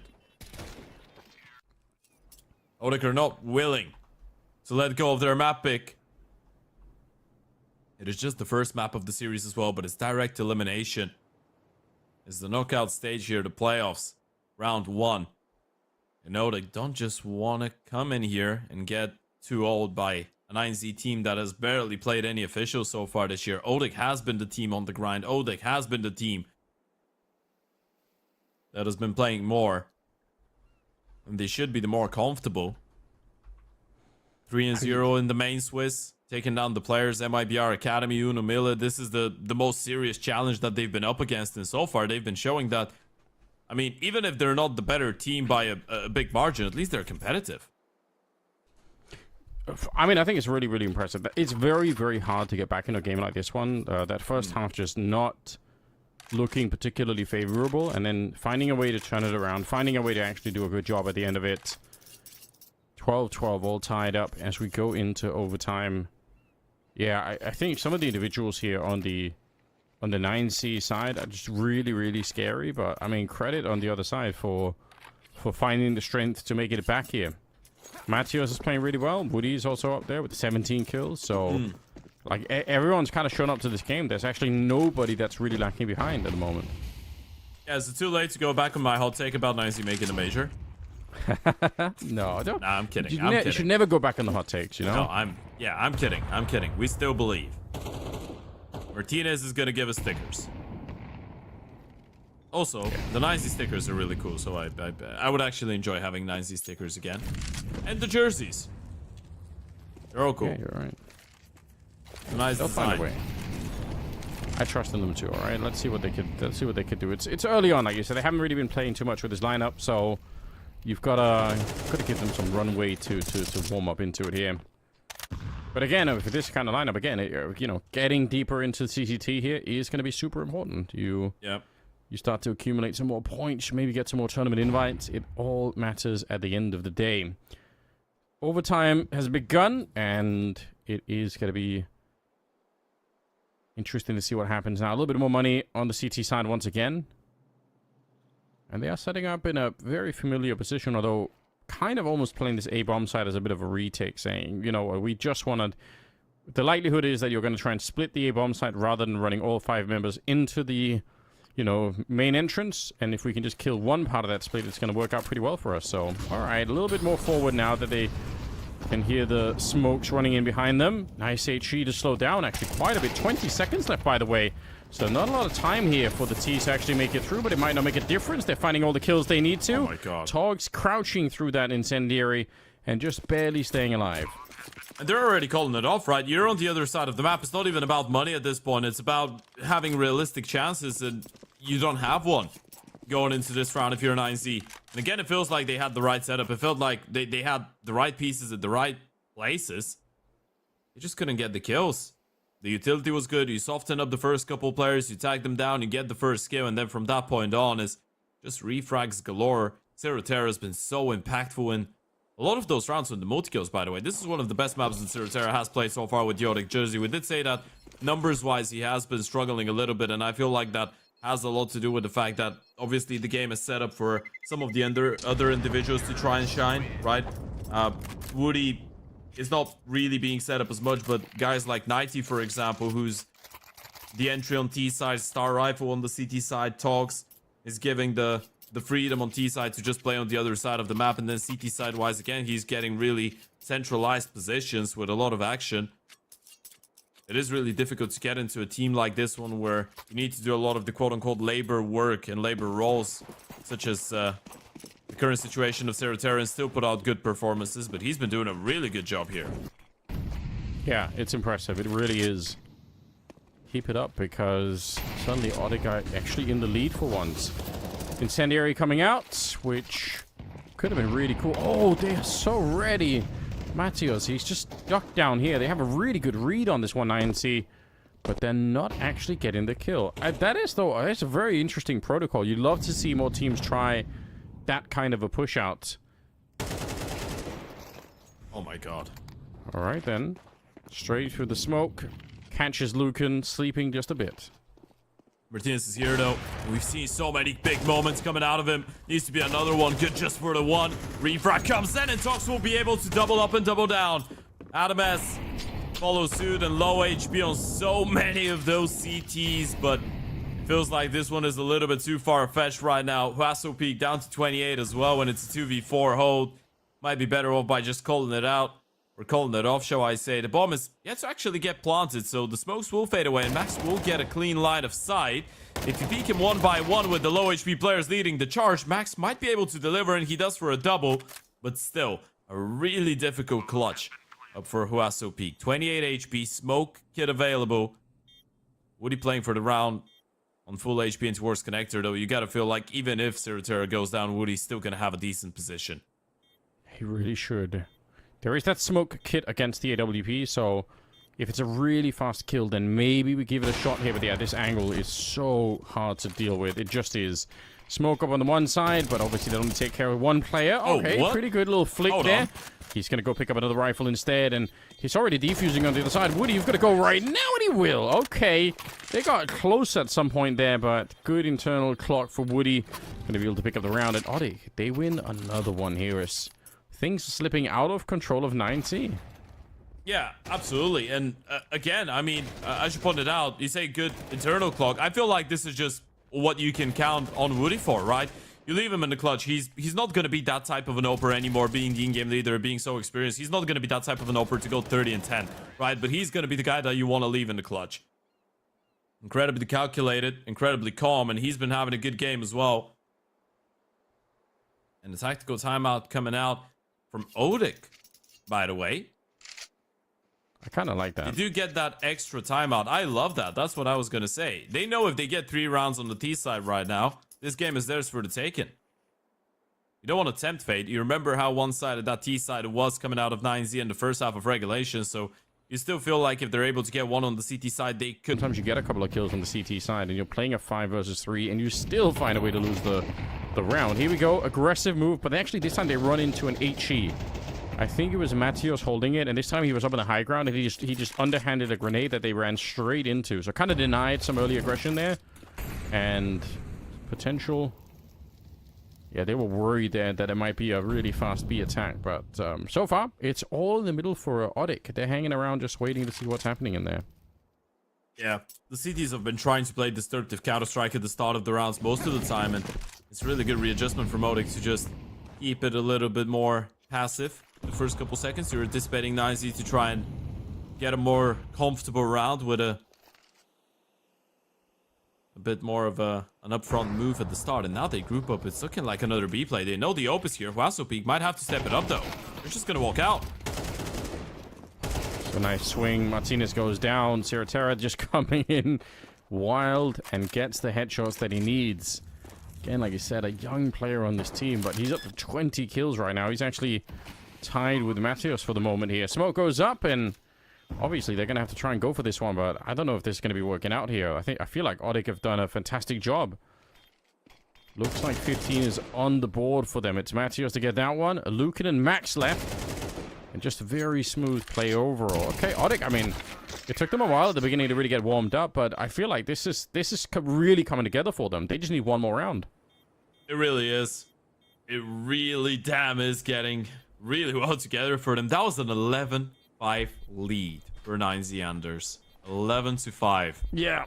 Ouch. Hard to deal with, isn't it? When you look back on it, you think, man, they had so many opportunities, but that's what you get. Again, it's one of the I guess classic Anubis experiences. You get a good old comeback. Miss out on a couple opportunities to close. You close your eyes, and when you open them, suddenly you're down 12-15. Yeah, you heard that one right. 9Z have picked up 1 out of the last 11 rounds of action. This is how crazy this is, and that one was to force OT. Couldn't close it. Now, they gotta fight for OT number 2 here on the T side. The T side at least was fairly comfortable for them, but it has to be a damn impressive one. They're gonna start it off with a little bit of mid-aggression. Max able to find the first one. Second player, Woody, all alone, up close and personal. Ope just dancing around right now, but definitely goes down after missing another shot. Yeah, I would have loved that for Woody if you could land one of those no-scopes. Who knows what could have happened. Matheus super aware. Really well played. Lucan trying to see if he could sneak up behind them.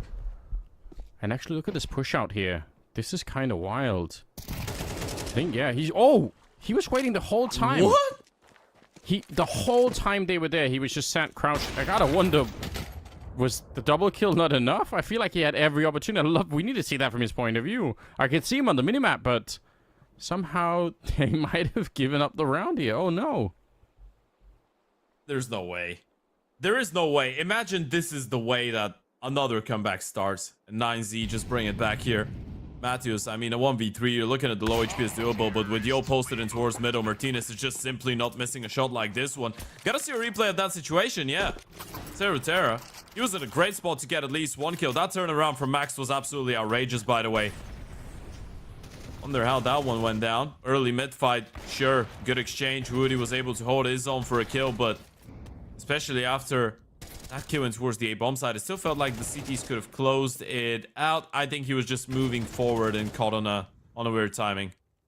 Maybe didn't know who to shoot there. I feel like he was sat there for a good long while. Maybe I'm crazy. That's what it felt like. Maybe he started moving the moment that they actually approached, and it was a weird timing.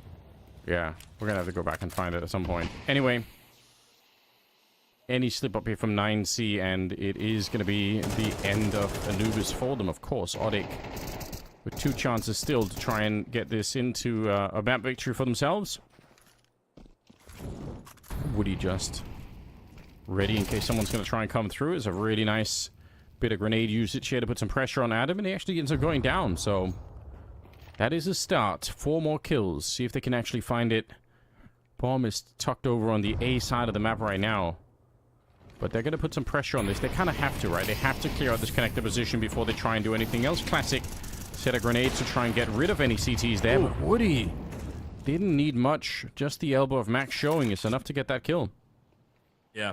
And now you're relying on the individuals. Now you're relying on a big individual play. Matheus gonna get mollied out of position and mollied into a fight that he wins. Lucan going down.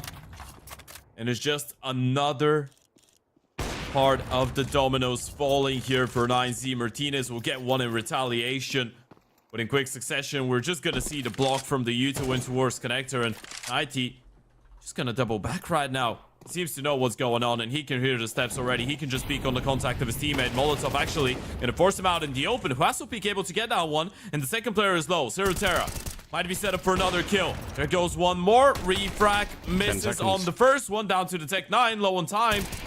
Martinez, a lot of pressure, and finally misses a shot, and finally goes down to Matthews, and finally Odic close out that Anubis. What a comeback from 5-11 down. They're able to bring it back and win their map pick. Crazy. Yeah. That is a hard-fought map to begin with. I mean, that's going to take some energy out of you. But also, at the same time, it's really cool to see. Everybody was in the server. There was nobody that were really missing. They all tried their absolute best. And you know, for Zero Terra as the new guy, super good the performance on the start of it. It's a really fun game. And again, I think just a lot of the wackiness comes down to Anubis just being such a hard map to close on the CT side, but good job nonetheless for Odic. Their map pick kind of proven to be a good decision at the end of it. Yeah, absolutely. It felt like it was even more impressive because of the fashion that got 9Z actually up to that 11-5, right? Because 9Z looked spectacular in the first half. It looked so comfortable. Martinez was having a good showing. Utility was on point. It felt like the calls from Max were working. Everything was working out. They were even winning the clutches. But again, we're talking about that conversation. Sure, even when they were 9-3 up, we did bring up the fact that they were getting away with a lot of the clutches. They were getting away with a lot of the moments that you probably are expecting a team like 9Z to be getting away with simply because of the name value on some of those guys. But in the end of the day, the moment that it felt like, I guess, Odic started taking part in some of those rounds, they got the momentum going on the T side. 9Z had some responses, but they were just unable to close with one or two of the closer rounds. They were unable to convert, and in the end of the day, against someone like Woody and really well playing players around him, you are going to get punished. Yeah, really, really good. Again, I think they are a little bit of an underdog on Odic there, so picking up the first map is not bad at all. We'll see if they can keep it going. A second map is going to be coming up, but it's after the break, so stay tuned and we will be right back.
We are back once again. So, welcome, ladies and gentlemen. We have another map coming up here between Odic and 9C. We're in the South American region for CCT, and it's been a bit of a long game for the first two best of threes. We had some tech issues on the first one. This one went into overtime, but we're here for the marathon. You know, we've got the stamina ready to go. Ancient's going to be our second map. What do you think, Ted? Who's walking away with this one?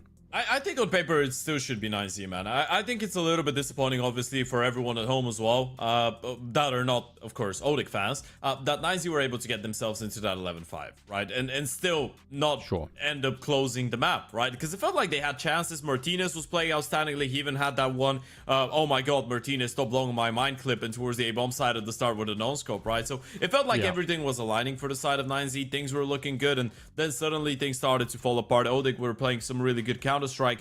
Woody was calling good rounds. It felt like the reactions were on point. The youngster of Zero Terra had his best map so far with the Odic jersey as well since joining, and I just feel like Odic did deserve the comeback, but then in the same time, it really did carry a little bit of the vibe of 9Z, maybe allowing them back in.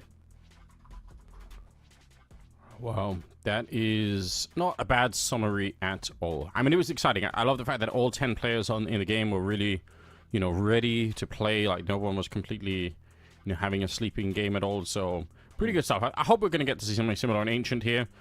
And again, I feel like we all just love the map. So, we'll see how this one plays out once we actually get into it. But, yeah, I mean, watching Martinez play is... it's a little show on its own, you know. That enough is enough to wake you up. So, I think we're going to be in for some fun Counter-Strike regardless. Even as these teams are, again, trying to sort of play their way into it and get themselves ready. We'll see how this one unfolds. But yeah, it could easily be a third map here, couldn't it? I think so, yeah. Me and you were having a bit of a chit-chat right after the end of map number 1, talking about some of the recent results when it comes down to Ancient and the side of Odic. And sure, they were able to get a really convincing win in their most recent game. But if you're looking at the games before that, you'd look at, what, 4, 5, 6 maps of play and see that they're averaging around 5.5, 6 rounds per map. If they don't get a really comfortable win, they get completely blown out of the water. So it doesn't really fill you with hope for Odic. But you know what? They did have a lot of momentum going their way, and things did unfold quite nicely on Anubis. So maybe they're going to be able to carry on a little bit of it on the CT side of Ancient here. Maybe they can give us a good fight. Well, let's find out. We need answers to those questions. Quick trade in the middle. They are pushing in, but actually, yeah, that smoke. I almost feel like it was a shame to throw that smoke there for Odic, because they had the dualies waiting at the donut, a little bit of crossfire setup, but they instead funneled them towards the CT spawn for the red room, and again, more CTs keep showing up. It's a very good shot down here. Absolutely works out in favor of Odic. So, yeah, well played. I mean, they definitely had a strong read of what was happening in this round with all 5 Ts in the middle. They kind of saw it, even if they lost the opening right there. So well-handled round, I would say. Yeah, you block them off in towards Donut with the Joe Berettas. You leave that one player alone. You redirect and navigate the Ts to try and push in towards red, right? You kind of point towards that direction. You're like, well, guys, we promised we don't have a trap waiting for you there. And then there was a lot of good patience being shown by the individuals, not peeking by themselves, grouping up, going for the triple peek, not really giving 9Z too many chances. And now you force them into an eco, and this is the way to go. Here, Anders, you get a couple clean rounds on the CT side. Momentum going. Farm that anti-eco. Oh, please. Yeah, I do like this from Matthias, though. I actually love the fact that he's trying to fall back. He's really trying to play the angle as much as he can.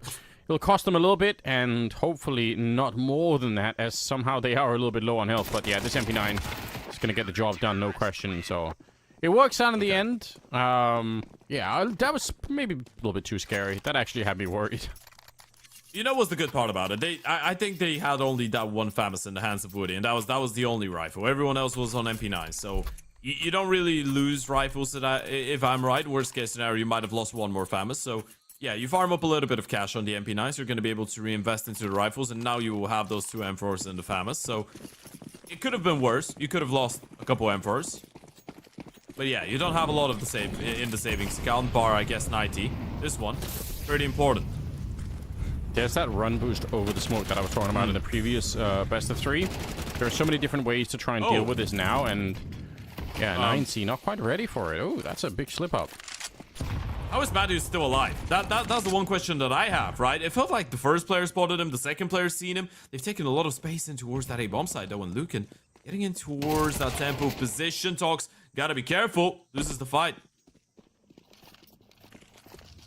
I feel like this kind of round is like a round that's taken out of a Spirit playbook for how 9C want to play it. I think the advantage is that if you realize how many people are in the middle, you're kind of already you're already executing the A-bomb site. So if they go away to try and reinforce the bomb site, then you're pushing through the middle with 2 Ts or 1 T in there, and you're kind of, you know, you're basically opening up the middle of the map. Oh, look at this setup here. It's a long spray. But I actually kind of love the fact that he goes for the long-range player there, because the second one, he's not guaranteed to win it, but it's a bit of a higher chance, so not at all bad. Good retake.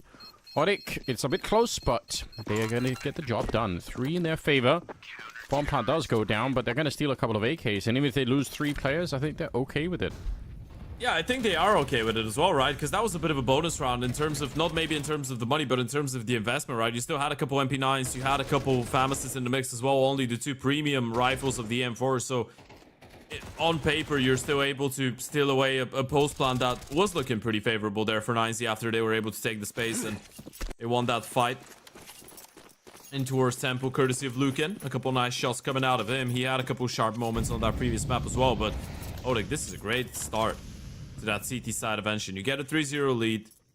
It's back to the half buy here for 9Z and potentially another A play on the cards, and this time Odic look a little bit more prepared with Togs being up close and personal with the rifle. You should know they've heard him jump. Yeah, true that. We'll see if they have any funky flashbangs or any other grenades to get through. There are some really fun Molotovs you can throw these days. It's a very good trade, honestly, with a MAC-10.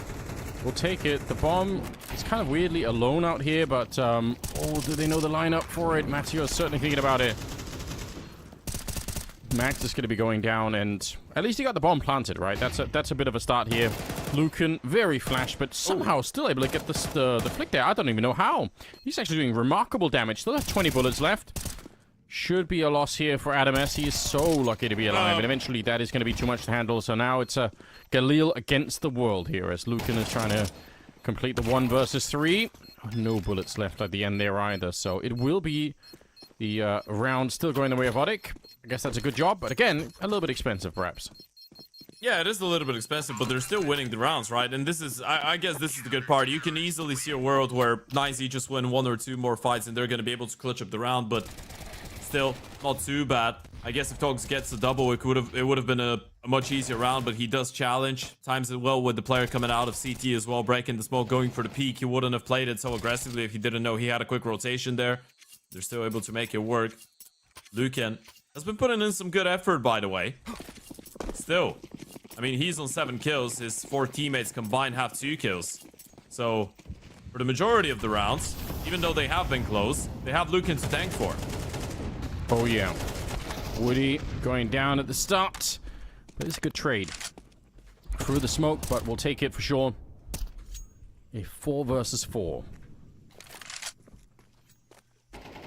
Nice on B. Terra has been left all alone in towards cave. He needs to be aware of the fact that they could be walking up towards the ramp, and he's going to have that support of 90 as well. 9Z gathering up for a B play. Question is, how much do you want to let Martinez actually progress forward before the bomb has arrived? And answer is, as much as he wants. Yeah, very well done. He just saw the top of the helmet there. They're not thinking about this corner at all, though. That is very scary for 9Z. This could be devastating. Terra just hiding in here. They've got no vision of him. Easy shot down. Martinez got to be careful here. Oh, the wall bang as well to take down Luca. Why not? Oh, but he still gets the shot, and there's 50 seconds left. Totally winnable. He knows that Matios is back here, so he might just want to stick around. I mean, the bomb is up there anyway, so he kind of has to show up. I do like this from Matios. I feel like making Martinez as confused as possible is the way to go. And he's walked such a long way around that Martinez might just never think about it. Let's see if he can pick up the bomb. If he does, he could still run to the A-bomb site, depending on his level of confidence. But he's so sure that Matios is going to be back here somewhere. 20 seconds. I think he's played it very well at the moment. And that bomb finally going to get picked up. And now he can't go to the A-bomb site. He's going to tap it once, but look at the movement here. This is so smart. What a big brain round coming out from Matios. It's all about the timing as well, right? Matios was just so quick after getting the first kill to cross towards the cave side of things. Martinez didn't realize it. He thought he was towards the back of square the entire time. You're looking at a replay of the trigger discipline play coming out of Cerutera. Talks able to get one. This one is incredibly unfortunate for Looking, honestly. What did he do to deserve going down like that? And there's the timing that we spoke about. Martinez just never knew that the player was already into her escape. Never knew it was a possibility for him to be going around the world.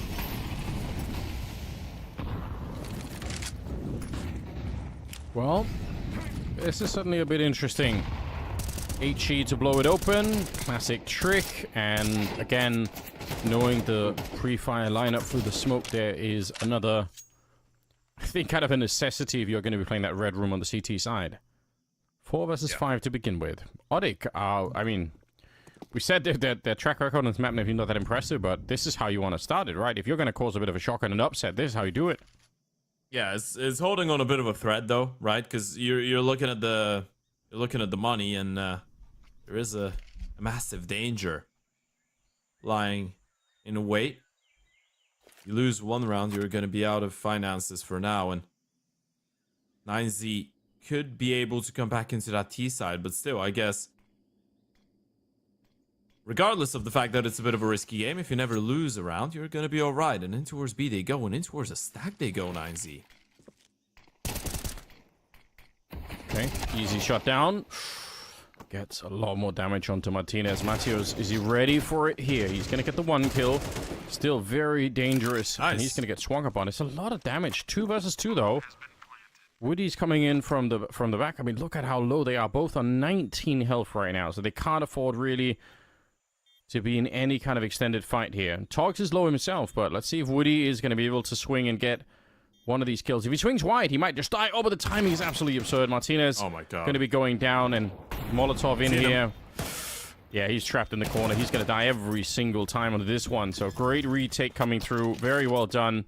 It's going to be a 6th round here for Odic. I mean, you're not wrong. You've said it already. Like, their money is low, and it's going to continue to be low because we're in these 2v2s all the time. But if they keep winning them, who cares? Yeah, it just looks crazy, doesn't it? I mean, Odic are playing good Counter-Strike, sure. They're winning a lot of the rounds, but it doesn't feel like 9-0 losing 0-6. It doesn't feel like 9-0 are being completely dominated. They're still giving it a good go at a lot of those rounds, and sure, there might have been a couple scrappy moments, maybe the spacing being a little bit off in some of those refrags, but it still doesn't feel like 9Z deserves to be left without a single round so far on that T side, but Odic have been doing a great job to close out the majority of the rounds. And this is, of course, you could say sometimes the clutches just go your way, sure, but if you want to look into it, you can still give them a little bit of credit. Clean comms, being really diligent, taking every single necessary precaution in those last seconds, but we should not forget, this is MR12 as well, Anderson. Regardless of you being on the CT side and sure your money being really low, you get a little bit of momentum going your way. You win that first half best round, and then you win potentially the second half best round. You're pretty much halfway there, maybe even above halfway there to winning the map. What I'm trying to say is, in a pretty long way, a pretty prolonged way, 9Z needs to start winning rounds ASAP. Yeah, I think that is the right philosophy. You know, you're not wrong. You're onto something, Ted. They are going to give it a crack here. Oh, it's a great position. I say it's a little bit scary, but he's gonna, you know, leave 8 bullets in the magazine to try and make sure that anyone try to push him, he could be ready for it. But it's good damage early on. I mean, they've managed to do a bit just with grenades flying over the bomb site and a little bit of spam to follow it up. I mean, you don't hate this. Yeah. And as you said, those are the signs of a team that has spent enough time on Ensign. Those are the signs of a good team on Ensign. When you see them do a lot of damage with the Yuta, with the spams, through the smokes, through the wall, that means that they know the timings. Of course, sometimes it could mean that they're a little bit fortunate, but at least you know what you can get away with. Zerotera still going to stick around, though, and he's going to be all alone. Overlooked from the first player. Refrag needs to come in. No way he's able to get away with a double. Yeah, that's really sick. I mean, the commitment to sit inside of the Molotov there, just absolutely worth it. Pop flash to go around the corner. Woody's a little bit further back here, so honestly looking pretty decent for them. 40 seconds. They are in that donut position. Oh, a little bit of a flick. I think you just saw the shadow of Woody somehow. So he's going to be able to call it in, saying, okay, this is going to be an A execute. We need everybody back here. It could be down to another close round. And again, Odic, you do need to win it. You're not wrong. If they lose this round, 9C could storm back into this half, and you never know what's going to happen. So another potentially quite tough retake. Now, they do have a couple of smokes here. They've got a kit. Unfortunately, that's on Zerotera, who's very low on health already, so you never know what's going to happen. Max set up with the Galil. He's going to be good for the one. Ready as they walk straight in, one at a time, just getting absolutely slaughtered here. And there's no reason why he should be able to win this 1 versus 3. He's got one of the kills to begin with, but that bomb has already ticked so far. So yeah, pick up the WP, run away with it. Would have been an ace clutch if he could have tried to do it, and yeah, not going to happen. So 9C is a really good job, and they get the orb at the end too. Yeah, felt the B-hop a little bit there, Zerotera. Would have been a spectacular way to get out of dodge. And now, the game starts.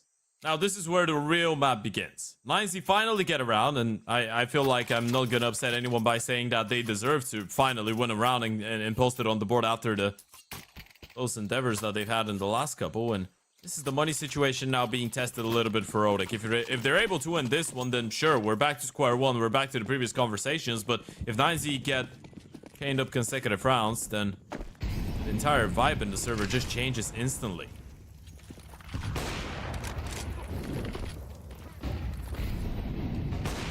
Martin is back here, and it is an easy shot down. Taking down that back position for the CT side, and not much to do with the wallbang there, so it's going to be the round over. That's what you need, right? Especially after how close, how complicated some of those rounds have been. This is the cleanest round we're going to see all map long for both of those teams, in fact. 9Z just go up the B bomb side. Martinez with another opening kill. Ooh.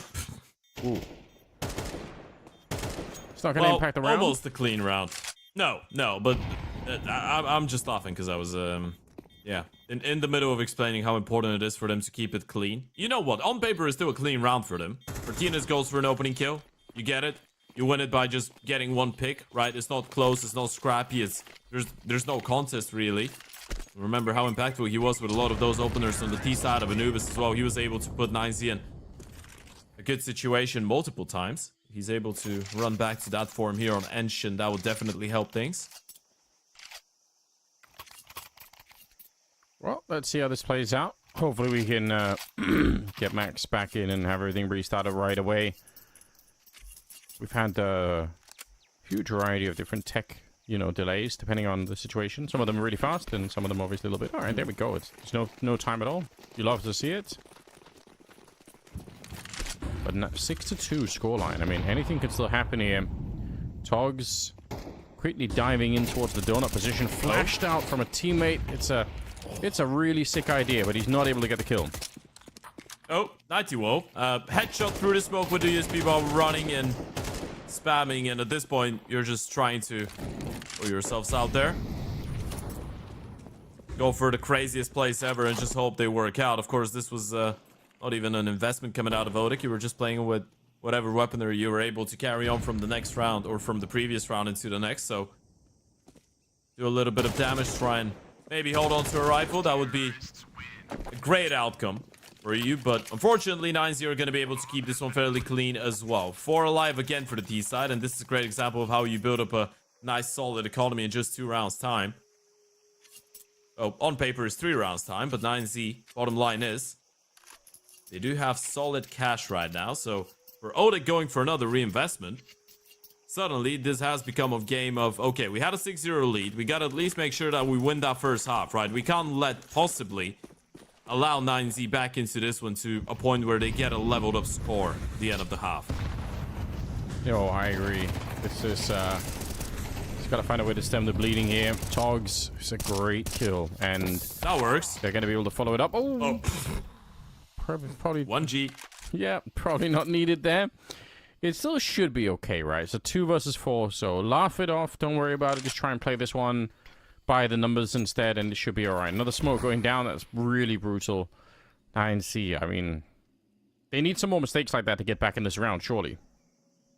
Yeah, I feel like even like this, I mean, they're still gonna give it a go because of the money.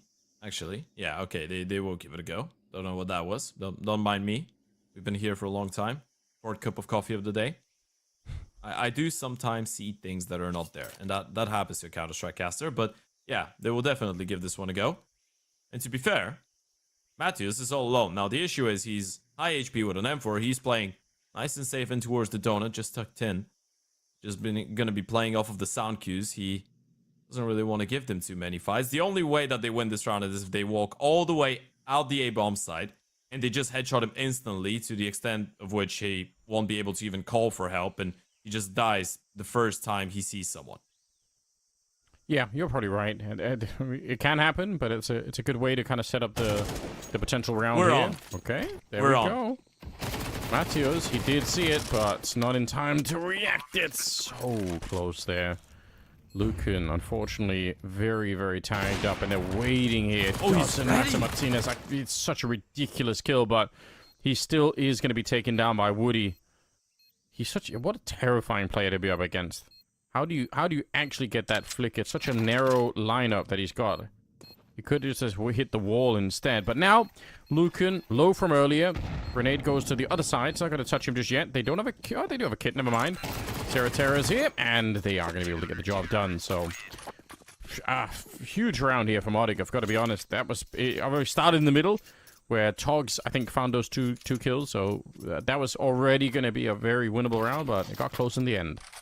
Man, Martinez is just such a joy to watch, by the way. It's just so obvious when an Oper is on a high level. I'm actually surprised he wasn't reading into the second player being there, but even if you're not expecting the second player, you can understand it, right? He knows, okay, they know one of us is low on HP. They have a 3v2.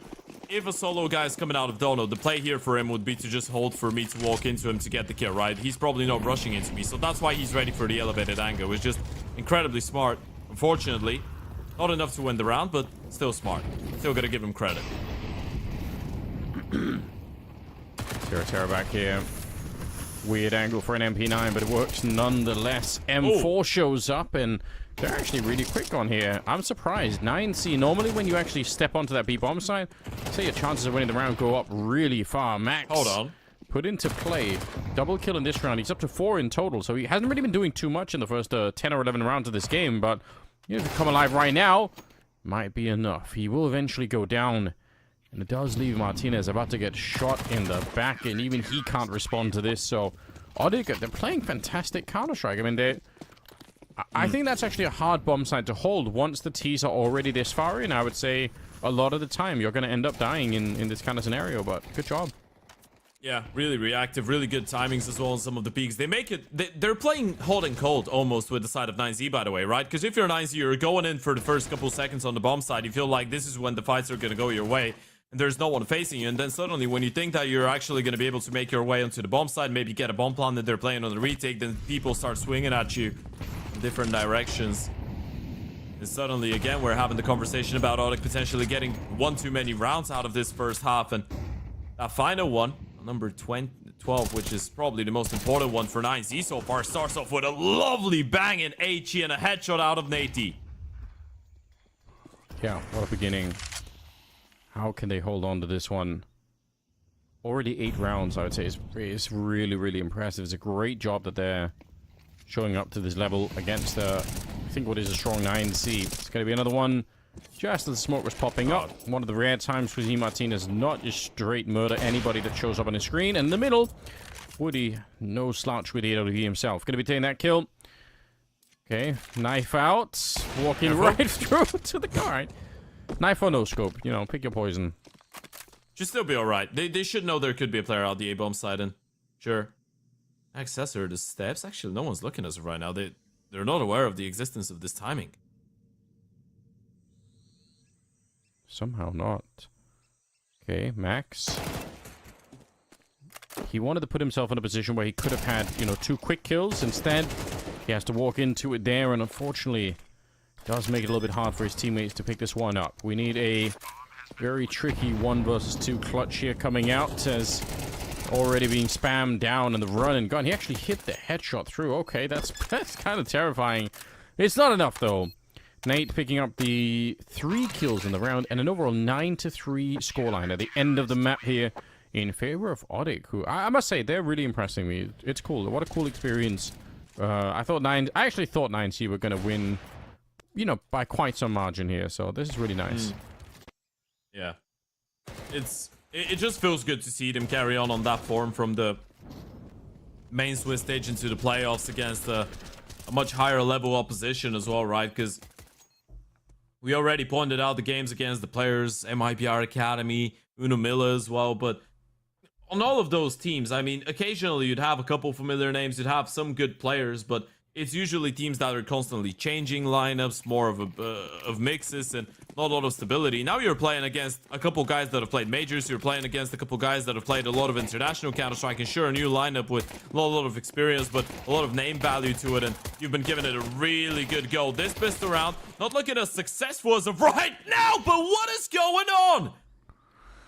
Well, here we go.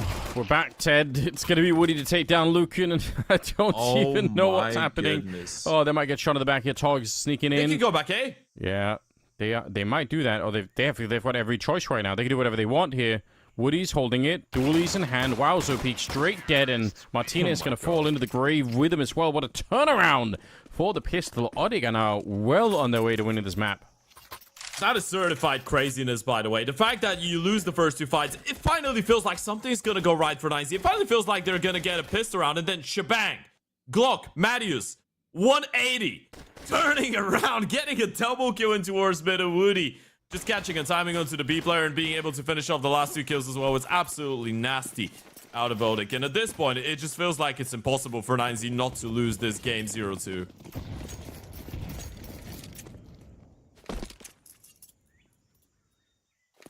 What have we got? Just 1 Deagle on Wowzo Peak.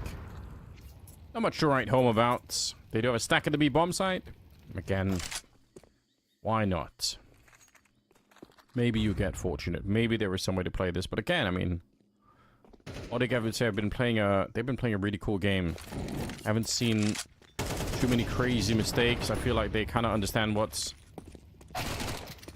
coming. So nicely done. Max goes down. Mac 10 here. Even if they are pushing into the stack, it might not make a difference. They're actually negotiating this incredibly well at the moment. Yeah, definitely are. And this has looked incredibly impressive coming out of Odic. One of the bigger names, one of the biggest names they've been able to take down in a best of 3 so far with this 5-man lineup. You're looking at a couple wins so far in 2025. Not too many best of 3s they've played, but bar the 3 best of 3s that we already named, they were losing a lot to Bestia in a lot of the qualifiers, right? You're looking at the IM Dallas South American Open qualifier, lost in a BO1 to Bestia. Then you're looking at the ACE South American Masters Spring, which is the Blast Close qualifier. Lost to Bestia again in a best of 3. The CCT Series 6 got a direct invite. Didn't even have to fight their way through the main Swiss and lost to Solid in their first game. This is the most impressive team that they faced off against so far this year, and it's the most impressive result. Or at least it looks like it could be. This game is not finished yet, technically. Still going. Yeah, it's not done yet, but I mean, you know, even if somehow they were to Highly lose this, likely. yeah, like, I mean, even if they did lose the series somehow from this point on, like, you still gotta say for rolling out the lineup, this is still pretty cool. Knights, did he see that? I don't think he did, and yeah, he's gonna end up going down. So a bit of a shame. It is just a Mac 10 that gets lost there, so it's not really the end of the world yet, but... Oh. They didn't see anyone else, though, right? They're just rotating people away. They want to re-clear middle in the middle of the round, which is not a bad decision, but Max is going to be all alone here. They're just walking up the ramp. Oh, and that smoke, they're already in front of it. This is sick. If they get Max right now, it could be a quick bomb plant to follow it up here. Great work from Max in at least getting that one, but pushing in. Adam Messi stays alive. Gonna get traded through. And Togs in a 1 versus 3. It's a pretty good shot. And, you know, if nothing else, they did a lot of damage in this round here on the Odic side, but 9C... You're not wrong. They almost completely failed the round by rotating back towards the middle. That could have been horrible. Yeah, it felt like they maybe rushed it a little bit to make a play in the middle of the round when they didn't really need to. And I mean, Sure, it worked out in the end, but if you're Odic, you don't really give a damn about losing this round. I mean, that was a bit of a bonus, right? You had a couple players on Galos, you had a couple players on Mac 10s, you're still able to get away with 3 kills, and the money's looking damn good for you to have 5 AKs into this one, plus the util. So this is the real test for 9Z, and Martinez already tagged down to 11. Was that utility damage? I'm not even sure. He might have been. Max is going to be all the way dead, so he's so far back. I don't know what hit him. Very curious. Was that the 2 nades that you just bounced off the wall and he just jumped in a way that he caught the midair? Must have been. Yeah, maybe it was. You could be right. We do see sometimes people throw grenades to try and stop the run boost there, so maybe it was something like that. Okay, well, it's a brutal start here.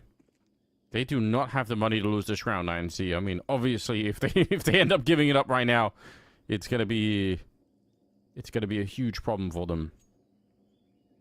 Let's see how they play. Oh, they're actually gambling. Look at the gamble. Ted, what do you think about rounds like these? B bomb site, 4 people left.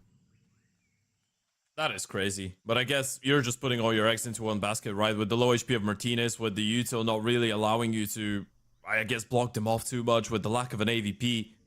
You're just doing a 50-50 right now. You don't feel like if you spread your wings around the map, you're going to be able to hold on. And you know what? I actually think it is the right decision. I know it's desperate times. I know you're down 4-11, and right now, because it doesn't work, it looks a little bit silly because you're giving Odic away. You're giving them a 12th round, but I don't think you had a lot of options. I still think it's a reasonable decision. You gave yourselves a bit of a chance, and it's just a really difficult situation to find yourselves in. Not a lot of better things that you could have done.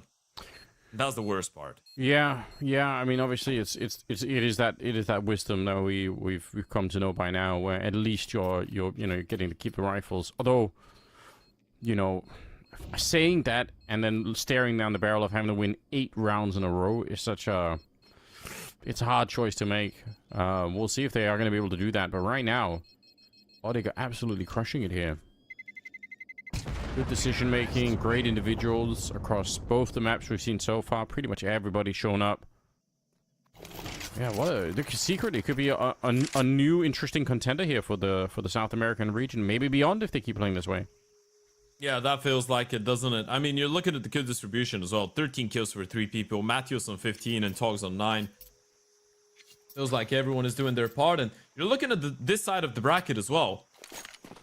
That's a conversation I wanted to have about 9Z's chances to make it straight into the semifinals. They have a pretty good side of the bracket. The downside of the bracket is the more stacked one, right? That's where you have Legacy, Imperial, Red Canids, Fluxo. The winner of this one plays against Furia, Female, or the players, and right now it feels like that's just gonna be Odic straight away. Knight sends them down to bed. Good night, 9Z, and what a debut from Adam S. That has been a really painful one indeed, as Martinez, the one man that has been bringing back so many of those rounds, is left in a 1v4, Anders, but surely that's where it ends. What an absolutely crushing situation here. The mid protocols have been so sick for Odic. I wish we could see more rounds of them here, because they've had some great utility in throwing in deep Molotovs to stop the CTs from running up towards that Cheetah Cave. And obviously the flashbangs as well to absolutely shut it down. What a beautiful round. Martinez in a 1 versus 4. See what he could do. Almost walks into the nade to begin with. But again, like, as soon as he announces himself, like, that should be enough to win the round. Just spotting him. Oh, he's going to peek right into it. A quad kill for Nate at the end. And Odic, with a shocking result here, taking down 9C in a 2-0 fashion. I must say, I'm really, really impressed. What a sick display for Odic.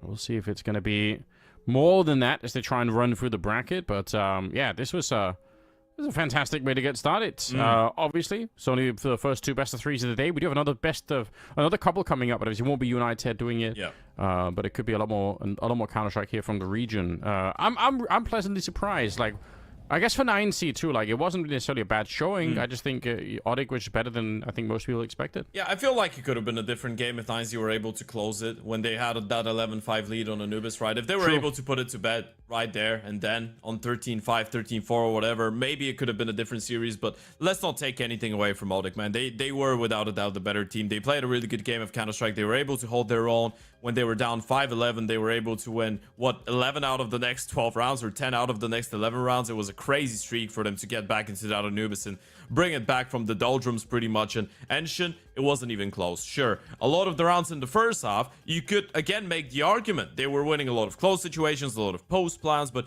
this is an element of the game, and sometimes there's going to be maps like those. You're a little bit better in the 2v2s, you're able to convert, your individuals are shooting, someone steps up that usually doesn't. Those things happen in a game of Counter-Strike, and in the end of the day, Odic did play a really good game of Counter-Strike. A 2-0 win over 9Z is definitely one result to be proud of. Yeah, no question about it. So, yeah, see the schedule here. Still 2 more games coming up. So definitely a lot to look forward to. Stick around for those as well. You don't want to be missing it. I mean, already you could see, like, it's kind of worth keeping your ear to the ground for some of these players that maybe we don't know who they are. You know, we're not talking about, like, top 10 in the world kind of Counter-Strike, but some of these players can go really far. Even in a loss there, Martinez, like, at certain points you almost think, it almost feels like it must be scary for 9C that he's that good. Like, he might just get poached at some point. Like, how many Orbers can you find like that out there? It's wild. Like, he's a real prospect, isn't he?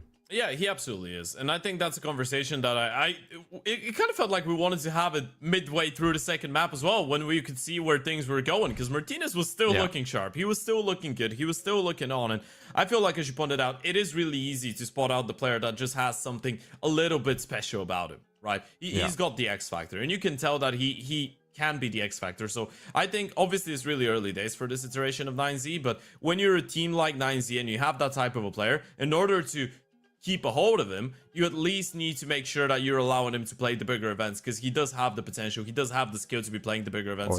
If you're not able to at least give that to him back for everything that he's putting in as efforts in the server, well, as you pointed out, there is a big chance that some organizations that have the opportunity to actually let him play at bigger events will give them those chances.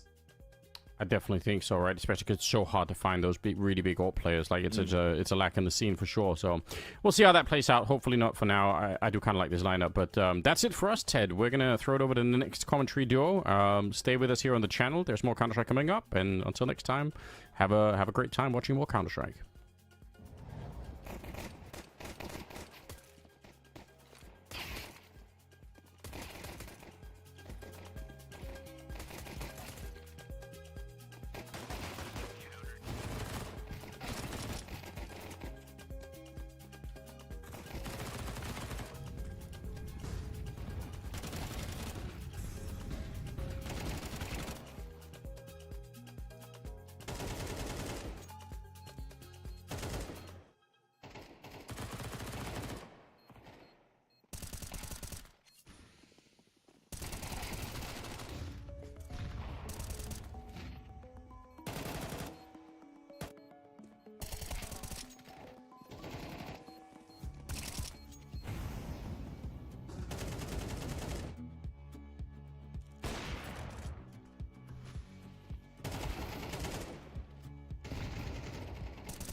round of 16 here at CCT South America is continuing as we wave goodbye to both Ted and Anders and say hello to myself, Vincent, alongside Exner. And you know what, Cole, we got dealt some good cards today. I'm looking and it's pocket aces because we got some bangers lined up, my friend.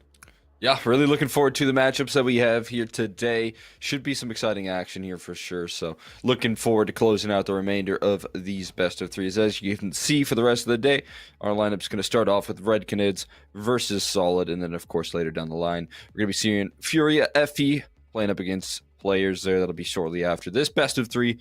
And yeah, I'm right there with you, man. It's going to be a very exciting day of Counter-Strike here. And I'm looking forward to seeing what some of these games have to deliver. Yeah, already off the back of, I'm going to call that a pretty big upset. Maybe you have a different perspective, but like 9Z, not looking that good against an Odic that I don't really rate currently. I'm an Odic fan that has not loved what they've shown here in 2025, but they still step toward the quarterfinals, and we're going to get to define who they get to play up against. But yeah, looking over to the other side of this bracket, Fluxo have to forfeit a map, but yeah, so that 2-1 is really a 2-0. They close it out in pretty comfortable fashion after some of the tech difficulties they were having. I think the real question is who they're going to play against. That's our first matchup in Red Canids and Solid. That one is it's spicy to say the least, my friend. Red Canids not looking their best, and Team Solid off of a CCT win, which is something I didn't anticipate saying when we started the round of 16 for Series 6. Yeah, I mean, Solid have kind of entered into a pretty dominant phase right now, and that's a lot to be excited about here for this team. They've had some potential, they've had some opportunities here to, really make some damage happen. They made a couple of I would say, just shrewd roster moves and bringing in players like Tamate, bringing in players like Nithon here, and speaking of some of the history that we see in between these two rosters, I mean, this is going to be a grudge match of all grudge matches. We saw the changes that Red Canids made last year. They got rid of Destiny, made that move there. They got rid of Nithon. You can see he still ran the Red Canids jersey. So now playing up against this team here in the opening stage of playoffs, it's a matchup that you have to come into with the most motivation here. If you're Cold Sarah and you're doing some calls here, you're prepping, you want to make sure that you make no mistakes versus a Solid roster, that you capitalize on all those tendencies that you know out of some of these players and take full advantage, because again, these roster moves here, barring the David move that I think was a huge hit to this team and offered up a little struggle, I think they landed on their feet quite nicely by picking up Phelps. Yeah, as much as you can with a player loss like David, but again, you want to make sure that taking over the reins of this team, you've got a lot to do. Yeah, and I think that falls more than anyone on the Cold Zera. It's a weight that he's felt on his shoulders before with this roster in specific, right? And whilst I think on paper Phelps is a good move, it's sort of the best you could have done losing David. That's kind of what you're alluding to. And I think Henny is a very strong piece as well. This is a team that has some good pieces, but I think the question has always been for Cold Zera, right? Like, what does the leadership look like for a guy that has said in the past, I don't want to do this again. I don't even want to step into that role, especially when it to be very blunt, looked bad, the first time around. I don't know that it's looked any better as we step forward. Granted, the matchups that we have seen from them, they've had a little bit more time to get prepped, a couple of weeks where there haven't been a ton of officials played for this Red Canids team. So my hope for today is that we see them, with all of that work that they've hopefully been able to do in those couple of weeks, fly into the server and show up against, like you said, some fun faces that they're going to know pretty darn well. I don't think it's going to help them all that much, considering, Nithon's not calling on this Solid team, so, they're not going to be in that. And he honestly looks like a different opera, so I don't even think, like, tendencies are going to be a big deal for talking about, like, how you might be able to make an advantage for Red Canids. But regardless, my eyes more so than any locked on to Cold Zera and what he looks like as a leader once again. Yeah, I mean, it is an interesting point that you bring up there. You're talking about a little bit of delay in between the last time that these teams, or rather the last time that Red Canids played an official. So, you really hope that they spent these 2 weeks nose to the grindstone. They've been a roster that has been able to, assert a little bit of dominance. They've been looking good. They've been able to make some deep runs. I think they, desire a chance to qualify for, like, tier 1 events is kind of where they want to be, though. when you make these roster moves and you're consistently keeping and bringing in big names like Coldzera, Phelps, and Henny, those players are like blockbuster roster moves for the South American scene. That means you're putting a lot of investment in. That means you have to bring the results to back it up here. And obviously, that's going to be the next step here. It's getting victories. It's beating teams and locking in first place prizes, rising in the VRS rankings, and going up against Solid here, some former teammates and now they're your opposition. It's all about stepping into the ring here and being ready to show what you've been working on over these last couple of weeks. And for Red Canids, the big advantage that they've had over rosters in the past, I think, has been their firepower, right? Especially a roster like Solid. I don't think that that's necessarily true anymore with what you talked about. Very shrewd moves. I'm right there with you. Getting Tamate is a guy that is very incredible. Feels like GBB has some support. He's had to give up, I think, some of the space in order to do that, so he's not quite at the peak level that we've seen from GBB before, but that's okay when you have Nithon playing well and you have Tamate able to have such high impact. So Team Solid looking good off the back of a win, obviously, in the last CCT. We'll jump into the veto here. And Cole, I guess my question for you, actually, especially as a team, you've got the privilege of watching quite a bit of Red Canids, in the past. Is this going to kind of change things up their map pool wise with this iteration of the team? Are they in trouble here in this veto? Yeah, I mean, I still feel like they've got a decent little win rate on Anubis, but I think it's kind of a false sense of security there, because I do think this new roster has a lot more challenges when it comes to what they do on their T side. They've got some good moves, but obviously, as I've highlighted, David was a really big piece of their T side. He's a lead of the aggression, was so good at finding opening duels, and he went through a lot of role shifts over the time that they bring Coldzera in, and never really felt like they got their flair. That led to a lot of tough losses throughout 2024. So Solid, I think, with a decent advantage here out of the gates with Anubis in terms of plucking and putting pressure on this Red Canids roster.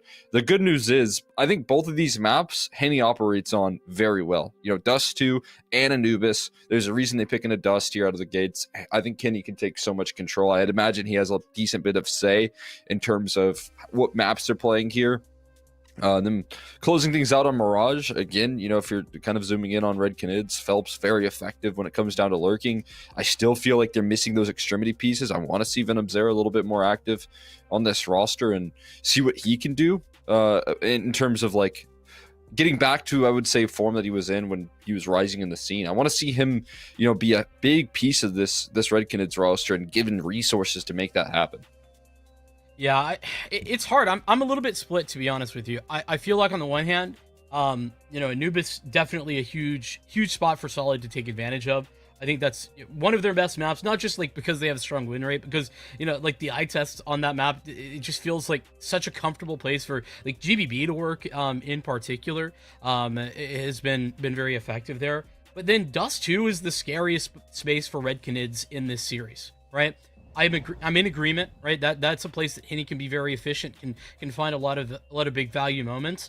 But I think Team Solid, while a little bit inconsistent here, are also still very comfortable. They also are a team that I think that inconsistency comes from actually whether or not their individuals show up more than any other map. That's where I think they live and die by their individuals. That's why you'll see them lose to teams that honestly I don't respectfully think they should be losing to, but then they'll also be able to upset teams on this Dust 2 map. So for me, I think Anubis falls very clearly within Solid's control, but Dust 2, I think that can also fall within Solid's control. The fact that is the case makes me terrified for Red Canids.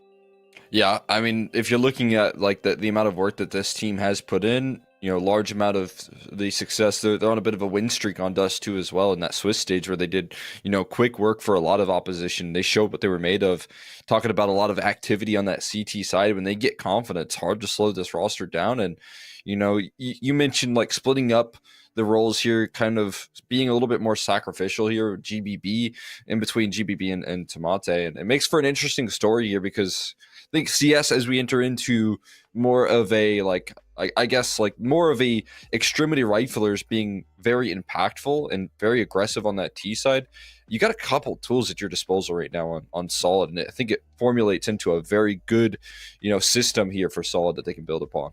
I mean, DRG's done a good job, I think, with this roster, right? Like the fact that all of last year, this was a team with a lot of upset potential, with some pieces that I don't think consistently showed up. But then you had, those guys like GBB. I think Destiny was very consistent, right?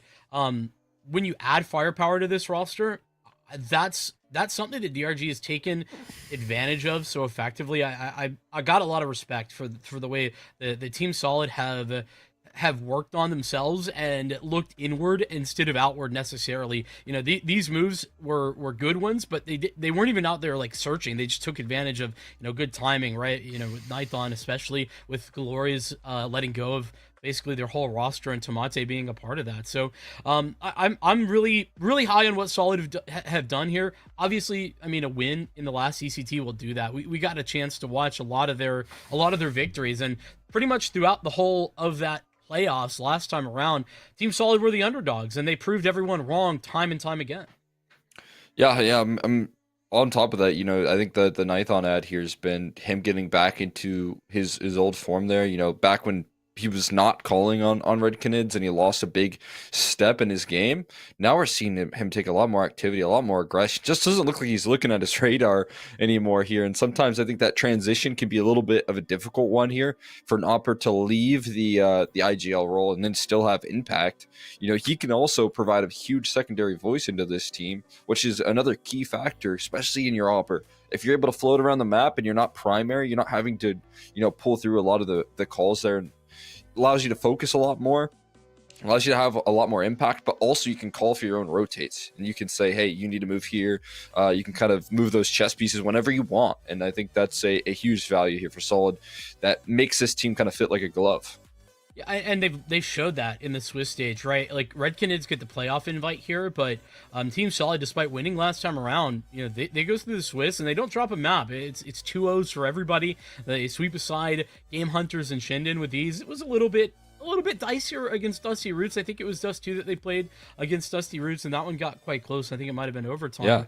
Yeah. But regardless, it's still a 2-0. It's still a strong showing. So the fact that Team Solid have continued to show up, and we have so little data about Red Canids, other than, I mean, you were talking about it in the green room, a loss to Nitro that I don't think anybody saw coming in the Dallas qualifier. Granted, in a BO1, but still one that we don't think probably should have happened. That is a scary spot for Red Canids to be in. Yeah, I mean, obviously a lot of pressure here. On top of that, these two teams right now, I mean, I'm just looking at the VRS rankings, which is going to become more of a talking point here, especially as, now this CCT event is ranked. These teams are relatively close here. For Solid, they're 69 in the world right now. Nice. And then for Red Canids, they're 63 right now in the VRS. And, that's going to kind of switch their position in South America. And that's going to allow Solid to overtake them. And you just mentioned, we're talking about invite slots. Red Canids are the invited team, Solid to make it through the Swiss stage. Well, roles could be reversed next CCT when it rolls around, and they still have to fight their way through the Swiss stage maybe, and that would lead to maybe Red Canids feeling like they're falling a little bit out of control here on the VRS. Yeah, I think you're right with that one. Though, if I'm going to be honest, low key, I think Red Canids could, appreciate some warm up into an event like this. Sometimes it feels like they get caught off guard. Like not just this iteration of this roster, but I'm speaking of like then last year even, and that's a little bit unfair, but felt like a lot of times they would get an invite and then be caught off guard, not quite ready for what some of these teams in like a quarterfinal or round of 16 game would bring. As you can see, though, we are having a little bit of a delay on this one, or maybe not. Just kidding. We have just been told match is going live here in just a moment, so we'll hang around. We'll stick around. Was gonna toss us to a break, but just kidding. And I think for Red Canids, they got to be careful that doesn't happen. Like I think it has been a bit of a commonality that I've noticed. Well, I think right now, this isn't a team that you're going to get caught off guard by either. This is a team that you should be very, prepared for, and it's not your everyday, Red Canids opening match here in playoffs. This is the reigning champs right now that are looking to go for another one, and that's a pretty scary challenge for them at the moment. See if they can break things down effectively on the pistol, though. Starting off on the CT side. Solid not super aggressive just yet out of the gates. No, but they used a little bit of utility to kind of get a main control, and I think they're hoping for a reaction from Red Canids. not quite given over, just the stack up towards the A bomb site. Great adjustment though for GBB, and now Dink onto Phelps means that the site's a little bit less than perfect with the setup. Henny though still available with dualies as well in hand, but Destiny ensures that's only a 1-for-1. It's a great trade right there early on. Into the bomb site they go, already getting those numbers punched in. The pair of dual Berettas for DRG. And a great smoke down towards Temple to allow for a little bit more space to fight off of. Flash is effective, but low HP bar is not going to do him any favors. Head first into a crossfire. And they just don't make any mistakes in that post. I think that's something that we should put in the back of our minds to talk about for Team Solid here, moving through Anubis, because I think that's one of their strengths, and or very well can be, is that they are incredibly consistent at converting a post plant into a win. And that's obviously sounds simple until those start to fall apart here and there. But that's the thing; they don't tend to fall apart that often for Team Solid. I mean, that has a huge impact there. It's a map that's so T-sided. A lot of teams can get onto those bomb sites. It's, you know, sometimes more so a question of how you close out rounds, how much confidence you can bring in that department. And as you highlighted, they're pretty good at closing out T-side rounds here. This one shouldn't be too much of a problem. E-box control and a collapse. Those USPs are going to tear through off of a good flashbang, but a couple of kills here. Actually, they do make it pricey at the end of the day, so about as much as you could ask for out of those USPs and decent bit of damage. Oh, we got it. Oh my goodness. Oh, got the Galil. Yeah, I mean, it is sort of damage limitation mode, right? Like, that was 3 SMGs that dropped. GBB grabbing that Galil makes it so that it is only those SMGs that go down. But truth be told, yeah, Red Canids maybe reading into a little bit, you know, doing a bit of homework. They have the site stacked perfectly. That's the right location. Was the B site, and one flashbang is all that they have. It's timed pretty solidly, and no pun intended, against this opposition. So I think 3 players blinded gives Red Canids some advantages. Lets the USPs work more effectively.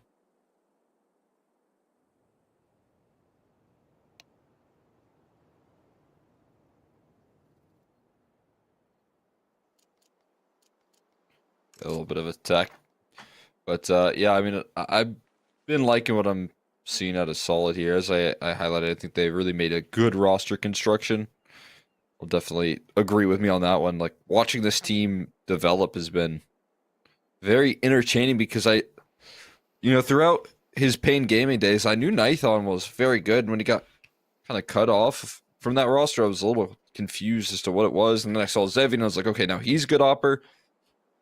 And Nithon, I feel like, lost a lot of his luster there since he was on that Pain roster, having to transition into this roster. But, you know, being able to consistently develop here, also, you know, step into the IG role when it was necessary, was a huge adjustment period for him. And I think while he offered up a lot of struggle, he was always willing to be sacrificial in terms of the roles. When Henny joined, he gave up the op. So this guy, I think, can offer a lot to this team here.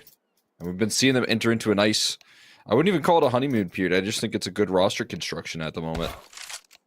Yeah, it's rare when that's the case, you know? Rare when you can kind of see the vision from the outside. I think that's what makes it a lot of fun to watch a team like Solid. But you spoke as well about Nithon and his willingness to sacrifice. I do think that's maybe something that we caught. It was very easy to slide into a bit of a hate train on his time on Red Canids, right?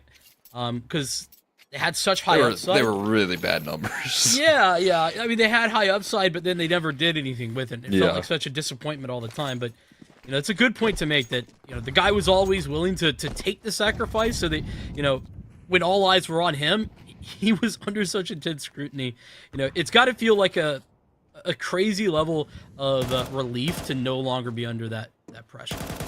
Yeah, I have to agree. This is a solid roster as well. So I think it's just going to be a little bit easier to ease into, really, over the grand scheme of things. A little bit more calm of an environment. Not as many eyeballs when it comes down to playing with a player like Cold Zare, but this gun rod getting sideswiped. Completely leveled at the moment. It's all up to Henny. He's got to do some miracle working here in a moment. And I mean, this is the right play. This is the numbers play. giving up space, hoping that you can catch somebody on the cross, but the bomb is passing to E-Box, so not even going to get a chance at a cross. The smoke comes down, but it's, late so that there's even more time to buy off the clock. Another little detail that you were talking about with DRG on that pistol round, late smoke into, it was Temple side that time. This time it's Street. And Redkinids will head over to the save. It's just Nizen and Phelps. Early fights and E-Box. And it's Nython on the other side with GBB support on the rifle.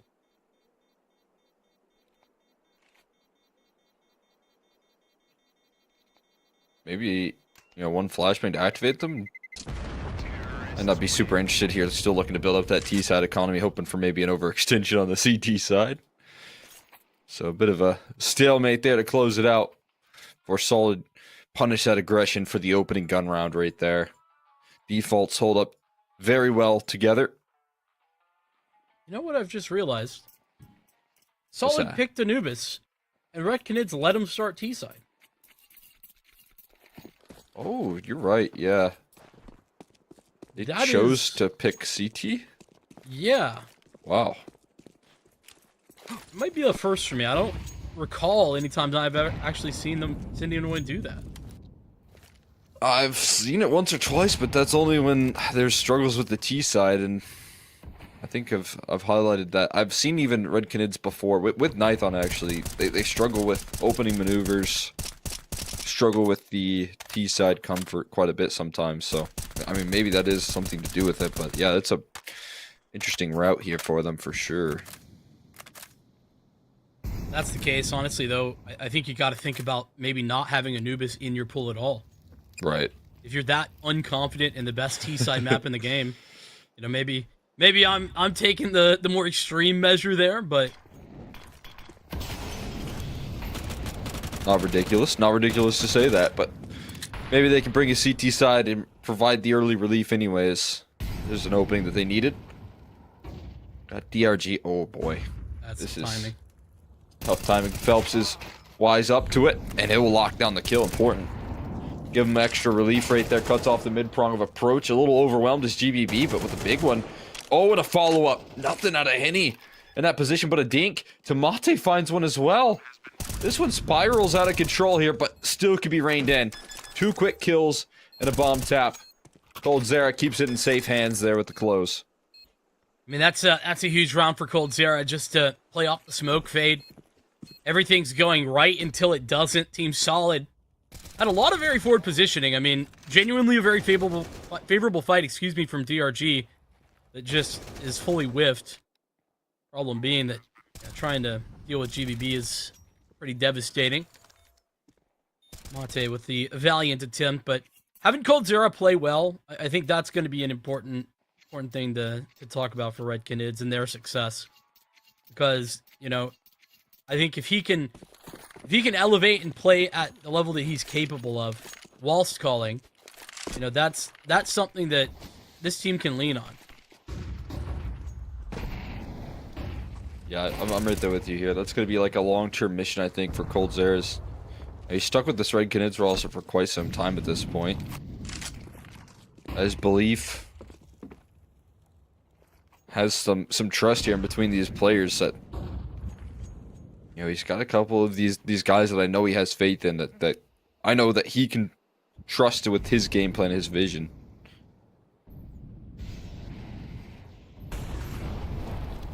Phelps and Henny definitely fit that mold. Come from the same class of Counter-Strike. Yeah, long history. Certainly between all three of those guys. Oh, and speaking of Henny, he slides into position right when DRG looks to pressure up mid. Not going to let him take all that space for free this time around.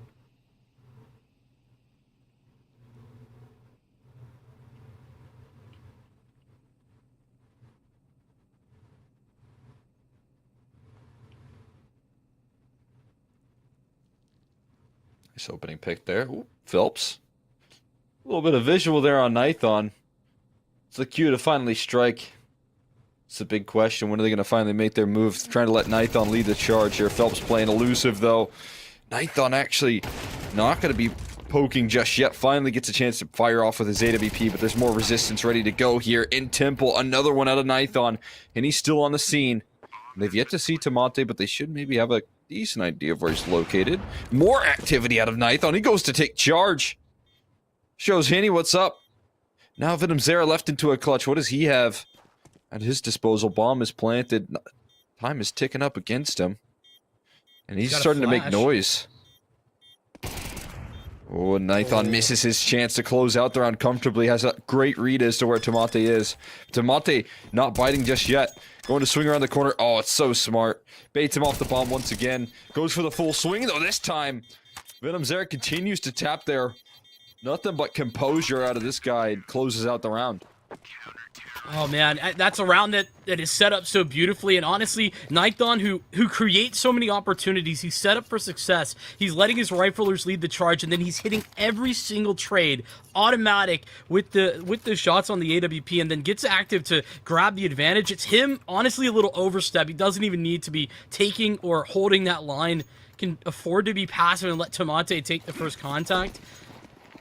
And that's, I think, where the round starts to fall apart. But though Venom Zera, you got to be appreciative of how many times he's willing to fake that and not fall out of sorts, not get frustrated. Absolutely. That's a big factor of his game here. I think at one point it was just nothing but openings in his early part of his career, but now he's slowing it down a little bit. Brought a great clutch factor to this team. Closing out that round in a big way. Lots of Galil smoke spam. 35 bullets going a long way over towards A main. Problem is that they've lost that spam duel big time. GBB and Destiny now walking mega wounded.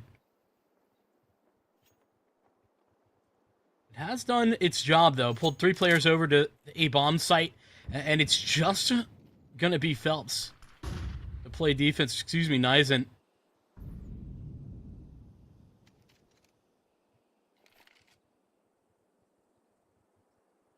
What he's able to do here on a bit of an island. But they still have yet to activate, so there's still this chance to stabilize Henny now joining forces. Nice opening pick there, but nothing out of Nizen. Means there's going to be some concessions. As you said, big HP advantage. Still for the CT side. And this one's going to be difficult to close. I feel like you're going to feel the pressure to get aggressive there. That's what you're looking for. An early activation out of Phelps. No one else really in a position. It means now the man advantage here in favor of this T side. Again, there's still low HP bars, and Venom Zera still strikes. Yeah, but, I mean, DRG out in an island. Now it's just 2. Tamate has to split his attention in 2 different locations. That's phenomenal from Tamate. Trade out of Henny. We're going to get the 1v2 attempt again. It's not so close this time around. Red Canids breaking their way back in. And some incredible work done against a post plant that I gave a lot of credit earlier in this map. Yeah, this one, I would say even more difficult, though, than the last. As you said, those positions were decent, especially when they get this kill on the Phelps, who is a little early on his activation, but, you know, overall, you can kind of see the difficulties in that round with the low HP. When E-Box falls, that post plant is going to crumble. You can kind of see DRG and a panic there. It makes it hard when, you know, the guy at backstage, or on top stage, or in pizza rather, is just got a Tech 9 and can't cross to support the E-Box player. He needs to get out of that position, but there's nowhere to go. And nowhere to go, no utility to get there. It's a difficult one for sure, but one that Red Canids will take with a smile on their face. We'll see if these trades on the early side of A can go a little bit better for the Venom Zera.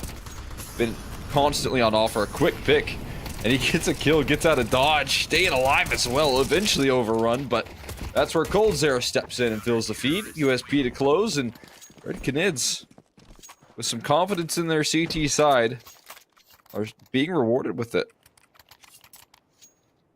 I think what's most impressive to me actually is the success that Red Canids here have isn't your typical CT side success. You know, a very good CT side, you'll typically talk about like how aggressive you can be or what kind of space you're taking. That is mostly not the case. It's, you know, 2 key retake victories and then incredibly consistent A-holds that have supported Red Canids to take in this lead. 4 rounds now. As Team Solid will get back onto the purchase.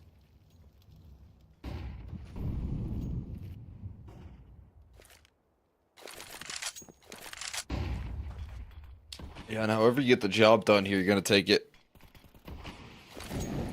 with a smile on your face right now. This is a good look at the moment for this defense. A lot of damage done on the DRG while blinded up, trying to take a duel. Sets up for now coldzera, pretty aggressive on the mid hold. Great unison in between Henny and coldzera at the moment.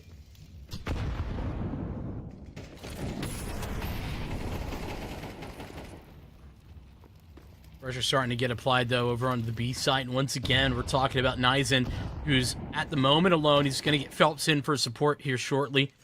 He's just arrived. Temple Smoke will force him forward. And, oh, that's timing is so beautiful. Well done from Destiny to coordinate that. I don't know if that's intentional, but I think it is.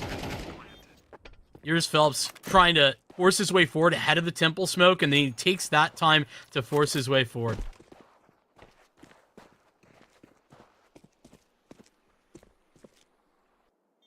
It's a big pickup right there. Right back to it. Suffocating that B defense. Which I will say for Nizen, maybe the only vulnerability I've seen so far. Just seen a couple of B-side rounds where he hasn't really been able to succeed. He's not given the best job, though, I will be honest with him. At the moment, really difficult task when he feels like he is getting suffocated, and you know, credit to Solid and the pressure that they're putting all throughout the map right there. A lot of mid-emphasis. You can see with Henny and coldzera as a duo trying to draw resources away from this B side, and they managed to do that effectively when it's their goal. Yeah, it's hard to be too critical of Nizen when DRG is getting so much respect in mid that you've got like Henny and Cold there fighting him, but not actually like aggressively taking that fight. They're just there to, you know, be blockers, basically, you know, put utility and make it difficult for him to take that space without ever committing to the fight. So, you know, he's not got support, as said. You know, Phelps coming in eventually, but a little bit too late.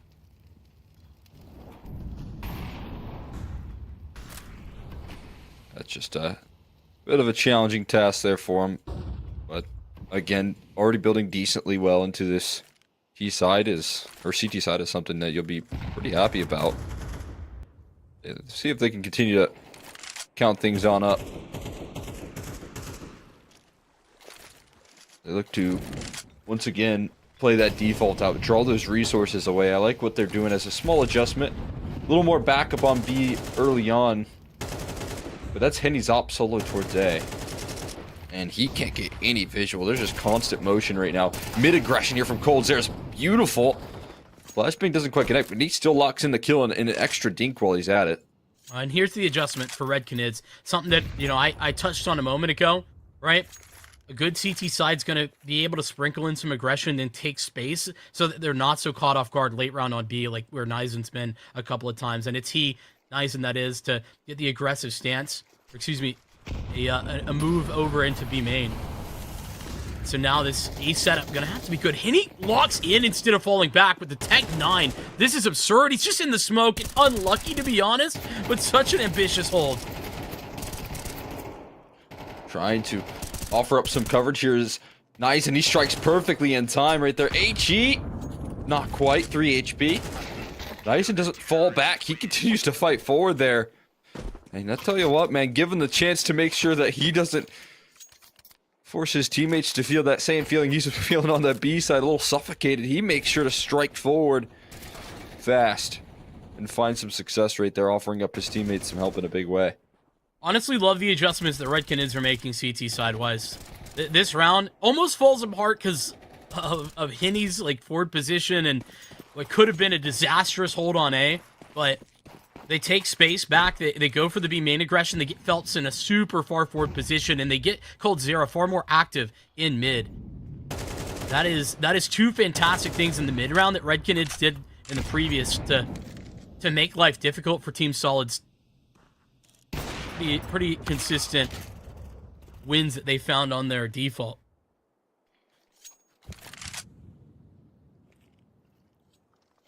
Already showing that they've got that ability to adapt and adjust. We are seeing a little bit more aggression, though, out of the CT side of these last couple of rounds. Cold Zera, specifically in towards middle. You had Henny earlier in the round trying to get aggro, and now Venom Zera as well. Giving over the entirety of this A side. He thinks there's only a single lurk. There's a second. The Op is also lurking. And as you can see, Destiny takes a lot of initiative after realizing Venom Zera's down towards middle. Has to transfer the bomb over, though. Phelps trying to make that a difficult task. Couple of smokes dropped in. Nython, the full head of steam. Falling into the play. One thing we know about Phelps is he does not hold back here. But, oh, wow! What a save right there from Destiny. Was going to get caught off guard. But it wasn't meant to be. It's just Nython in another clutch situation here. Not going to happen. This time shut down. Nython hits the critical op shot. This is the difference between Nython now and what we saw from him on Red Canids.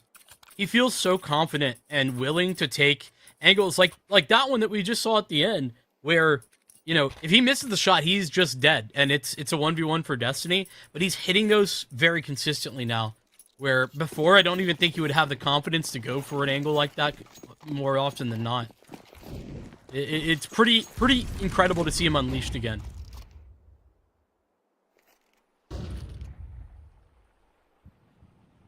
That's definitely something that they've been gunning for here. I think they had a lot of faith in Nython as well. And Red Canids, he definitely had his chance to make it work with the op for quite some time. But I think something we highlighted crucially is there's going to be a lot less pressure, but Solid, even as they continue to cause upsets and win, in fact, like not just upsets, but big runs, that the expectation is definitely a little easier to manage here with Solid. I think he'll be able to play a lot more confidently because of that. Whereas I saw a lot of his confidence kind of missing on that old Red Canids roster that he used to play for. It's new Red Canids, but unfortunately, they're working with pistols, all of them. This round, though, a stack doesn't really work out. They get a dink on a Destiny, but you know that's not going to be a long-term victory. Anything, there's nothing to activate on, so it'll just be Cold Zera sitting in this smoke. Now he's spotted. Shouldn't be able to do much, and he won't.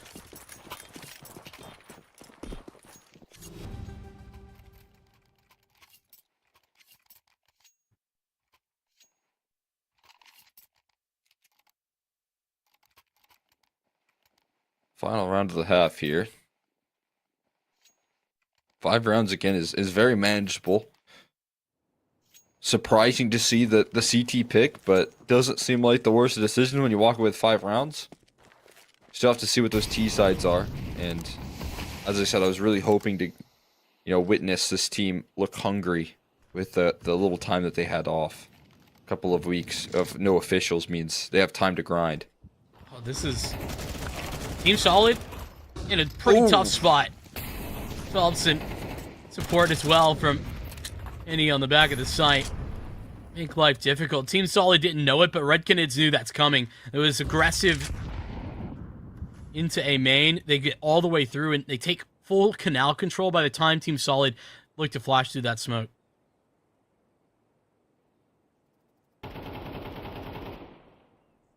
Trying to get a little poppy at the end of the half there, but not caught off guard on that B site defense.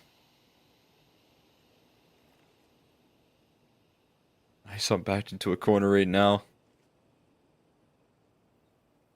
Hoping for some sort of mistake to come through. I don't think that's going to happen.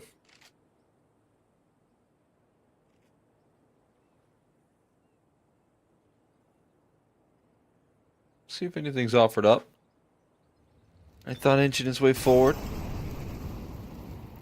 Maybe scope herd, maybe not. They're not too eager to turn that corner, though, that's for sure. Jump spot in. Another molly is wait. There's Phelps giving him a little peek.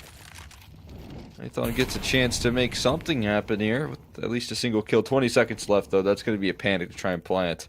It has to be instant on a Python. They're ready for the contact game. There is a big kill from Python. Another one, but Gold Zero is available. He seems so comfortable with that close range hopping on this map. You know, just like walking it in, playing off of his teammates' contacts. Very consistent with that, but I mean, Red Canids are going to love this half, right? We asked the question about starting on the CT side, but 6 rounds, that's damn good. Like, that is a half of CT Anubis that you're always going to be okay with. And I think even better is the function of how they got there. Red Canids with a lot of variability, a lot of adjustment, even as the start of that half didn't go so well. They very quickly found solutions and never ran out of CT side ideas either.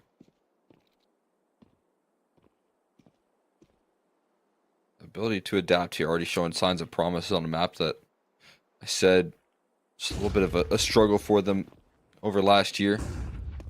But under new management, maybe we can get back into things here. Venom Zera very active on that extremity. They're able to pick off a quick 4v5. Continued aggression though from the CT side. Double dualies chasing all over the map, but maybe chasing a little too far. Desperate to put this one back into their favor. The skills continue to flood. That 2v2 takes place, but still Red Canids are not moving. They're not budging just yet. This is very surprising. Yeah, I'm right there with you. Team Solid though, I mean, you can see what it's done to them. They have questions and they don't have any answers. It's not the A side play. And now pushing forward DRG. I can't believe he's caught Cold Zero so off guard. Let's drop the bomb, and it's giving the information away. Red Canids are gonna have to make the proactive play. DRG, I think the goal here now is just to be rendezvous with Destiny, try and get into position. Ultimately, he'll go back towards the A bomb site, and Red Canids are running out of time. Henny has got to make a move soon. Getting boxed in right now as well. 25. And your options are to run back in towards A, in which you have to find a way to plant the bomb while also avoiding DRG. 15 seconds. I mean, he's We'll almost see if he timed gives him himself. enough time. Yeah, that's the big question here. He's got a Molotov, but even that's going to be hard to throw. Okay, there's a good one, but he's going to run right past it. You just stop the bomb plate, you win the round. And that's over. Going to be curtains. And he's going to save no armor, a Glock, a flashbang, and a HE. That sucks. I mean, that is unfortunate. I feel like Henny just wasn't aware enough of the time pressure there. You know, he's waiting for Team Solid to make the misstep, but you know, so much credit goes to Team Solid, who really fought their way through some difficult times in that round. You know, they lose all of their A extremity, but then they're willing to continue fighting on B, making it 2-on-2, and then they're split up into 2-on-2. DRG is just so active in making a forward play. Yeah, I'm just surprised to see that lack of initiation in the 2v2, not to go A after you got the kill on the dual Berettas. Understand the idea that there might be more, but... So, I mean, is there? When you have a flash and 2 players seen at B? Somebody's Right. throwing that flash. Yeah, it's a good point. I don't know. It's a awkward decision leading to a very, very awkward outcome. That has to be a little bit frustrating right there. Given that now it's into a full eco. Henny's gonna still struggle with that economy a little bit. Into the next one. That's a nice shot from Venom Zera, but hunted down. P9's get the feast. And he's gonna bring a Galileo into the next round, which is good, but Solid just taking over on the CT side early. They are taking a lot of initiative. You can see how they like to win their defensive rounds right there. From the very get-go of the pistols, very active. You know, and it's not just on one prong. They don't just push on, you know, one side of the map. They push on both sides of the map at the same time. That is not an easy thing to handle. You feel like you're playing up against more than 5 players at some point. Yeah, and it feels like those more than 5 players are, running at you, when in reality, it's a little bit more measured than that. But you feel as if you have to be a bit panicked because of it. There's a couple of MP9s, though, that Team Solid will lean on in this round. It's, cool deal that you were talking about for Henny, Venom Zero, to get some utility. Additionally, we'll hang on to that as well. It's a totem pole? Oh, yeah. It is. This is wild. All right. Yeah, that's going to do. Phelps oftentimes left onto those mid lurks there. This time on an island here, which is the worst possible scenario. It's an AK retrieved for his troubles there. Nython picks up into that, and they don't really have much space outside of that as well. I don't know what that is. That's just some geometry right there if I've ever seen it. But here you go, trying to take that A main control back. A traffic jam that coldzera punishes in a big way. That's your avenue when you didn't have one. That's your path back in. Flashbang works, but Venom Zera ignores it and just shoots right through it. So they fire their way to 2 Zeras out of that bad situation in the 4v5, and they get the round win. I'm happy for Red Canids, but I also don't think that is a round that you can replicate in any way. Team Solid put themselves in a good position, and they lost more because of bad luck than anything else.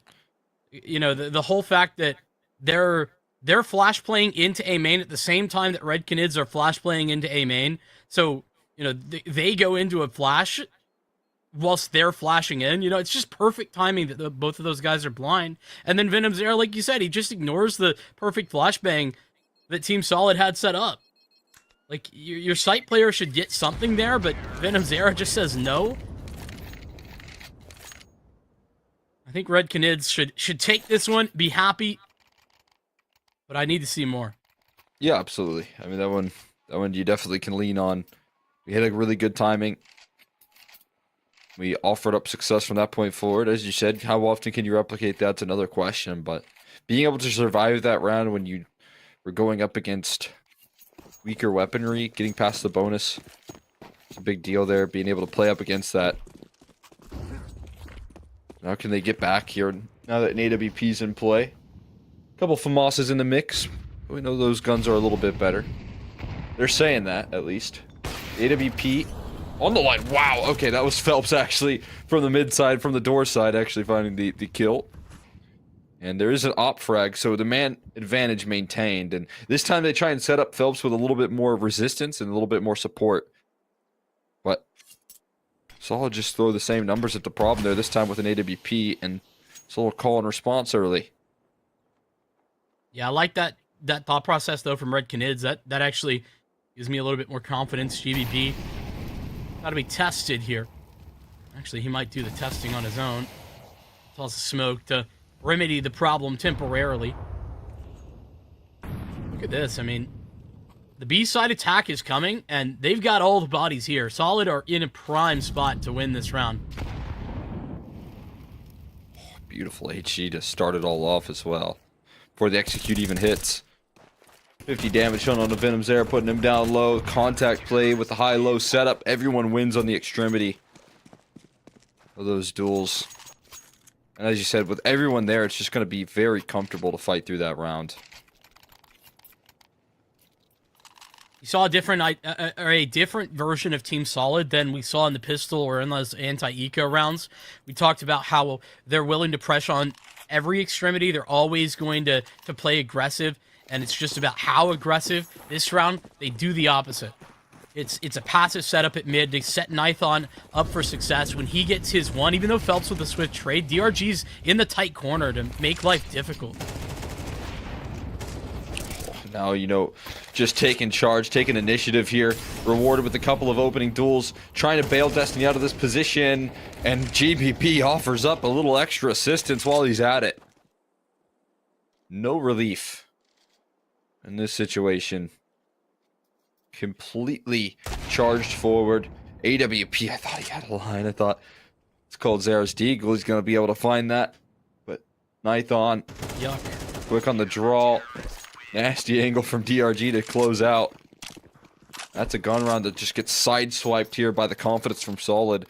Red Canid's trying to pick up the heat a little bit, try and take this map control, get very aggressive, try and throw some surprises in their face, but it just feels like they are so prepared for that idea.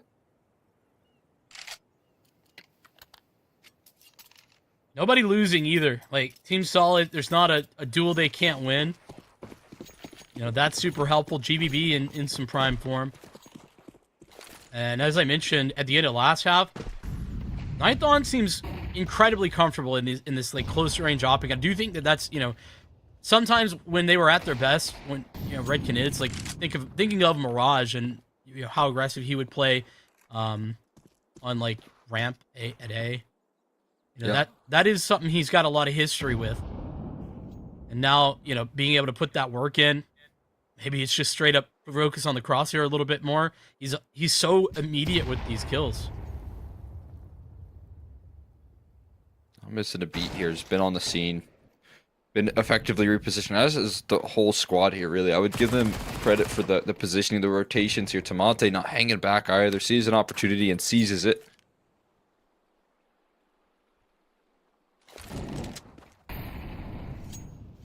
AK is going to pick up onto Henny here. It's glass cannon AK. No armor on this one.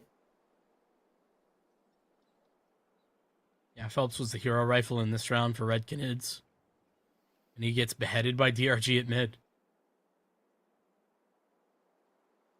Now you got to transfer in.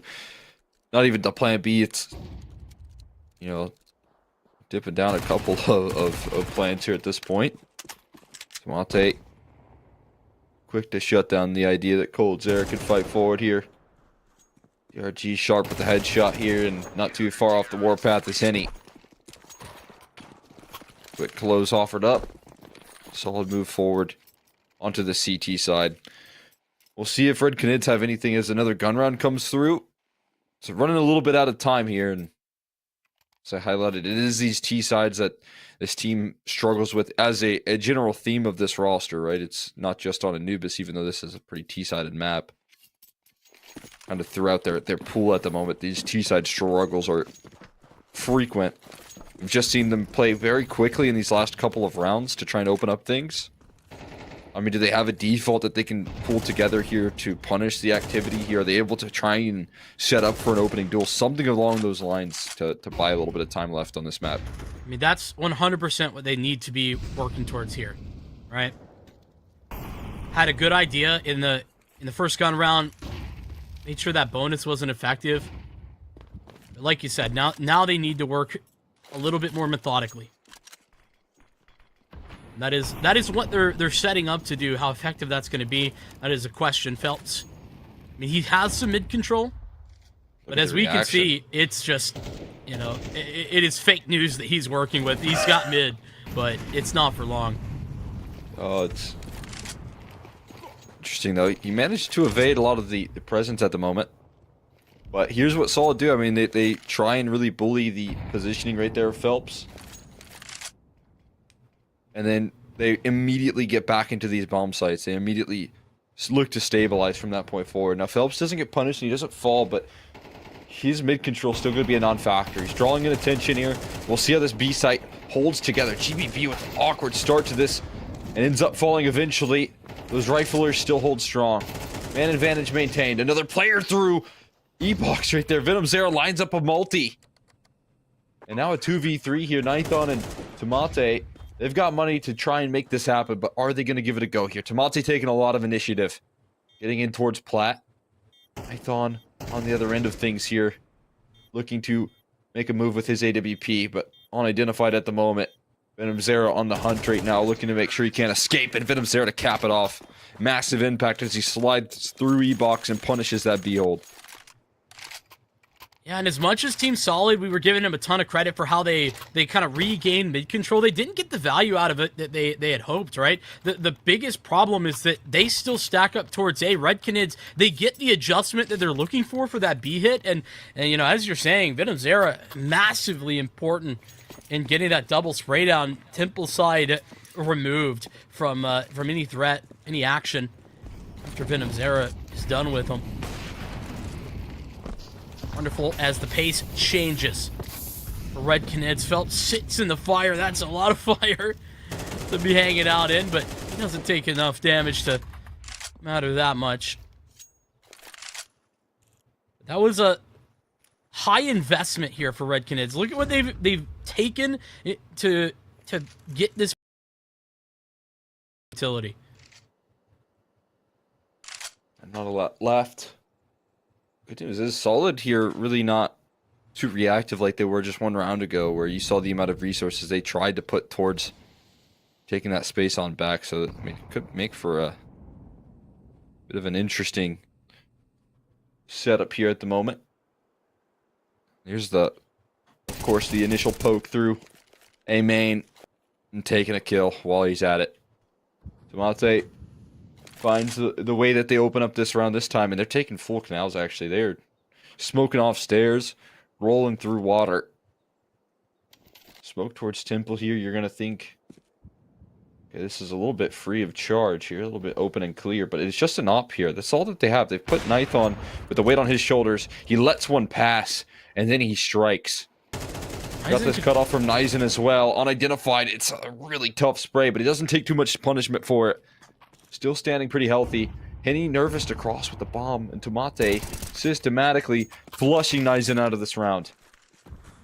Team Solid, they move together. They move with a coherency that not a lot of teams have. And the fact that Nython stayed alive for so long, now Henny's going to try and test him in a 1v1 op duel.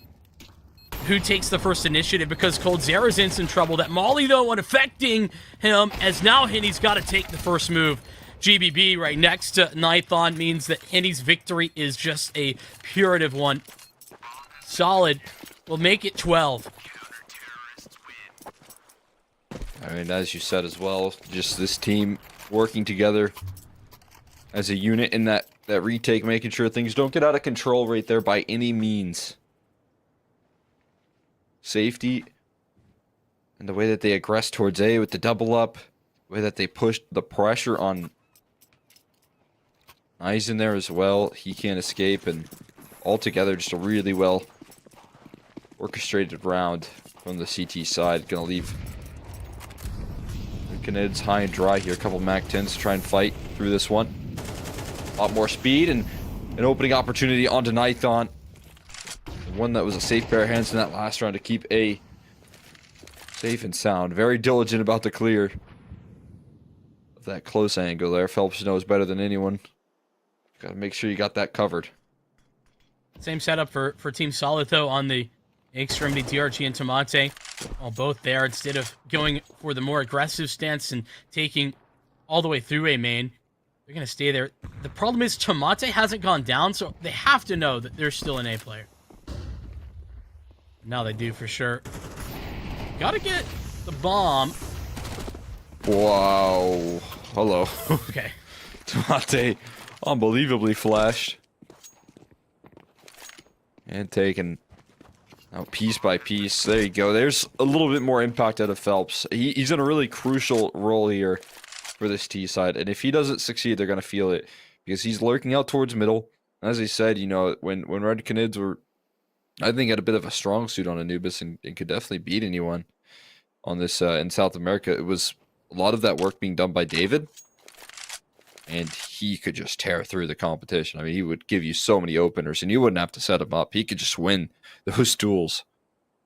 Phelps finally able to offer that same sort of success there. Has had a bit of a tough map, but 2 kills in this round, that mean a lot. Eventually bested, trying to go for the hunt. And, you know, important that he at least makes an attempt. You see the money, actually, for Destiny is enough to get another op in play. It's the second round in a row, though, that Phelps has gone for that exact move. I'm curious if Team Solid are going to target him in this round. I don't think they actually saw what was happening. Just response was utility, not any visual in the round prior. But, you know, now that they're looking for that. Alternatively, get Nython elevated somewhere else with an op, but it is going to be for position. It's the attempt to maybe punish that mid-aggression. There's a peek. Ops trade some shots back and forth. No connections on either one of those. Normally As you missed. highlighted. Oh. I have to recycle that one, I feel like, at some point. There's actually a CT smoke that comes through.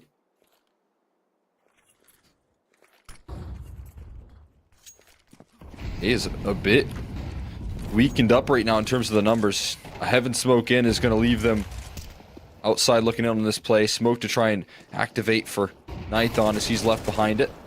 And some smoke spam connects onto Destiny, trying to transition his way on into this round. And this might be a bit of a quick call here. Fun's running a little bit low. Phelps is arriving on the lurk. And as that kill provides them a way out of this round, they're going to make sure to take it. And set their sights on the future here instead of closing out in the now. Sounds a little bit devastating. Red Canids, they do a good job, though, of, you know, selling the mid-pressure. Phelps is never gone, either. He's always still there. So it's not even like they're selling, you know, lies. They're selling a reality that Phelps is always going to be available to, you know, be a thorn in their side, and that is the case. Makes that A hold so much more difficult when you got one sole rifler to hold it off. That was in the form of Tomate.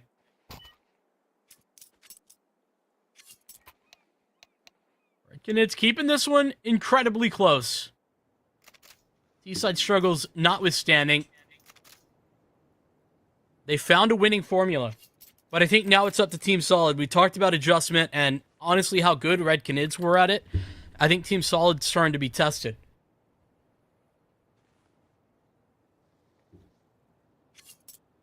Got an important time to call the pause here at the moment.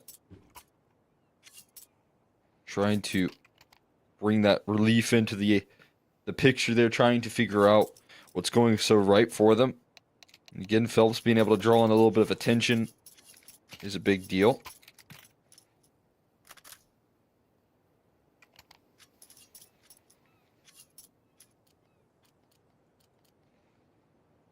What is the next step here for Solid here? Is they're starting to get Red Canids playing it up against Venom's there and Cold's there, actually doing a lot of work here on this T side as well. That time towards the A side with some pace, with some aggression. I mean, I think getting Nighthon a little bit more active or maybe a little bit more involved.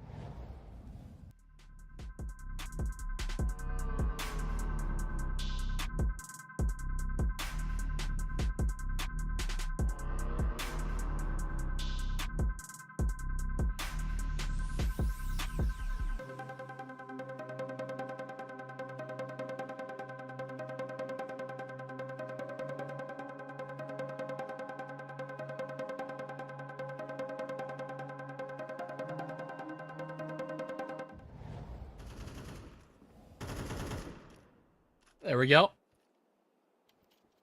So what adjustments do Team Solid have for us? Ooh, I like this call though.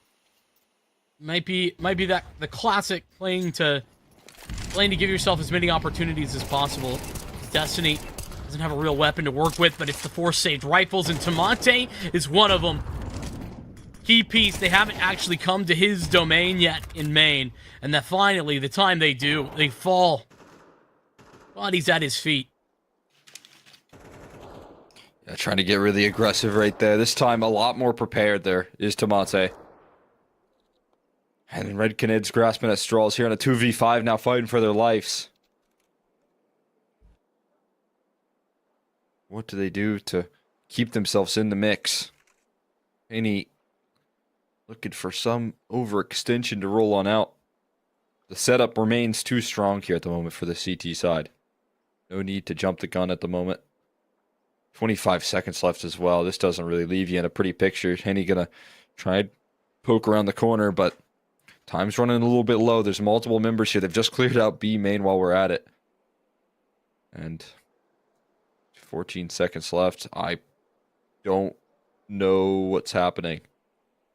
Okay, I think it's actually, yeah, it looks like it's a bit frozen at the moment, but Painting the picture there, as you can see from the end result, 10-13. I think we knew which way that 2v5 was heading with limitations on the time. Ends up in the favor of Solid as they close it out in a bit of a wild fashion. Oh, okay. So it actually did get a little close there. It made him work for it in the 2v5. But job finished. Solid, get the defuse. And they lock in a map 1 victory here. Yeah, I mean, Team Solid, they pick out Anubis. I think this comes down more to the wire than I had expectations for. I think both of us painted a pretty brutal picture for what Red Canid's T side looks like as a whole, but on Anubis, it's even more important to have a good T side because of the map. But their CT side start questions answered on whether or not that was the right call. I think definitely so. Able to set themselves up for some success, but Team Solid pulling off the victory at the end of the day is what we anticipated. Yeah, absolutely. I think crucially, Red Canid's making them work for it and showing that they do have a little bit of T-side. I think they got into their bag a little bit when it comes down to the adjustments and to the reactions. They still kept their identity as well all the way through that. You know, it was pretty pacey plays towards, we're talking like middle for Phelps early on in the half that was pretty easy to punish for Solid. They ended up kind of reining him in and then pushing on the extremities a lot more. You know, putting more faith in Venom's there to activate in the map, and I think that was the big difference maker that they needed. It got them some room to fight back there in that T side, but didn't quite give them enough to close out there. It was too strong from Solid. They end up closing out map number 1. Guys, we're going to be tossing this one off to a quick break, and once we come back, we're going to be playing things out on Dust 2.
Let's get this thing back underway. A pretty good ending there for Team Solid, considering the fact that they showed up in a big way consistently across the map. I thought we saw some improving signs from our expectations for Red Canids. We do move into their map pick, but does that mean that they're favored here? Honestly, I don't think that. I think so. What do you think?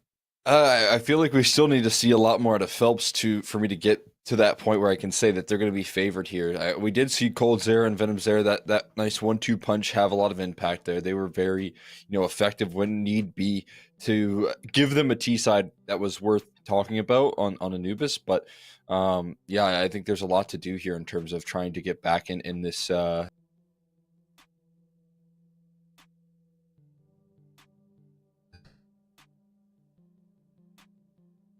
I'm back. Maybe I'm back. Oh, there we go. There we are. Huh. Nice. Yeah. No, Yeah, I'm with you. I think that, you know, getting back into things on Dust 2 going to be a little bit more difficult though when you're talking about a team Solid that have been good here on this map. I mean, like they have I think a ton of reps, and then on top of that, a ton of good recent form.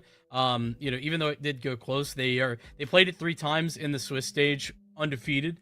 Throughout that Swiss stage, they lost it to Legacy a little while ago, but again, like number of reps here this year, I'm not even talking about like the previous iteration of this roster, is a little bit terrifying. I feel like this is a team that's been able to really work out how they want to play on Dust 2 and what their game plan looks like, and then also test how that looks against a wild variety of opposition, including, you know, Imperial and Odic as well. Yeah, absolutely. I mean, they've just been kind of nose to the grindstone here throughout 2025, and that means that they're getting a lot more chances to make this roster work, to make sure that they're succeeding, and I think we're seeing the fruits of their labor in a lot of these matchups here. And as I mentioned, you know, for Red Kittens, it's about maintaining that motivation all the way through here into a very difficult matchup, into a confident opening round match. And Dust 2, I do think, can provide them a lot of security in terms of, okay, we know what to do on this map. We have like the game plans nailed down here, super effective. We have Henny who can, you know, constantly put pressure with that AWP, but even Nython looked at certain times to be the more active and almost more effective operator there, and a lot of Anubis. And that to me makes me worry that, you know, maybe Red Canid's going to fall short here. They've got some pieces to the puzzle that they have at their display, but, you know, can they get all of them running at the same time here? Yeah, I mean, and what's on the line, right? A loss here drops them pretty significantly, right? I mean, they come into this Red Canids at you know, 63. You know, they're going to be dropping towards the 70s more. If it's going to swap these two teams. Yeah, and as you highlighted coming into this game, you know, maybe that means an invite, right, for a Team Solid as opposed to Red Canids. Yeah, I mean, it certainly should here from the world rankings that VRS provide.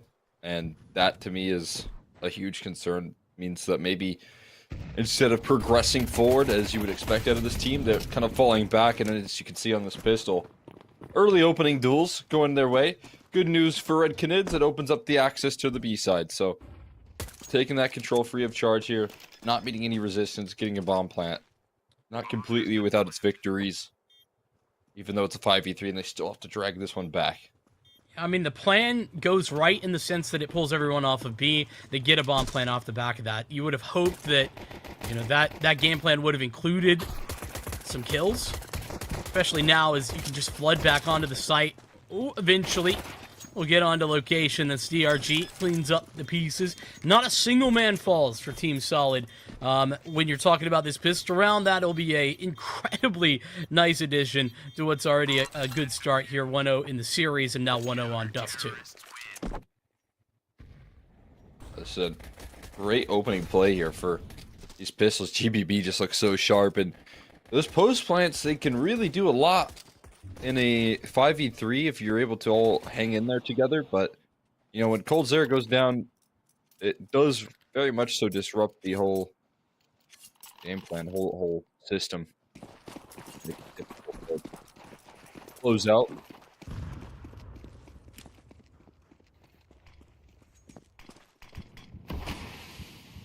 Put up the resistance in that last round. We're going to a pretty disciplined decision. You know, you just go for the force buy here, but they are going to hold this one.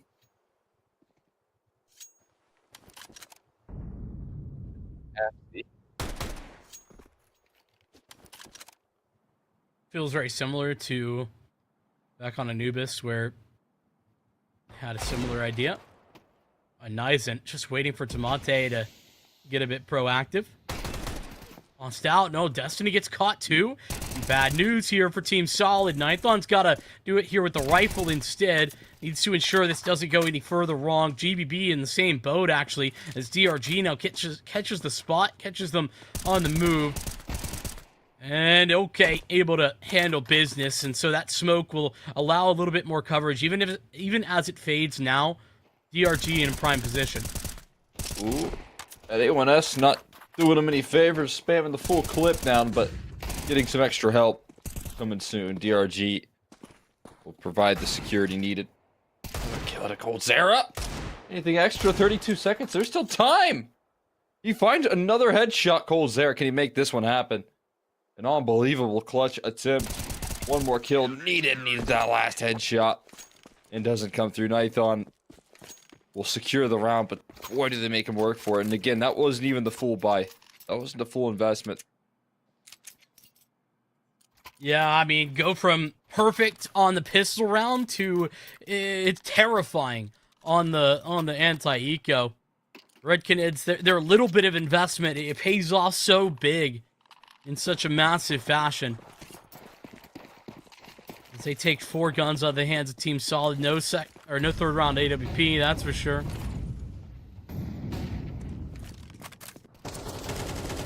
Won't stop them from taking long control. DRG's already softened up a little bit, though. What was a spam battle through mid? Phelps gonna get flash in through here. Does he want to take this fight? Doesn't feel like he does. Oh, there we go. It's so very blind. It's DRG.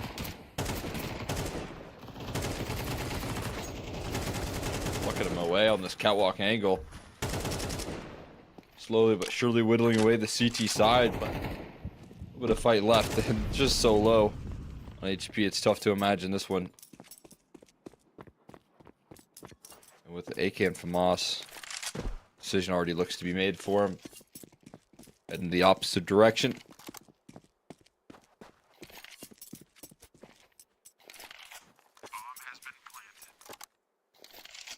You know, that last round being so pricey here, it's very valuable that now you're seeing Red Canids come out of the gates swinging when they get their chance. When they get their gun round, to capitalize on all the damage that you did just one round ago, even though you're happy with it, you want to make sure that you take advantage of it as well. Red Canids really putting some thought behind where they want to start, though. You know, we talked about them starting on the CT side of Anubis.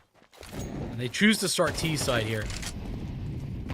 So, see what gets into that one. An incredibly strong first round, though. This is Red Canids' map pick, right? Yes, I apologize. They did not choose to. I mean, yeah, it makes sense. I mean, last time they started on CT side, so your expectations are, you know, now this is their opponent's map pick, but yeah, that's where they reversed it. They got me. They got you. They bamboozled you. But T side is looking like it's got some good initiative. You know, the mid control that they take in that last round. I like the vision. I like the game plan. And right now you're seeing the exact same idea. See, maybe if there's a bit of a gap in that smoke, allowing for visual. Spots out the boost, and the bottom of the totem pole gets punished for it. But so does the rest of the squad. Not too much worry about this one. Getting past the USPs, great clear as well. And it remains nice and clean. Like to see Phelps getting a couple of ecos just to build back into this series when you're talking about him as the key to a, you know, confidence inspiring Dust 2 for Red Canids. You know, he picks up a quad there against USPs. It's going to feel nice. Tied scoreline. As Nithon will get an AWP out for the first time in the half. Not going to see one for Henny either. And it's ahead of the smoke that Nithon gets vision. That's more of that aggressive opping that we were talking about out of Nithon right there. Feeling very comfortable in making these sort of decisive moves. There's a prime example. Opening advantage now. Taking down Cold Zera. And making him work for this mid control a lot more than in the past here, which I think is a good reaction from Solid here, trying to make him throw more utility, put more bodies on location. Wow. I can't believe that Destiny's gone back to that angle after what happened last time. Such a phenomenal flash. Well, they're starting to hit their stride right now, Phelps. Getting confident as can be. Diving into CT spawn. This is curtains on the round right there. And we're seeing Red Canids. And the reason that they picked into this map here for sure. Well, this is a nice move from Tomate. He actually went through the door and got up into the corner before anybody could see him. So nice way to try and save that rifle. But yeah, just some fantastic success. I really like Team Solid's effectiveness at repositioning. They're very mobile in their CT setup here. But, you know, a couple of key flashbangs. One to force Nithon off of Catwalk, and then the next one to set Venom Zero up for the double at long. You know, little bits of utility that Red Canids have used and changed the course of history in that round.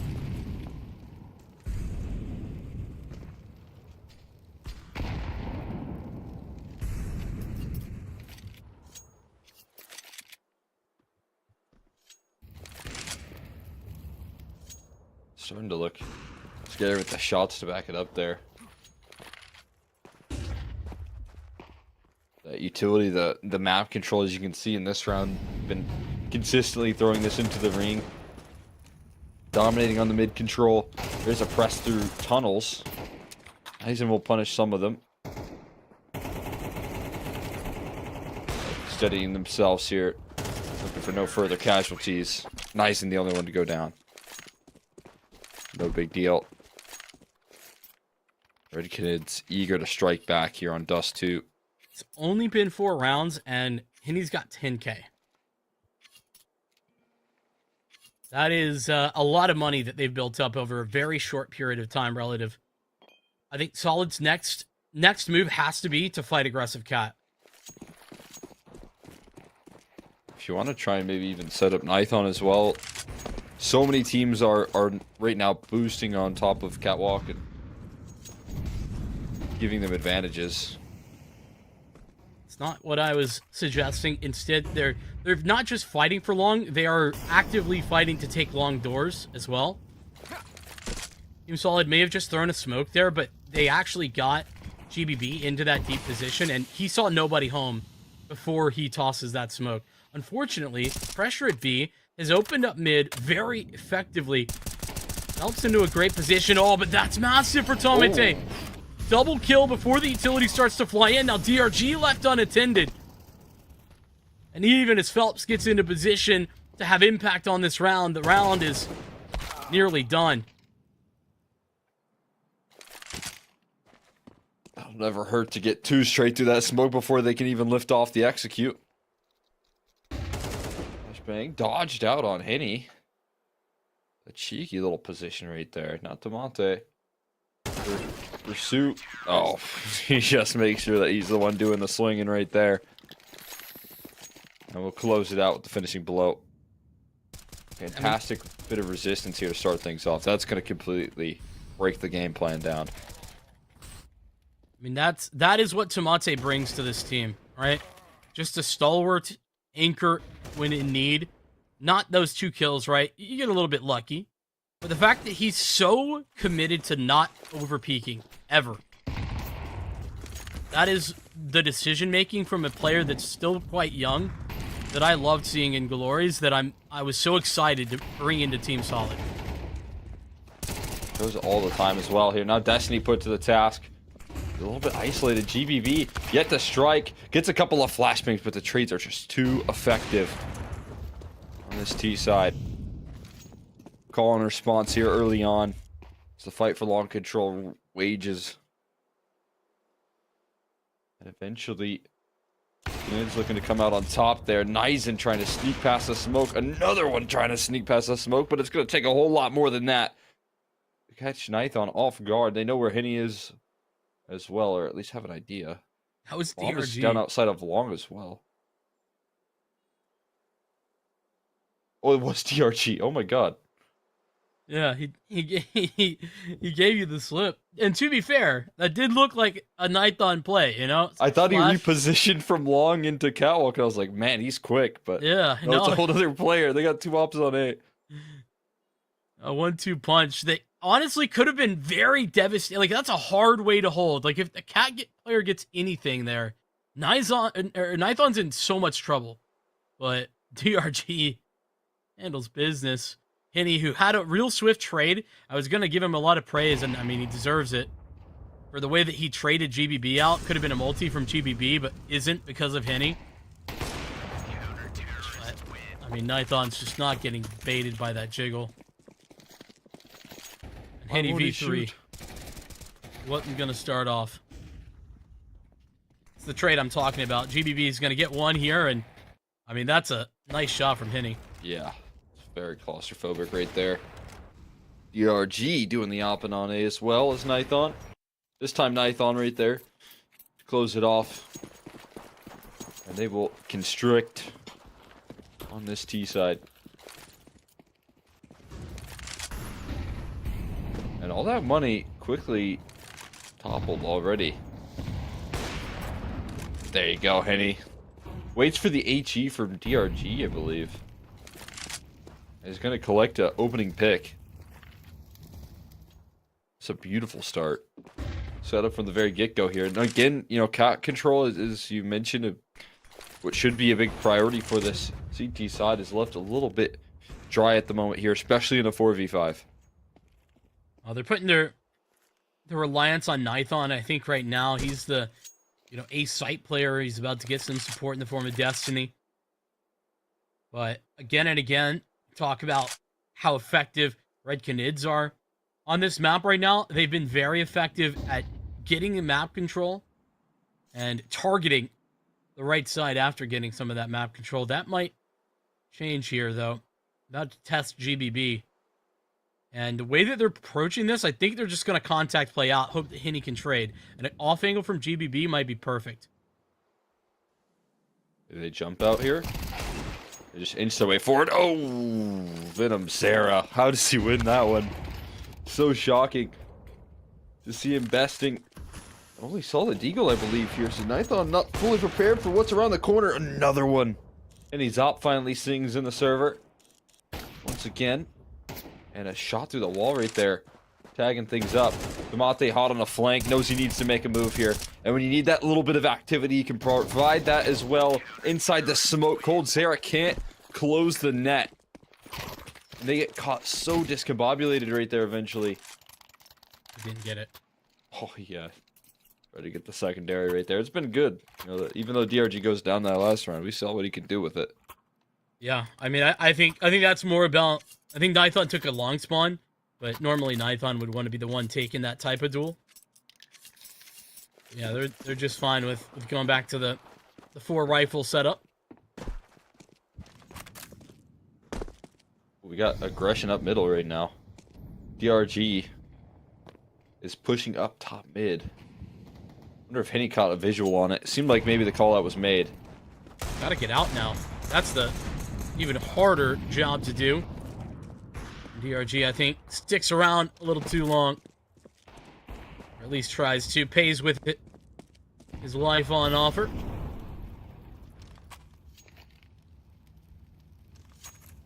That's not a 1-for-1 that you really like to see on an eco round.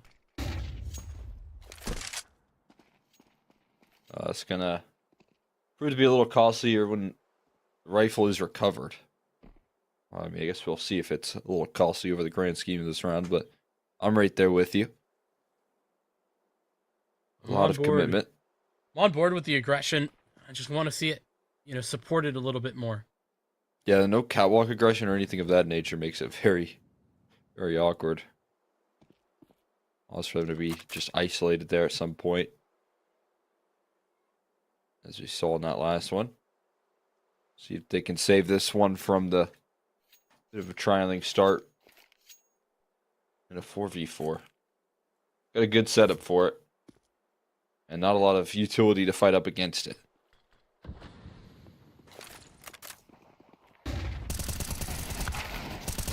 So hard to play against that specific flashbang. GBB. Oh my goodness. Thought he had 2 there, but bomb plant would be a real nice addition. Won't end up getting that, though. Once again, it gets a little bit more expensive for Team Solid.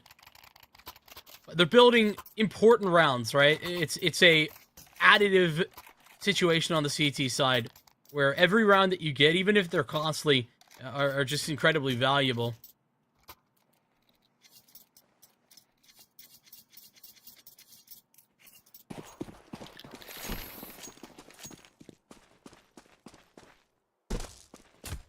Yeah, being able to count it up here at the moment. 6 rounds put together early on.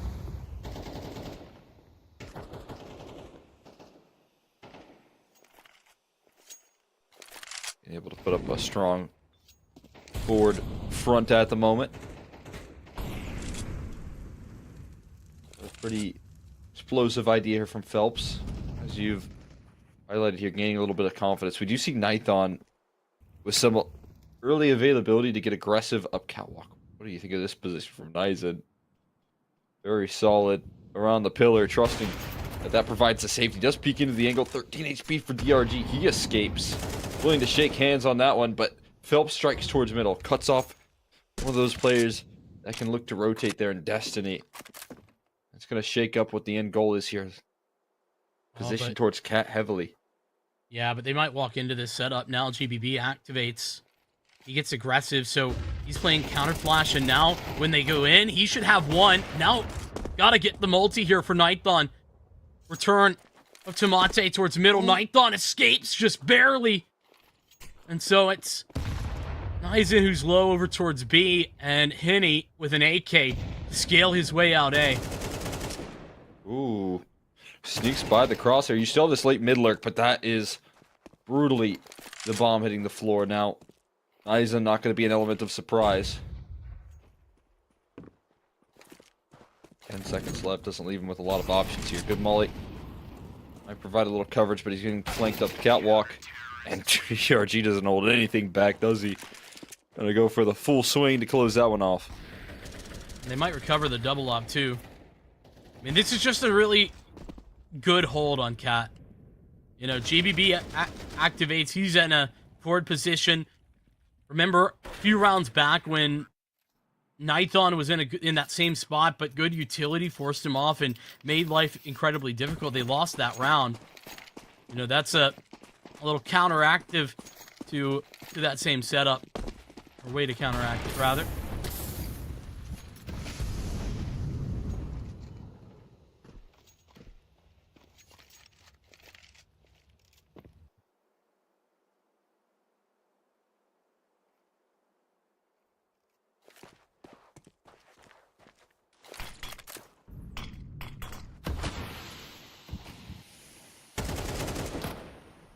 Quite the wide swing there from GBB. For a rude awakening. Now, how do you get cross here? Trying to bid out that utility at this point. They're doing a good job of that. Throwing a lot of that utility right now on the CT side. Got all the squad rotated over here. That allows for a quick lurk from Venom Zera. And they're just winning this one outright. They're looking to close this one out with a statement. A bit of a tough half here on the T side, but a fantastic finish. I mean, the scoreline might suggest it's been a bit of a tough half, but actually, I think in reality, Red Canids, that's maybe the best T half I've seen from them, like that I've gotten to cast. A lot of vision behind it, you know, good details with regard to utility. And, you know, they had one clear goal in mind. And I think oftentimes that's been a bit of Red Canids' struggle, is not having a goal in mind and getting a little bit lost in the details. Being a little over-isolated there on the T side. But yeah, I mean, I'm with you. They didn't see a lot of that, right? You know, they consistently went for that cat control. They were very successful in doing that. The pressure at mid was very consistent as well. Loved how effective they were there. Gotta say, that is a resounding success, even though the scoreline might not tell you that. And again, I mean, I will talk about how good these players are. Their CT side is definitely their strength because of that skill set, because of the individuals. Their CT side, it is very difficult to consistently win rounds up against this team, even though we can highlight the ability here that a solid roster can bring to the table. I'll see re-execute onto this B bomb site. That's a molly torch, pack flat, close range, dual Berettas. Oh, and the flashbang is perfect to isolate these duels. Somehow they're still cracking through. Low HP, and they make it past despite a great early resistance. Solid just persevere the way into this bomb site. Your low HP on Henny. The same is true for GBB. What's the move to get onto this retake here? Because you're not seeing any utility. Not left at least. It's cooked. I mean, this is just such a good post plant. Ooh, I mean, Nighthon, Nighthon, though. yeah, maybe swings a little too far forward. That makes this post plant a lot less effective. Now it's up to the Glocks. They've got to connect. And they do. DRG gets his, and Tomate as well. I'm right Yeah, there you- with you. They You had can it. see that one coming from a mile away, but yeah, that one, I feel like they just had so much going for them early on, and that flashbang, they get the opener, and the rest of the team that should be able to trade things out is actually fully flashed. They can't see a thing.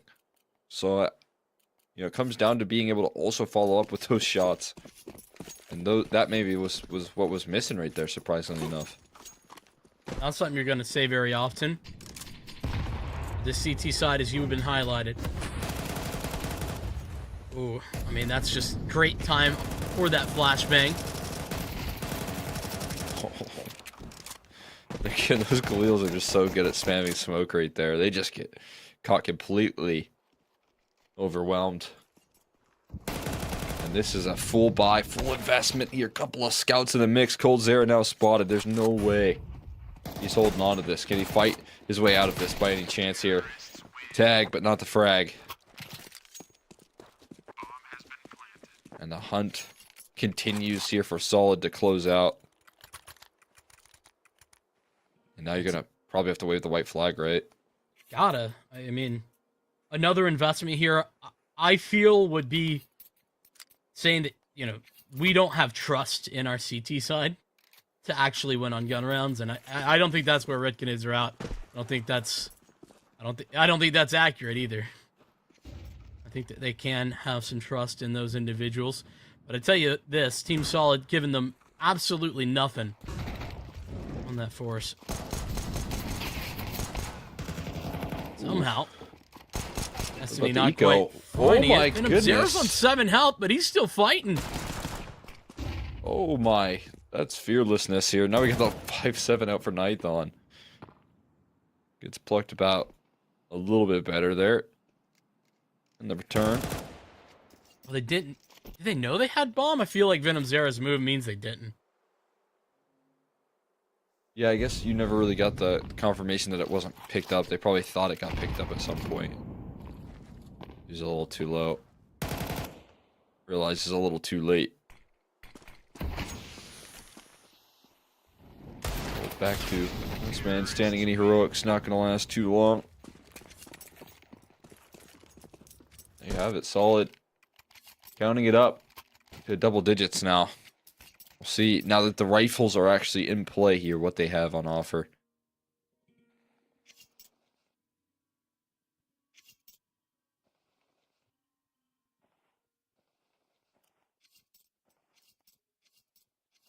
More than just rifles, though. It's the scope here for Henny.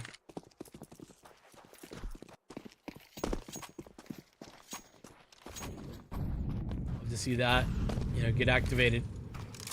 An early avenue. He's currently looking catwalk, but not aggressive in any way. Team Solid, given their pick of the litter for how they want to take control of this map.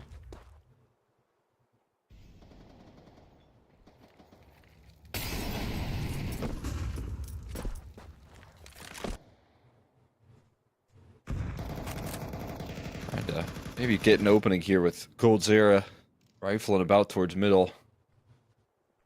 They got that deadly combo of Cold and Venom Zera over towards the B side of the map here. There's a smoke to kind of poke at coldzera. He throws a reaction smoke here, interestingly enough. And it does bait Phelps into rotation here, and you see this catwalk presence. They're ready to kick it into high gear here. They're going to do it very quickly. You'll see how good these flashes are to get past the hitting crosshair. My God. Maybe flash is not necessary. You just gotta shoot him in the head. And oh, Nithon caught visual of Phelps as well. 5v3. Bomb planted. I don't really know if they have a path into this round. You've got no kits. Yeah, normally holding long control is your path, right? And Nizon has it, but yeah, I agree. No kit, and Venom Zeros are separated as well, means that this is a long-term save goal for Red Canids. Talk about a statement opening, though, for the T side. You know, didn't let him get anything on the force buy. A little bit more against the eco, and oh, Cold Zera doesn't get to hold his gun. That's costly. Guess he had to have, you know, find some timing to get out of there. There wasn't really a good escape time for him. Not really a mistake on his part, but 11-5. It's starting to feel very similar to Anubis, where Red Canids do some very good work, but Team Solid taking advantage of everything that they have on offer, and at this point, Red Canids are not going to have a lot of time to make adjustments or even make mistakes.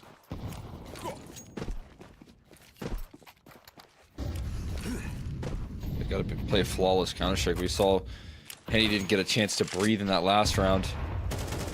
HE to blow open the smoke.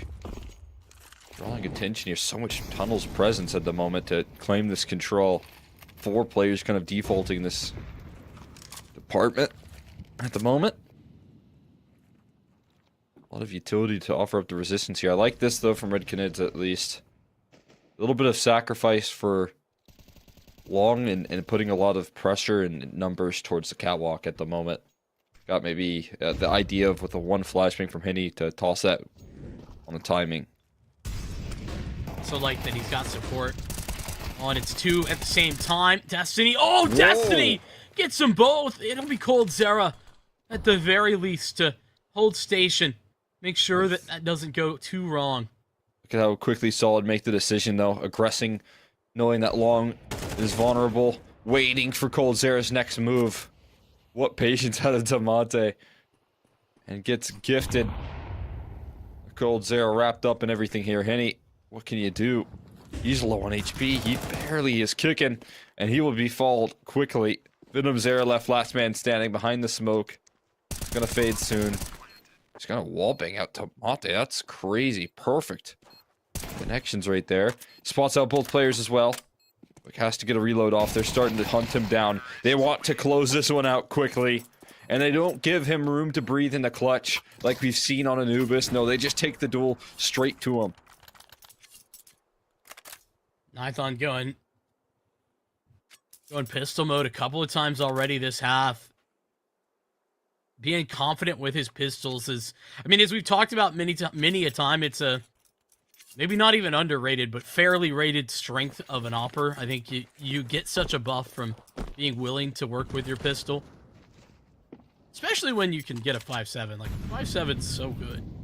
Yeah, he's still rocking that one from early, isn't he? I mean, Tech 9's great too, you know, I'm not taking shots to the Tech. But, you know, you got options on both sides. It's not like, even though I'm a P250 enjoyer, it's not like you can just get a P250.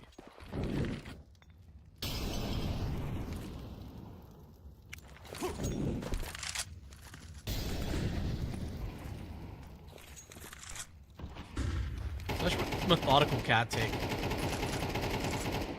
It's just every position there's a molly for. It's so hard for Red Canids, even if they were forward on catwalk, to actually have a real chance at a forward setup. You know, some sort of bait and switch when those mollies are so on target.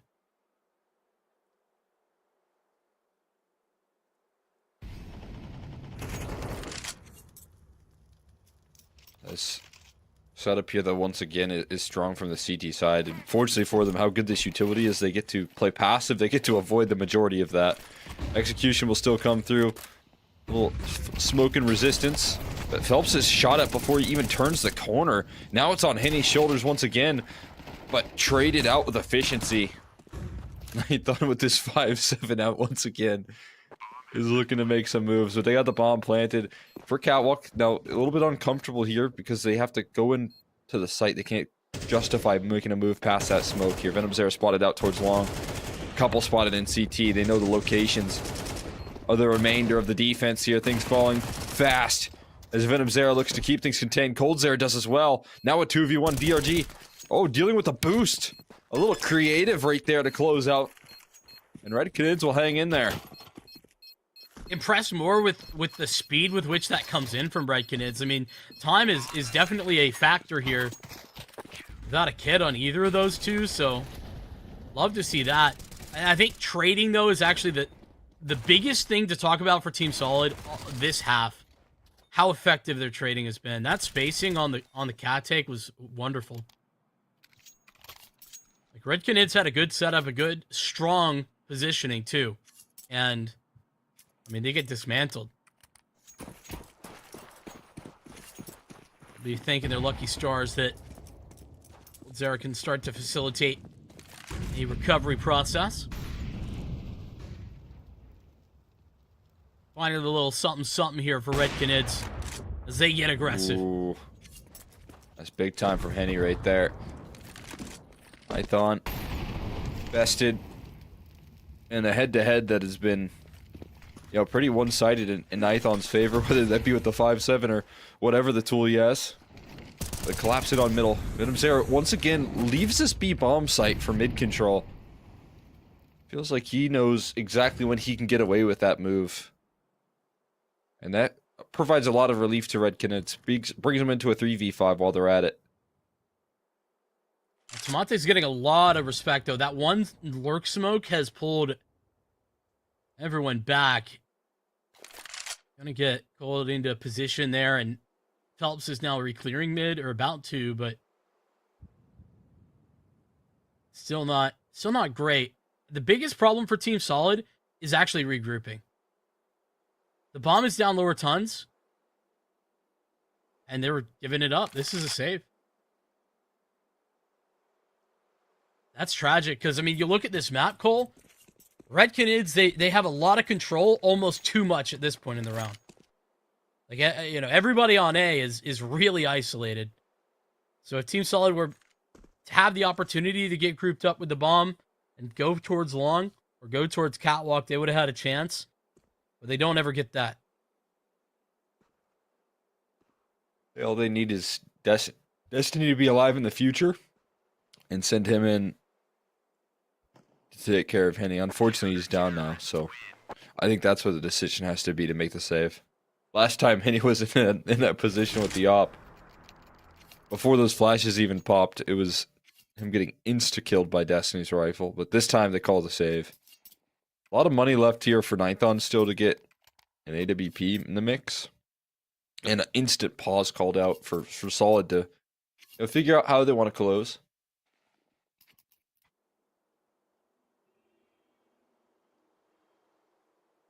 So what I was kind of talking about, though, that Red Kids were running out of time before they even got to 12, when it was 10 rounds for Team Solid, and they win their 11th. Is that Red Kids, they still had a pretty big deficit, still do. Need 5 rounds straight to proc overtime, but it means that Team Solid had plenty of time to talk it over, find just one working strategy, and not one that they need to repeat, just one time.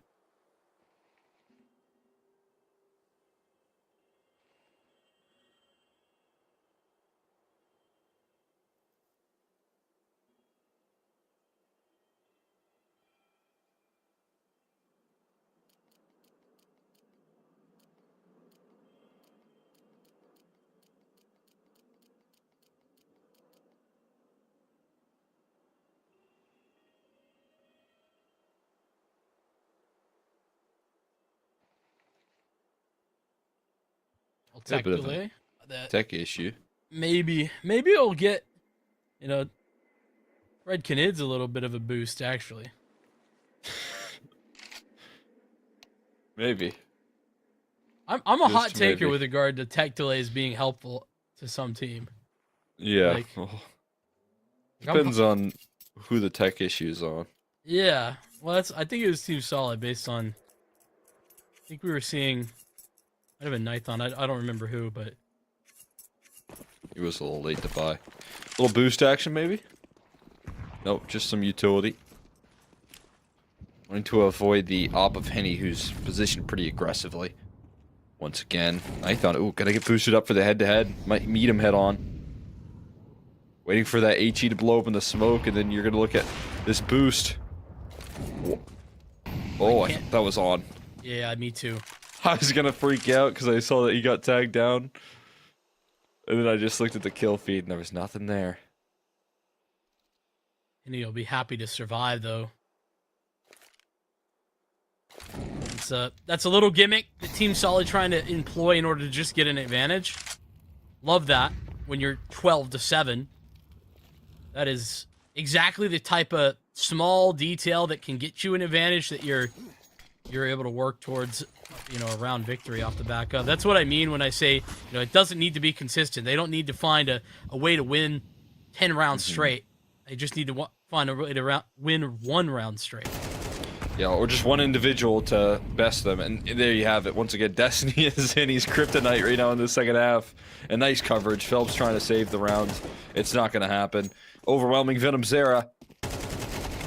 And Destiny's still lurking about towards middle, ready to cap this thing off. And he will do so in fine fashion. 19-14. He is the final nail in the coffin up against his former team, eliminating them from playoffs. You saw Nython set up. It was a lovely little powerhouse in between that duo as they close out Red Canids 2-0 in dominant fashion on their opponent's map pick as well. It felt like they survived Anubis, but just not allowing for Red Canids to lift off ever, really, in terms of momentum, in terms of the pressure. They always had control of this series.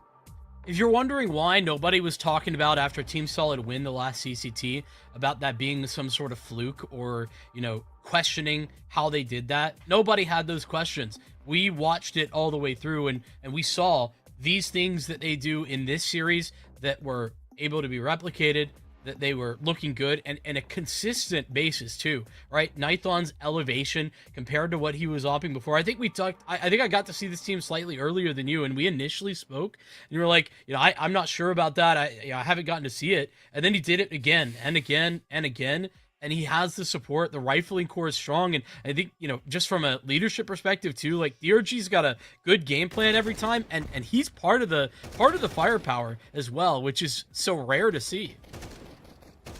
Yeah. I mean, he does have a lot of firepower here for this roster. It's really nice to see that he's having a little bit more impact. Obviously, again, I think any prospect that you can pick off of Sharks is going to be a good one, because Sharks are good at developing talent. Just didn't know if he could dig deep into his kind of IGL arc and into this roster with a bit of a shift up there without the coachy factor that I think is a pretty big factor, and so far he has been doing excellent work here with this roster. And, now it's another big victory, a big scalp to take. I know that Nython and Destiny probably came in with a little bit of motivation for this one as well. And it just feels like they could make it happen again. They see the side of the bracket. These are all teams that they can handle. The question marks around Legacy, you're still into the mix, but I think they're capable of beating anybody here in this matchup.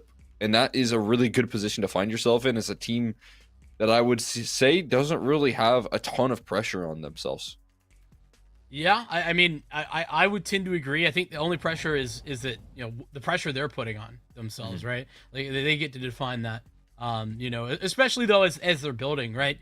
A couple of big wins. But the other thing is, right, talking about tests and who they have already seen themselves tested against. I mean, they beat Odic, Sharks, and Imperial last time out. Right, that was their run to the final, and then Imperial in the final. Right, they got Imperial and potentially Legacy, as you mentioned. Well, here they beat Red Canids, and then Fluxo is the only other big threat that they haven't had to work against. I mean, Bestia maybe could be another conversation point, but I think if you're talking about Bestia, I think they're in the same conversation as a Sharks, pretty consistently, or a Fluxo on the other side of that. Yeah. So if you can beat those teams, I think you'll be very competitive against a Bestia as well. So the fact that Team Solid are checking off the list of teams that they can prove it against, they haven't found a team they can't beat. Yeah, yeah. I mean, and I'm very excited for this kind of future here for this roster. I mean, not only have they been able to do it last time around, but looking to now replicate those results. As you said, kind of avoid the concept of this just being a one-off. This just being a fluke. Okay, we hit some form. We're at a bit of a honeymoon phase with these roster changes. I think we are seeing a whole lot more out of Solid to prove that this isn't the case here. And, if they're the next team that rises up here, despite a lot of the fight against them here, despite like a lot of these players on this team having a chance to redeem themselves from maybe failures in past orgs or getting cut from past orgs, well then, that's an excellent opportunity. And it feels like that motivation is there for every last one of these players. That it is, and they'll be turning that motivation into some fire as they head into those quarterfinals. So we set the stage for those. That being said, some more from this round of 16. It's not over yet. We got one more best of 3 to get through today, and then 4 tomorrow. Furia FE and players will match up here in about 15 minutes time. We'll be jumping into the pre-show, so make sure that you stick around for that. We'll be seeing you then. Until that time, we'll see you in a few.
And welcome back, everybody. We're ready to hop on into the last series of the day. It's been a pretty fun one already. Ready to close out strong here. We got Furia FE taking on Players, a team that had to fight their way through the Swiss stage up against our invited squad here in Furia FE. Vincent, I'm really looking forward to closing out the day here with this match. Yeah, me too. I'm excited to get a peek at a Fury FE team that, you know, if you're a fan of Impact and have been watching the Impact space, I mean, they have really defined things here in South America. Furia have, they made it big splashes even in Impact finals, taking second place just to the Imperial roster that has been making splashes elsewhere in the tier 1 space. So, you know, lots of excitement here surrounding this team and them and what they are going to be able to do, what they've been able to do. But I think players in the same caliber of squad, when we're talking about like fighting their way out of these Swiss stages and getting some opportunities. But I mean, what better time than now to dive a little bit deeper into this Furia FE roster? I mean, it's been a lot of fantastic work being done. Ka on a pretty consistent AWP. Lots to love about what this Furia team has been able to do over the last season of Impact. Yeah, I'm definitely looking forward to, seeing how they fare up here. I mean, this is a team that obviously, compared to Imperial Female, they've maybe fallen in a lot of those second places, but that's what every team in Impact has been doing. So they're looking to, be that second team up. They're looking to be that next team, and it's really exciting to see, again, these opportunities still be, fully capitalized upon, and another CCT playoff opportunity that this roster has to challenge themselves up against some tough competition. So I'm excited to see what they can come through prepared for this matchup here up against Players. Yeah, and with a lot of honestly individual firepower available to them, I'm excited to see that more aggressive play style that they like to work towards against a team that, very very fundamentally has been shaken up here coming into this playoffs, right? Like, this is a team that has lost two of their best players in DZT and in Doc. Like, those guys were amongst their better performers in DZT, and that was their in-game leader too, from my understanding. They brought in Huggy, who was previously the in-game leader for Pain Academy. I think did some pretty good work there, actually. Understandable. The results weren't insane, but I think from a tactical level, showed off pretty well. But in addition to that, Volterra, who is a familiar face that you'll know, I don't think replaces the firepower that Doc provided, though, to be completely frank. So, I think Players, whilst have done a great job to get here, I mean, they started 0-2 in the Swiss stage and then won 3 straight best of 3s in order to qualify here to the round of 16. That's phenomenal, but I don't think they're in a perfect position to take advantage of that right now.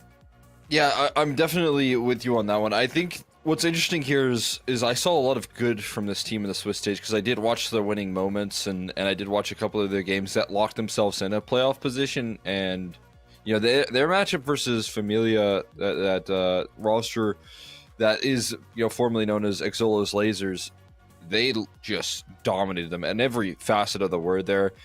You bring up some of the new guys here. Huggy was really impressive with some of the ways that he activated on these maps. It's for a young player, in my opinion, like, whenever I see a young guy that knows when to take initiative here, I always think, this guy's going to have some potential. He's going to have the availability to actually be a playmaker long term. And I saw that out of Huggy there. He was very willing to go for that aggression. So, you talk about Myth Poutini on this roster quite a bit as well. Everyone knows what this guy's capable of here in the scene.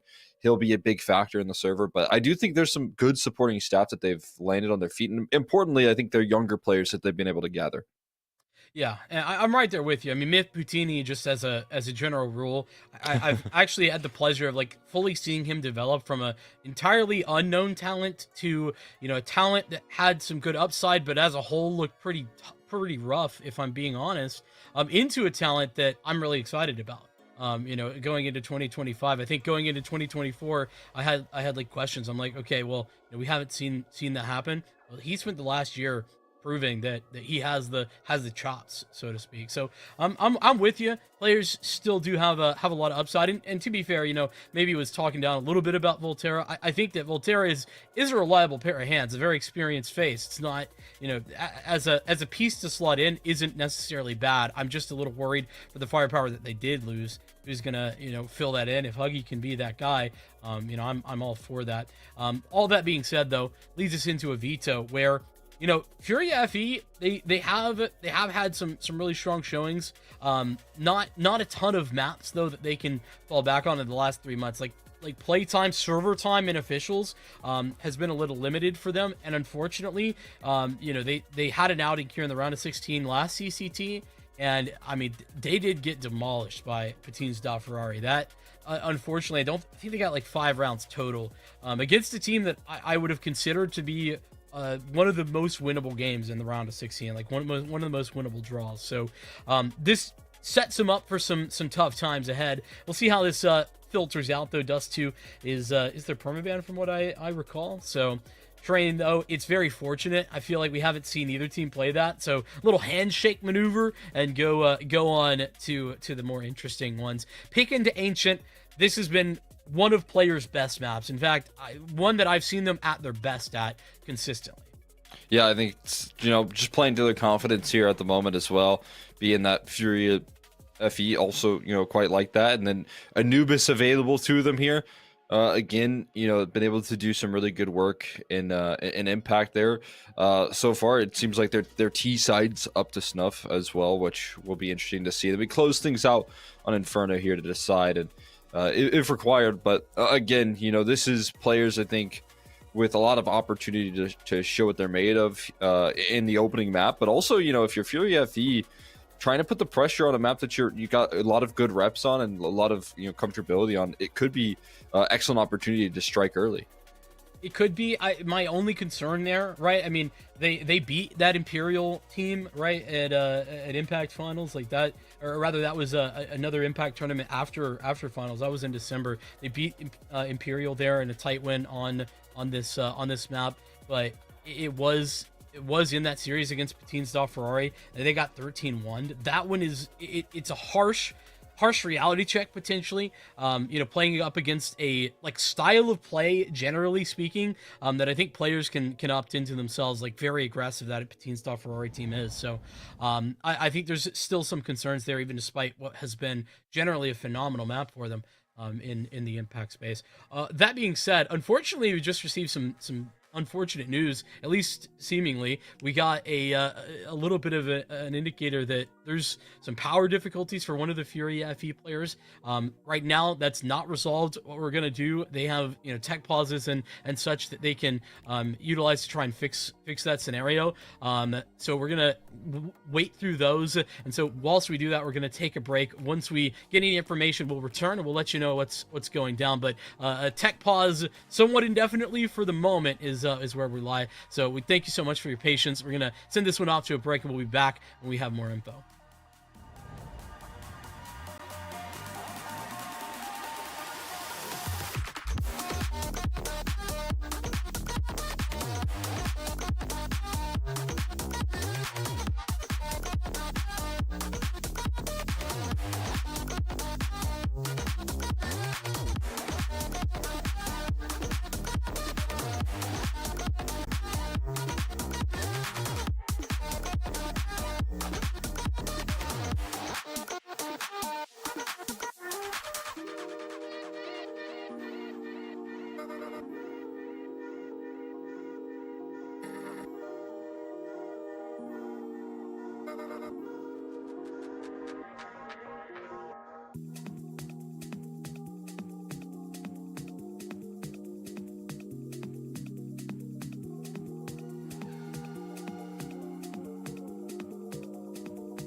Well, we appreciate all your patience. Unfortunately, it's not good news that we come in with. It is that Fury FE just could not get the technical difficulties figured out in time, so they had to forfeit their matchup here against Players. So Players get to move on to the quarterfinals. I mean, without being tested. I mean, I guess, you know, if we want to talk upside, that's definitely an upside, but a big disappointment that Fury FE won't be able to get to step in and play tonight. And in addition to that, don't get that opportunity, because I think that's, you know, ultimately what they're looking in for.